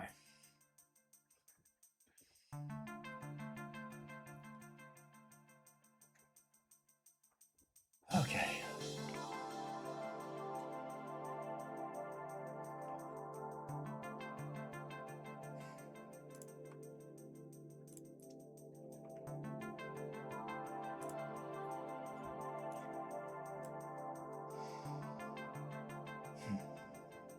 So I was trying to ponder something that we can trundle about in for a bit, for background banter and what have you. I mean, one thing that's been really interesting, well, not interesting, things that I think are interesting, like,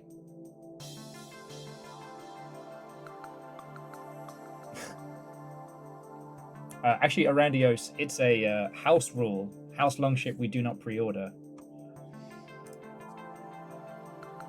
Because remember, if you want to help out the dev team by day one, any pre-orders, that success will always go to the PR teams. Last night I had a very bad night, and to kind of keep my brain in check, I was having a run around on good old Mad Max, which, God, 2015, middle of the 2010s, a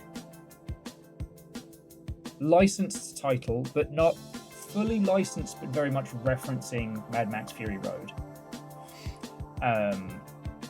Published by Warner Brothers, made by Avalanche, as in, I believe, the Just Cause squad. Yeah. But also responsible for, well, Generation Zero is a team within Avalanche. Oh, Ravenbound didn't do good. Okay, anyway. And you know what? It is a fascinating microcosm of why a lot of like the AAA industry has ended up in the situation it's at.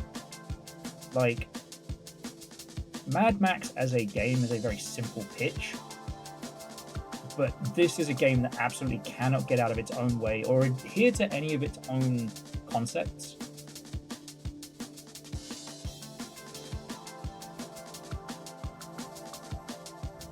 And it's kind of fascinating for it, like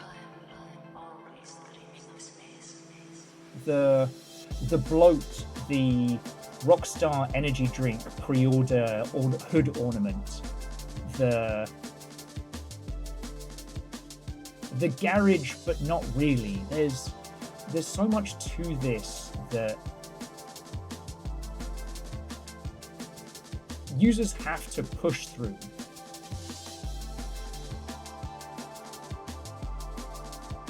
And it's wild because the things that you have to push through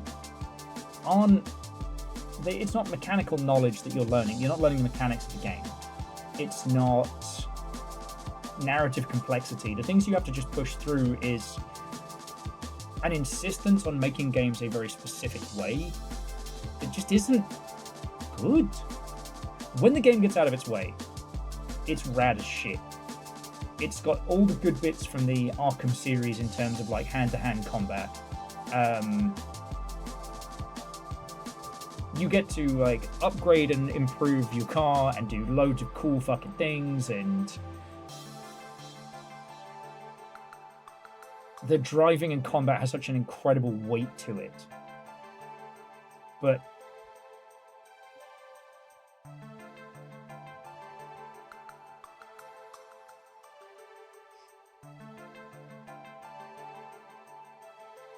like you really have to struggle through the first 2 hours of this game for it to let you just be. It really has that whole like opening crawl that could have been an email, or at least could have been a cutscene.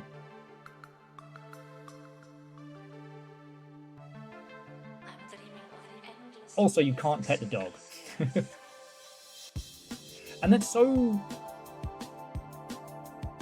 It's so telling of so many games of the 2010s that the amount of time you spend struggling through what is believed to be the correct way to make a video game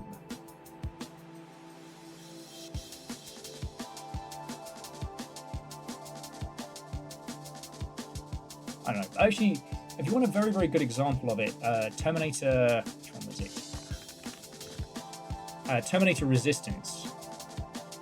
Ooh, which is currently only $8. Is phenomenally better in terms of a licensed game and gets out of its own way to let you play. Like, sorry, just because we're talking about Control 2 and things like that. If you don't have the narrative chops or the world building to do early stuff, just let the user play, you know?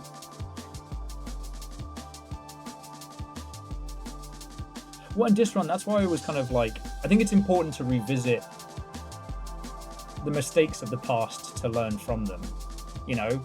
I don't know about you all, but same, it's been a long time since I played a commercial AAA video game. I guess technically Stalker 2 was it, and that's a different beast. But Mad Max is so evocative of the times because it's a licensed title published by a huge publisher, made by a big studio. And you can see how the creativity of the original intent of the game gets watered down through mainstream design philosophies.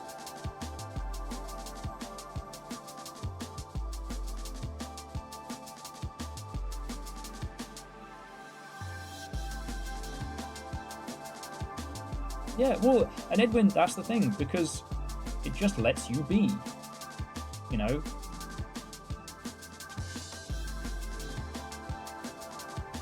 Fallout 4's intro is a little too long, in my humble opinion, but at least once you're out of the vault, you know, it gives you a whole bunch of cool shit to play with and lets you do it your way from the go.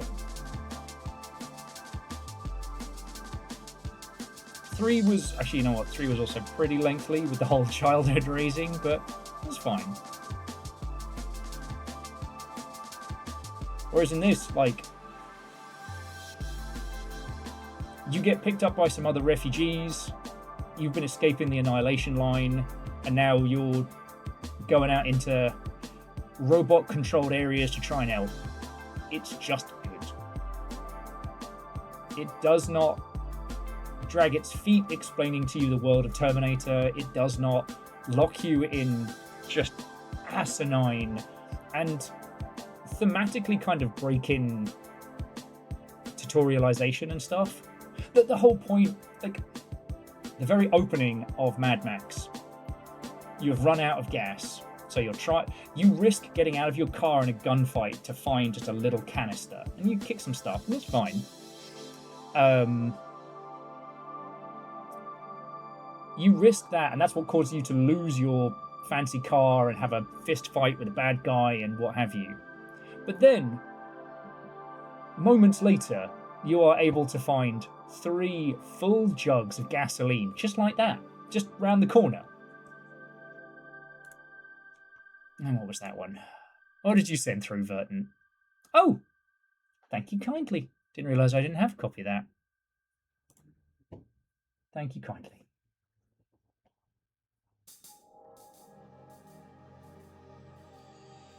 And yeah, Edwin, it nails like the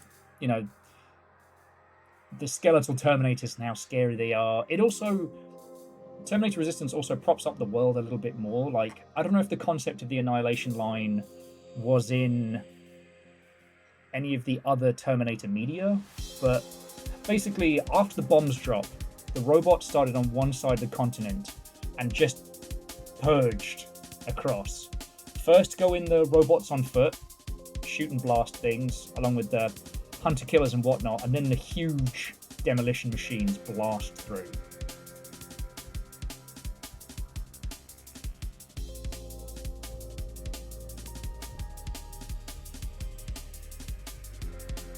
Oh! Actually, to the John Deere Enjoyer, I wasn't aware there was another FPS Terminator project. But yeah.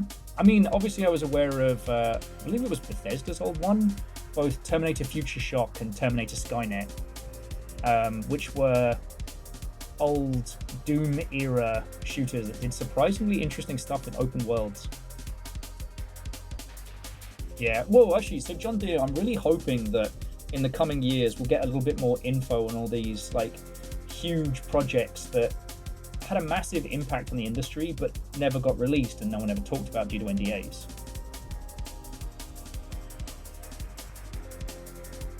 But yeah, if you're looking for a shooter to play for, you know, an afternoon or what have you, Terminator Resistance is fucking phenomenal.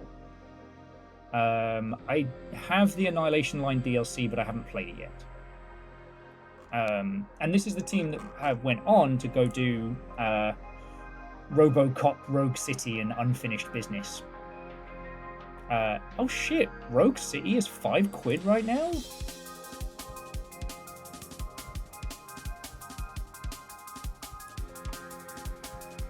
Now again, I'm not saying this is a game that you absolutely have to play or that RoboCop is somehow a perfect franchise with no flaws.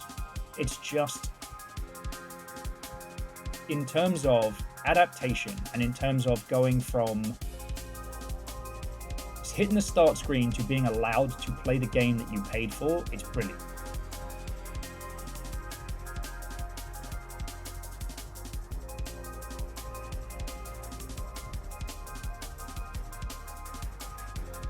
Now, there is something to be said for franchises that have been mishandled at a corporate level being picked up by younger dev teams who are fans of the original work but didn't work on them and what they've been able to create.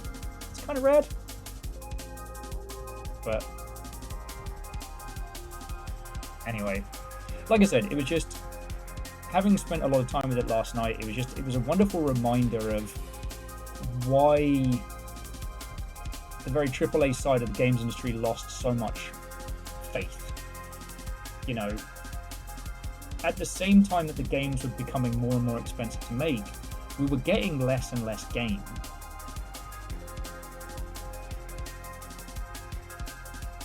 Like, I was thinking about the Ubisoft open world, especially their shooters, and how as that whole thing progressed, it felt like we got less game, not more, especially with like Far Cry as a franchise.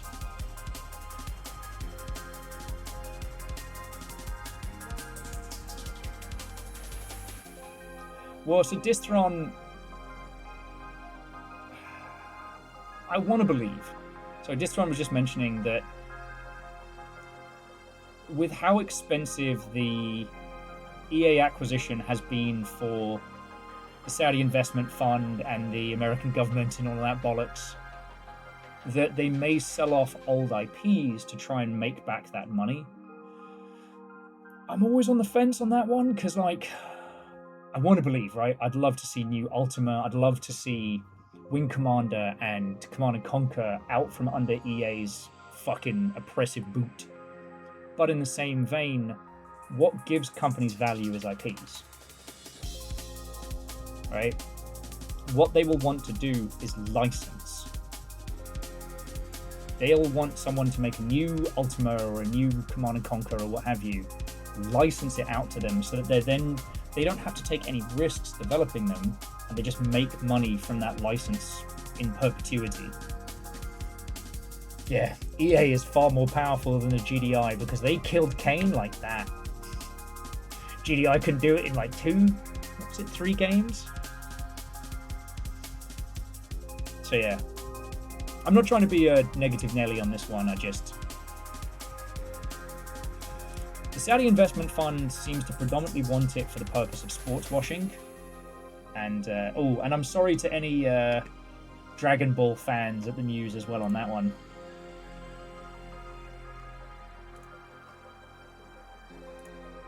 Okay.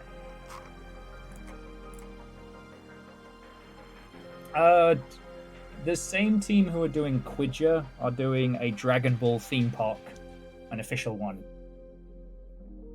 So there's going to be an official Dragon Ball theme park in Saudi Arabia and somewhere else. Now, Quidja is different from Savvy Games, but all of them are under the same umbrella of the Saudi Investment Fund.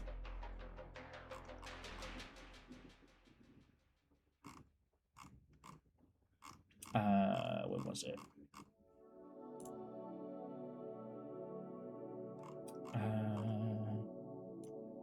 So France will be getting an anime. France will be getting a Dragon Ball Z theme park, and there will be a. Okay, the one that's being built by Quidja will be duplicated in France. So yes, the official Dragon Ball theme park will be in Saudi Arabia with a twin in France. So, look, I'm not part of the anime industry. I don't work in that sphere. I don't know it nearly as well as I know games. Unfortunately, that will have to be someone else's, mantle to take up there. Can finally participate in the Cell games for real. Yeah. What was the best comment I saw was, remember that one episode where Vegeta had journalists killed?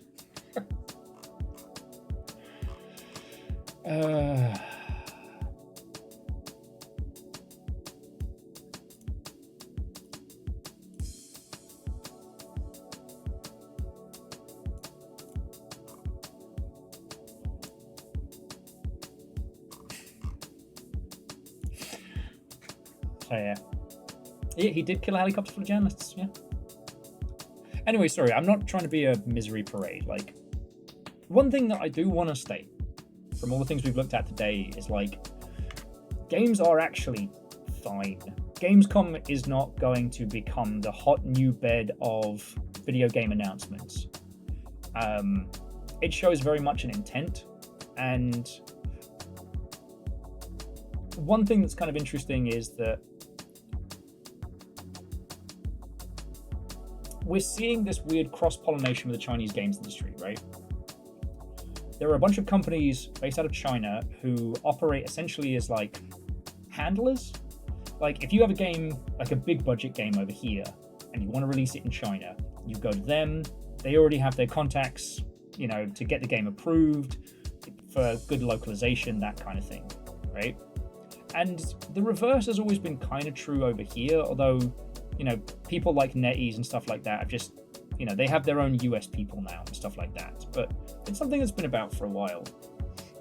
What's, I think, really interesting with the games we saw today is that,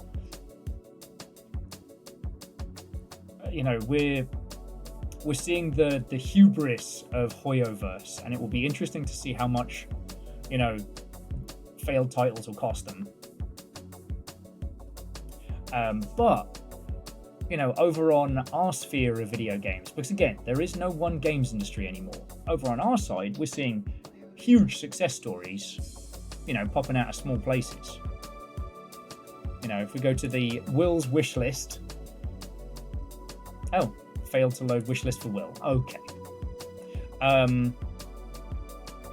This is likely to do gangbusters. So this is Blood Dungeon. They're the same folks that did Nidhogg. Blood Dungeon. Same folks that did Nidhogg. This has been tearing through the lives of journos throughout the weekend, with one even saying, I burnt my kids' pancakes because I was playing this.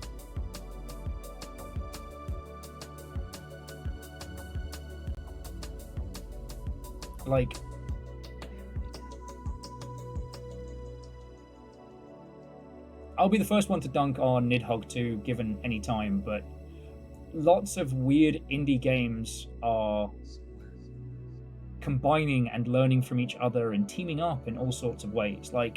This isn't just another Vampire Survivors. This is mashing together a whole number of things. It's Vampire Survivors, it's Risk of Rain, it's that guy's nipples out.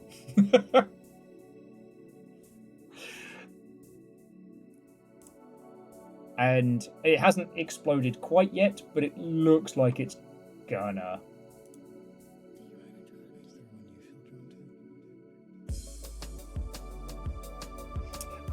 Ultra Pool roguelike, Loot Goblins Together, another chaotic Friday night special that Jess and I played. You already know about Volume, Kakeda Mata, but again, both Volume and Kakeda Mata have reached overwhelmingly positive in 4 days. Like, that is an inordinate number of copies sold. How to Fish, yeah, over 8,000 reviews in 5 days. According to them, they sold over 1 million the first day, 2 days.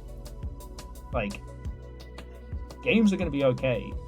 Mortal Shell 2 seems to be having a little bit of a rough go of it, but that might be stability. But again, over 4,000 reviews.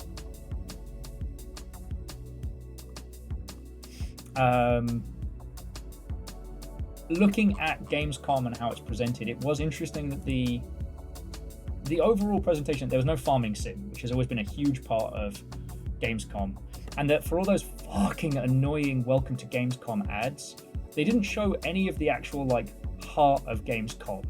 You know, they didn't show the mahoosive crowds or the stage giveaways and things like that. Like, maybe there's a huge cosplay scene now at Gamescom, but aside from people who are paid to do, promotional displays for booths, and good on them for doing it. Like, I love the trend of, rather than third-party media agencies from LA, we're paying people that do cosplay full-time to cosplay for an operation. That's rad. Distron, are you going to Gamescom? I'll just pop over to Cologne. Oh, you know what? Sun's not too far up. It's only 3 o'clock here. Yeah, I'll just nip on down.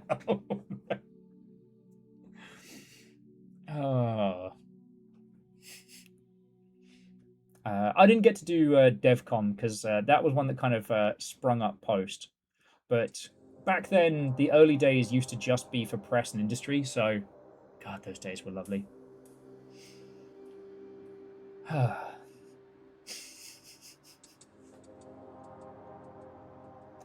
You know what? That makes sense. I did get some weird emails from people about that. And also, I've done nothing but teleport bread for 3 days.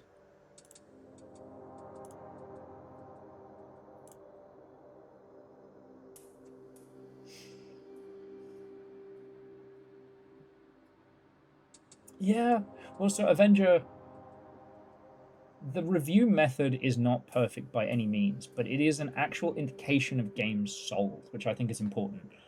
Concurrent player numbers, it doesn't really matter.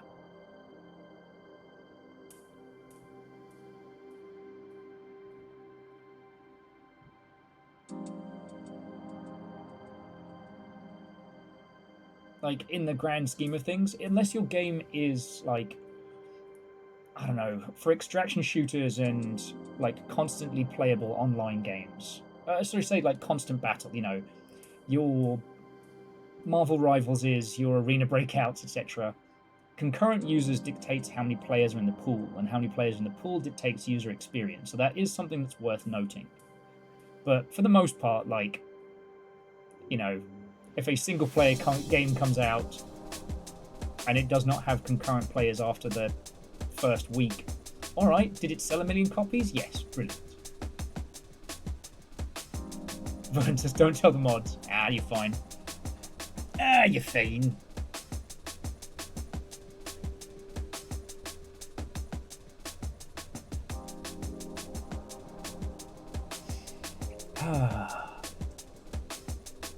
Okay.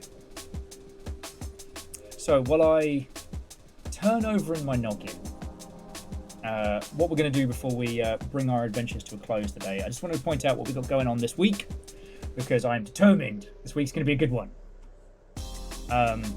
So while today was the Jeffrey Kegel's Flogs Waifus Power Hour, which actually lasted 3 hours, I have some bangers for you this week. So tomorrow, for Weird Indie Wednesday, I've got this one. Parkside Decayed Soul Manipulation. Now you're probably wondering, what the fuck did you just say to me? Check this out. I just saw this and I don't know, I got that same feeling I did looking at the old Deus Ex trailers of yore. Also, there's another very, very arresting game sorry, there's a very, very similar game coming out tomorrow, which the art style is just a little bit too brutal. And while it's a... I'll show you in a sec if you haven't already seen it. It's got the crazily long title. But it's also a sniping game. And I always worry when I'm doing sniping games that I'm just, once again, going to not talk to you or ignore you. Because this may shock you. I really like talking to you all. Sorry you had to find out this way. Anyway, Deus Ex, I Divine Cybermancy, indie as fuck.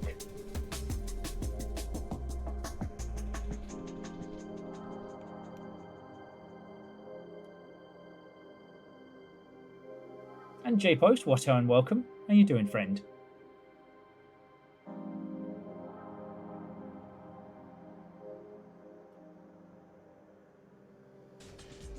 Oh. Okay. So for Thursday, friends, we are finally beginning the rat line. Hey, who's putting mixed reviews on this?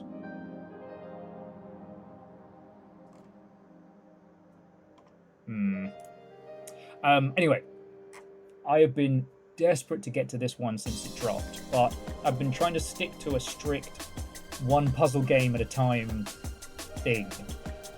This is very much the root trees are dead, but we're trying to track down Nazis on the land.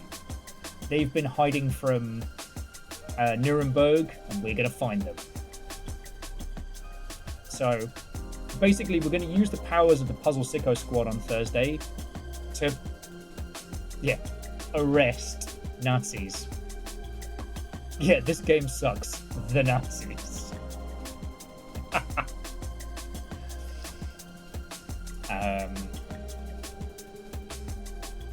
I don't know, and I never managed to finish the 2-season show of, I think it was called like Nazi Hunters. There was a big reveal at the end of season 1 that left a really sour taste in my mouth, and I haven't been able to shake it enough to go back.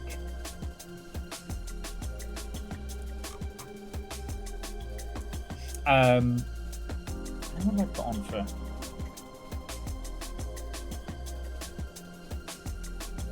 Oh yes.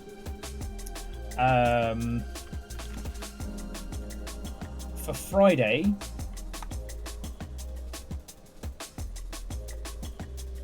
Wait.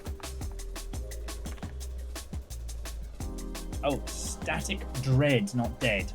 For Friday, I want to do this one. Now, again, this is one of those that isn't ooga booga booga scary, but it's kind of a little haunting. You run a lighthouse, things get Lovecraftian. You have to keep ships from running aground whilst also maintaining the area, whilst strange and weird creatures unfurl. It's a little bit that radio DJ game we played. It's a little bit, what is it? I Am Not Human or what have you. And distinctively weird. Now, the other reason why I want to play this is, I don't know why, but there is a submarine game. Yes, Killer Frequency. That's the one. There is a submarine game sequel to this one that looks so good. But whether or not the two Static Dread... God, tripping over my words. Don't lose teeth, friends. It sucks. The other Static Dread game looks fascinating, and I really want to get into that one. I don't know if the two are connected, so that's why I want to make sure you get to this one first. Excuse me.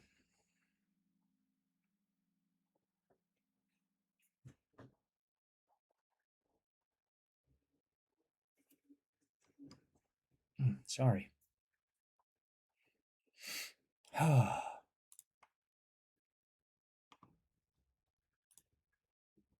And I think this one's going to be very, very good. Sorry. Brain's careening all over the place.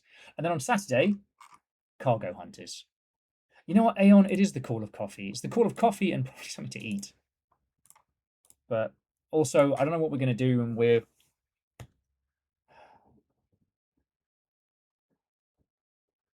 well.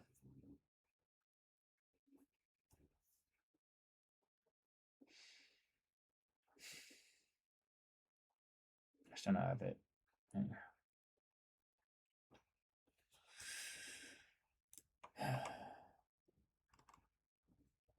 Part of me is like, maybe I just give up for today. Like, we did do all of Gamescom. Well, all of... We're not calling it ONL. Stop trying to make fetch happen, Kegels. Did cover all of that, and yeah. I mean, I've just lost the wind in my sails. But yes, puns. Saturday will be Cargo Hunters. Now, I haven't played since our last little run, and I don't know if having the gang together is just going to make me an invincible, bodyguarded bastard. Whether or not that's going to add to the fun of it or detract. Or at least, but let's all find out together, because I know you and Dustin were really enjoying Cargo Hunters.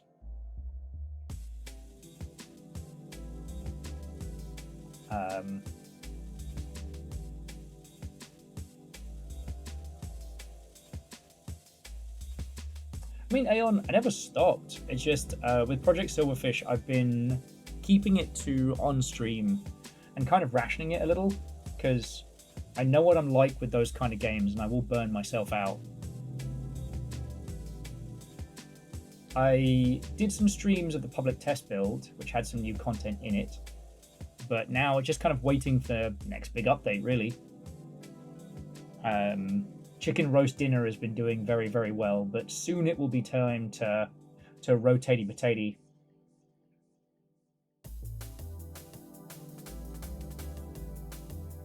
Okay.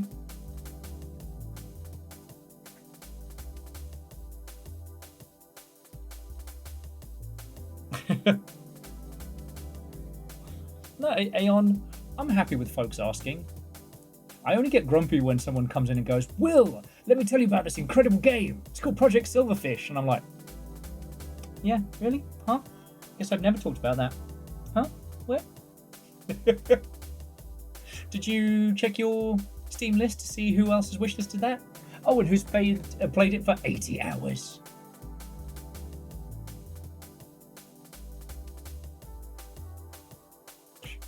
I mean, Avenger, I got no sympathy.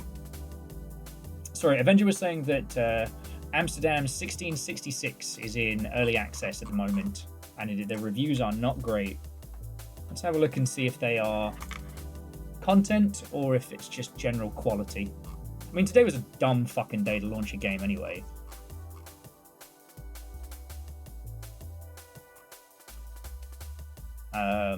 Oof. Game is unplayable, game is broken, combat horrible.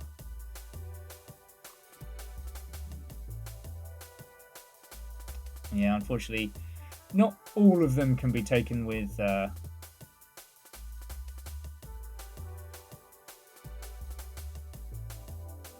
Yeah, and even folks being like, hey, played it, don't like that it has AI, but it just plays awful.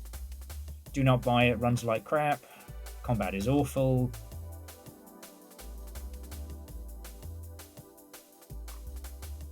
Very poor combat, poor controls. Damn.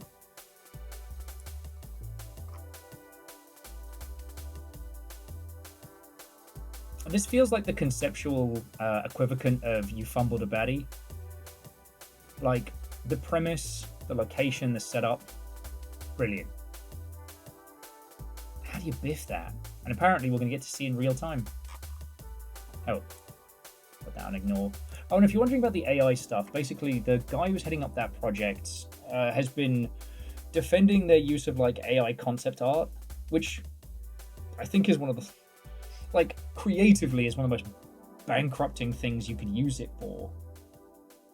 Like, I'm not going to make excuses for it, but like, there are some games that have been using it for like in-game posters and UI images and things like that, which is still garbage, pay your people. But at a concept stage, which means that the very jump of this was not the ideas and creativity of people, but the regurgitated vomit of a data set so large as to become incomprehensible. Like, cool. Way to give me a load of reasons to not give a shit. Oh, and the game I was talking about, the incredibly long name game, it's this Mother Hubbard here. It's not coming out till tomorrow, and with it being first title and being very, what's the word? Cruelty Squad inspired. I want to see how it does a little bit before we dive into it next.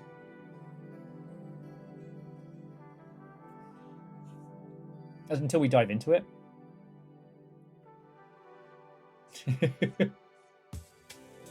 Look, Distron, so long as it's easy to remember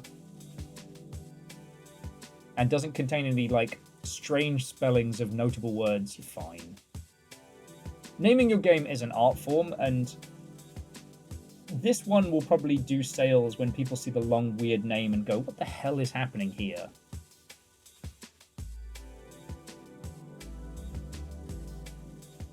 But in the same breath, till we know how this runs, I'm not confident throwing it on the schedule just because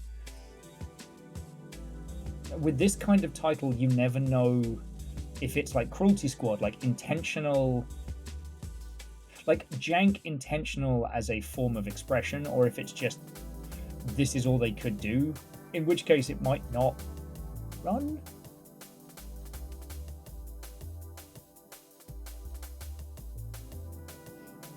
So yeah, but it is an interesting one to look forward to.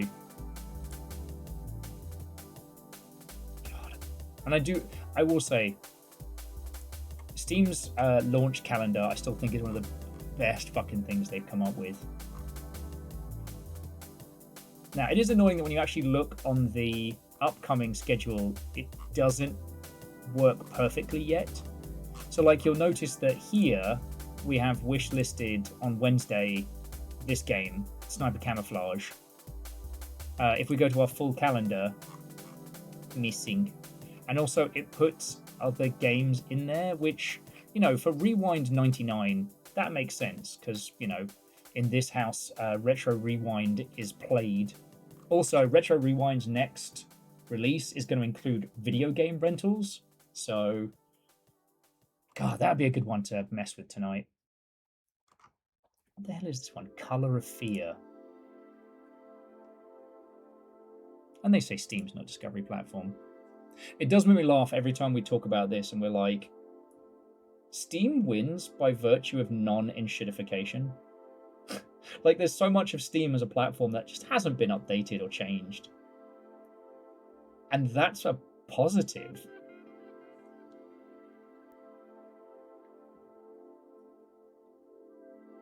I mean, Distron, for now. For now. But then again, the only in-game game I'm looking forward to is Dirge Blocks. And if you know, you know. Okay, this trailer is going on for far too long.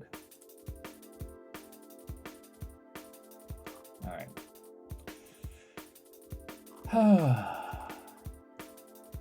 Anyway, you know what, friends? We've done 5 hours. I am definitely starting to hit the wall. And this has been a really, really good stream. So if there's anything you'll want to discuss from the Gamescom lineup or from things this week, like, bring them up now. Because the thing is like, there's a few games that I could dive into, but I don't know what's wrong. My jaw's not doing jaw stuff like it's supposed to right now. I mean, it's throwing me for a little bit of a loop.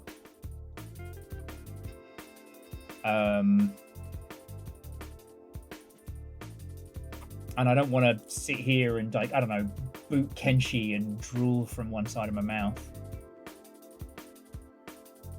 Virtually doesn't ring any bells. And I don't want to bore anybody with my Kenshi stories. I will, however, show you the coolest fucking picture of me and Beep.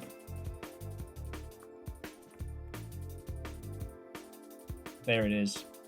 Which, yes, I did upload that. Is that me fly kicking a slaver in the face in the background while Beep has just cut down another? Yes, yes, there is. We were in that fight for 2 hours. 2 hours of my actual life. So that includes time sped up and spent healing. Post it in chat. Bet. Reactor online. Sensors online. Weapons online. All systems nominal. Oh, what's up?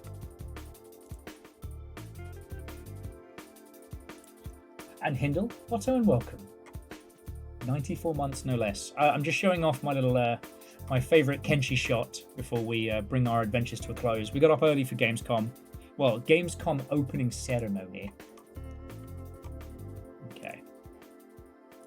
Yeah. That's the link to super cool picture of me and Beep. Beep is actually becoming a legit threat. And sometimes he just goes, yes, Beep wins. Beep is strongest. And it makes me smile. I did, however, forget to give our storekeeper his own stash of food. So after we had this huge fight that lasted in-game days, and I checked back on him and it's like, he is starving. Because Beep did lose his cool tricorn, unfortunately. One of the slavers stole it and I couldn't find it. And I was so focused on trying to make sure Beep kept his super cool sword. Yeah, this is the trio now. The guy with the cool shades in the back, he was being held captive in like a remote slave tower. And so I freed him and he went, what up? And just joined the team. He is even weaker than Beep. So I don't know if I'll train him up to be a fighter. He currently mans the store down in the swamps. So yeah. Anyway. I don't want to natter on too much. So yeah. You can hear about this tomorrow. So, as there are no other Gamescom type stuff being brought up or what have you, I've been using the Derek Fist. I've renamed it the Derek Strike, and absolutely. Actually, Vern, before me and Beep went in, I went in, Beazel Crux, and gave everybody the Derek Strike, stole all their weapons and shit, and hid them. So when me and Beep walked in, there's a bunch of people in their underpants being like, I don't know where our fucking weapons are. But we're on guard duty, so pretend like you know what you're doing. Like I said, I won't bore you with the whole thing. We managed to save a whole squad of slaves. However, we did get jumped when another faction came to rumble these slavers, who were also pro-slavery, and they were stronger than we could handle, so me and Beep went back home.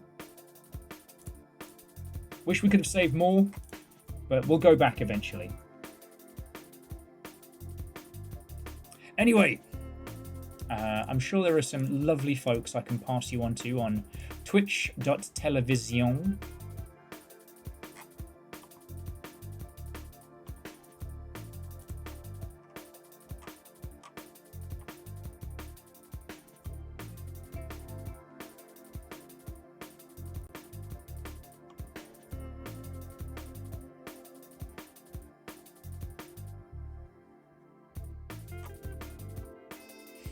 Okay.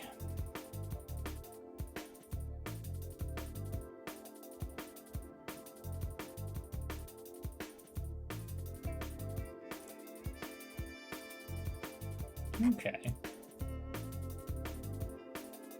Okay.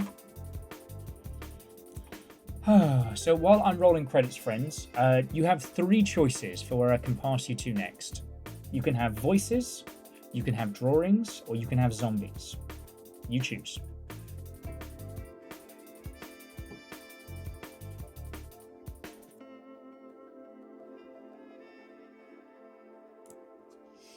But that's it for me. Friends, well, Gamescom did not turn out to be an absolute games changer. I'm glad we covered it, you know? It is a good reminder of why a lot of the cool, weird, interesting indie games that we're a big fan of are worth so much praise and so much time.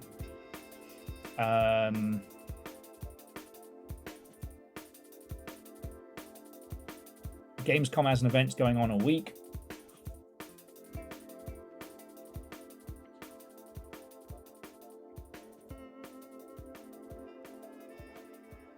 So, who knows? I doubt we'll get much more in the way of like big announcements and stuff though, now I stop and think about it.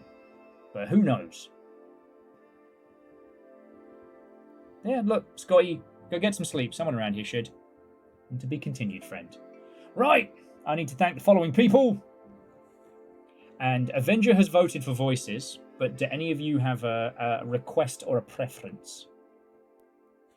As speak now or forever hold your peas. To Wolfcrad, Aeon, Business Fish, Willowa, and Hindle. Whether you were chucking a gift sub at somebody, celebrating the full 94, anything in between, thank you. All right. Enjoy your Pokeballs. To Vershi, Eraman, Akari, Scotty, Gear Graphics, Some Numbers, and PVS, thank you for throwing bits in. We live in scary times, and you are being fucking legends, so thank you. And last but by no means least, to the full moderation squad, not just Nova, but also Caffeine and Moose and Tal. Heckin' thank you. Right. So, Avenger voted voices.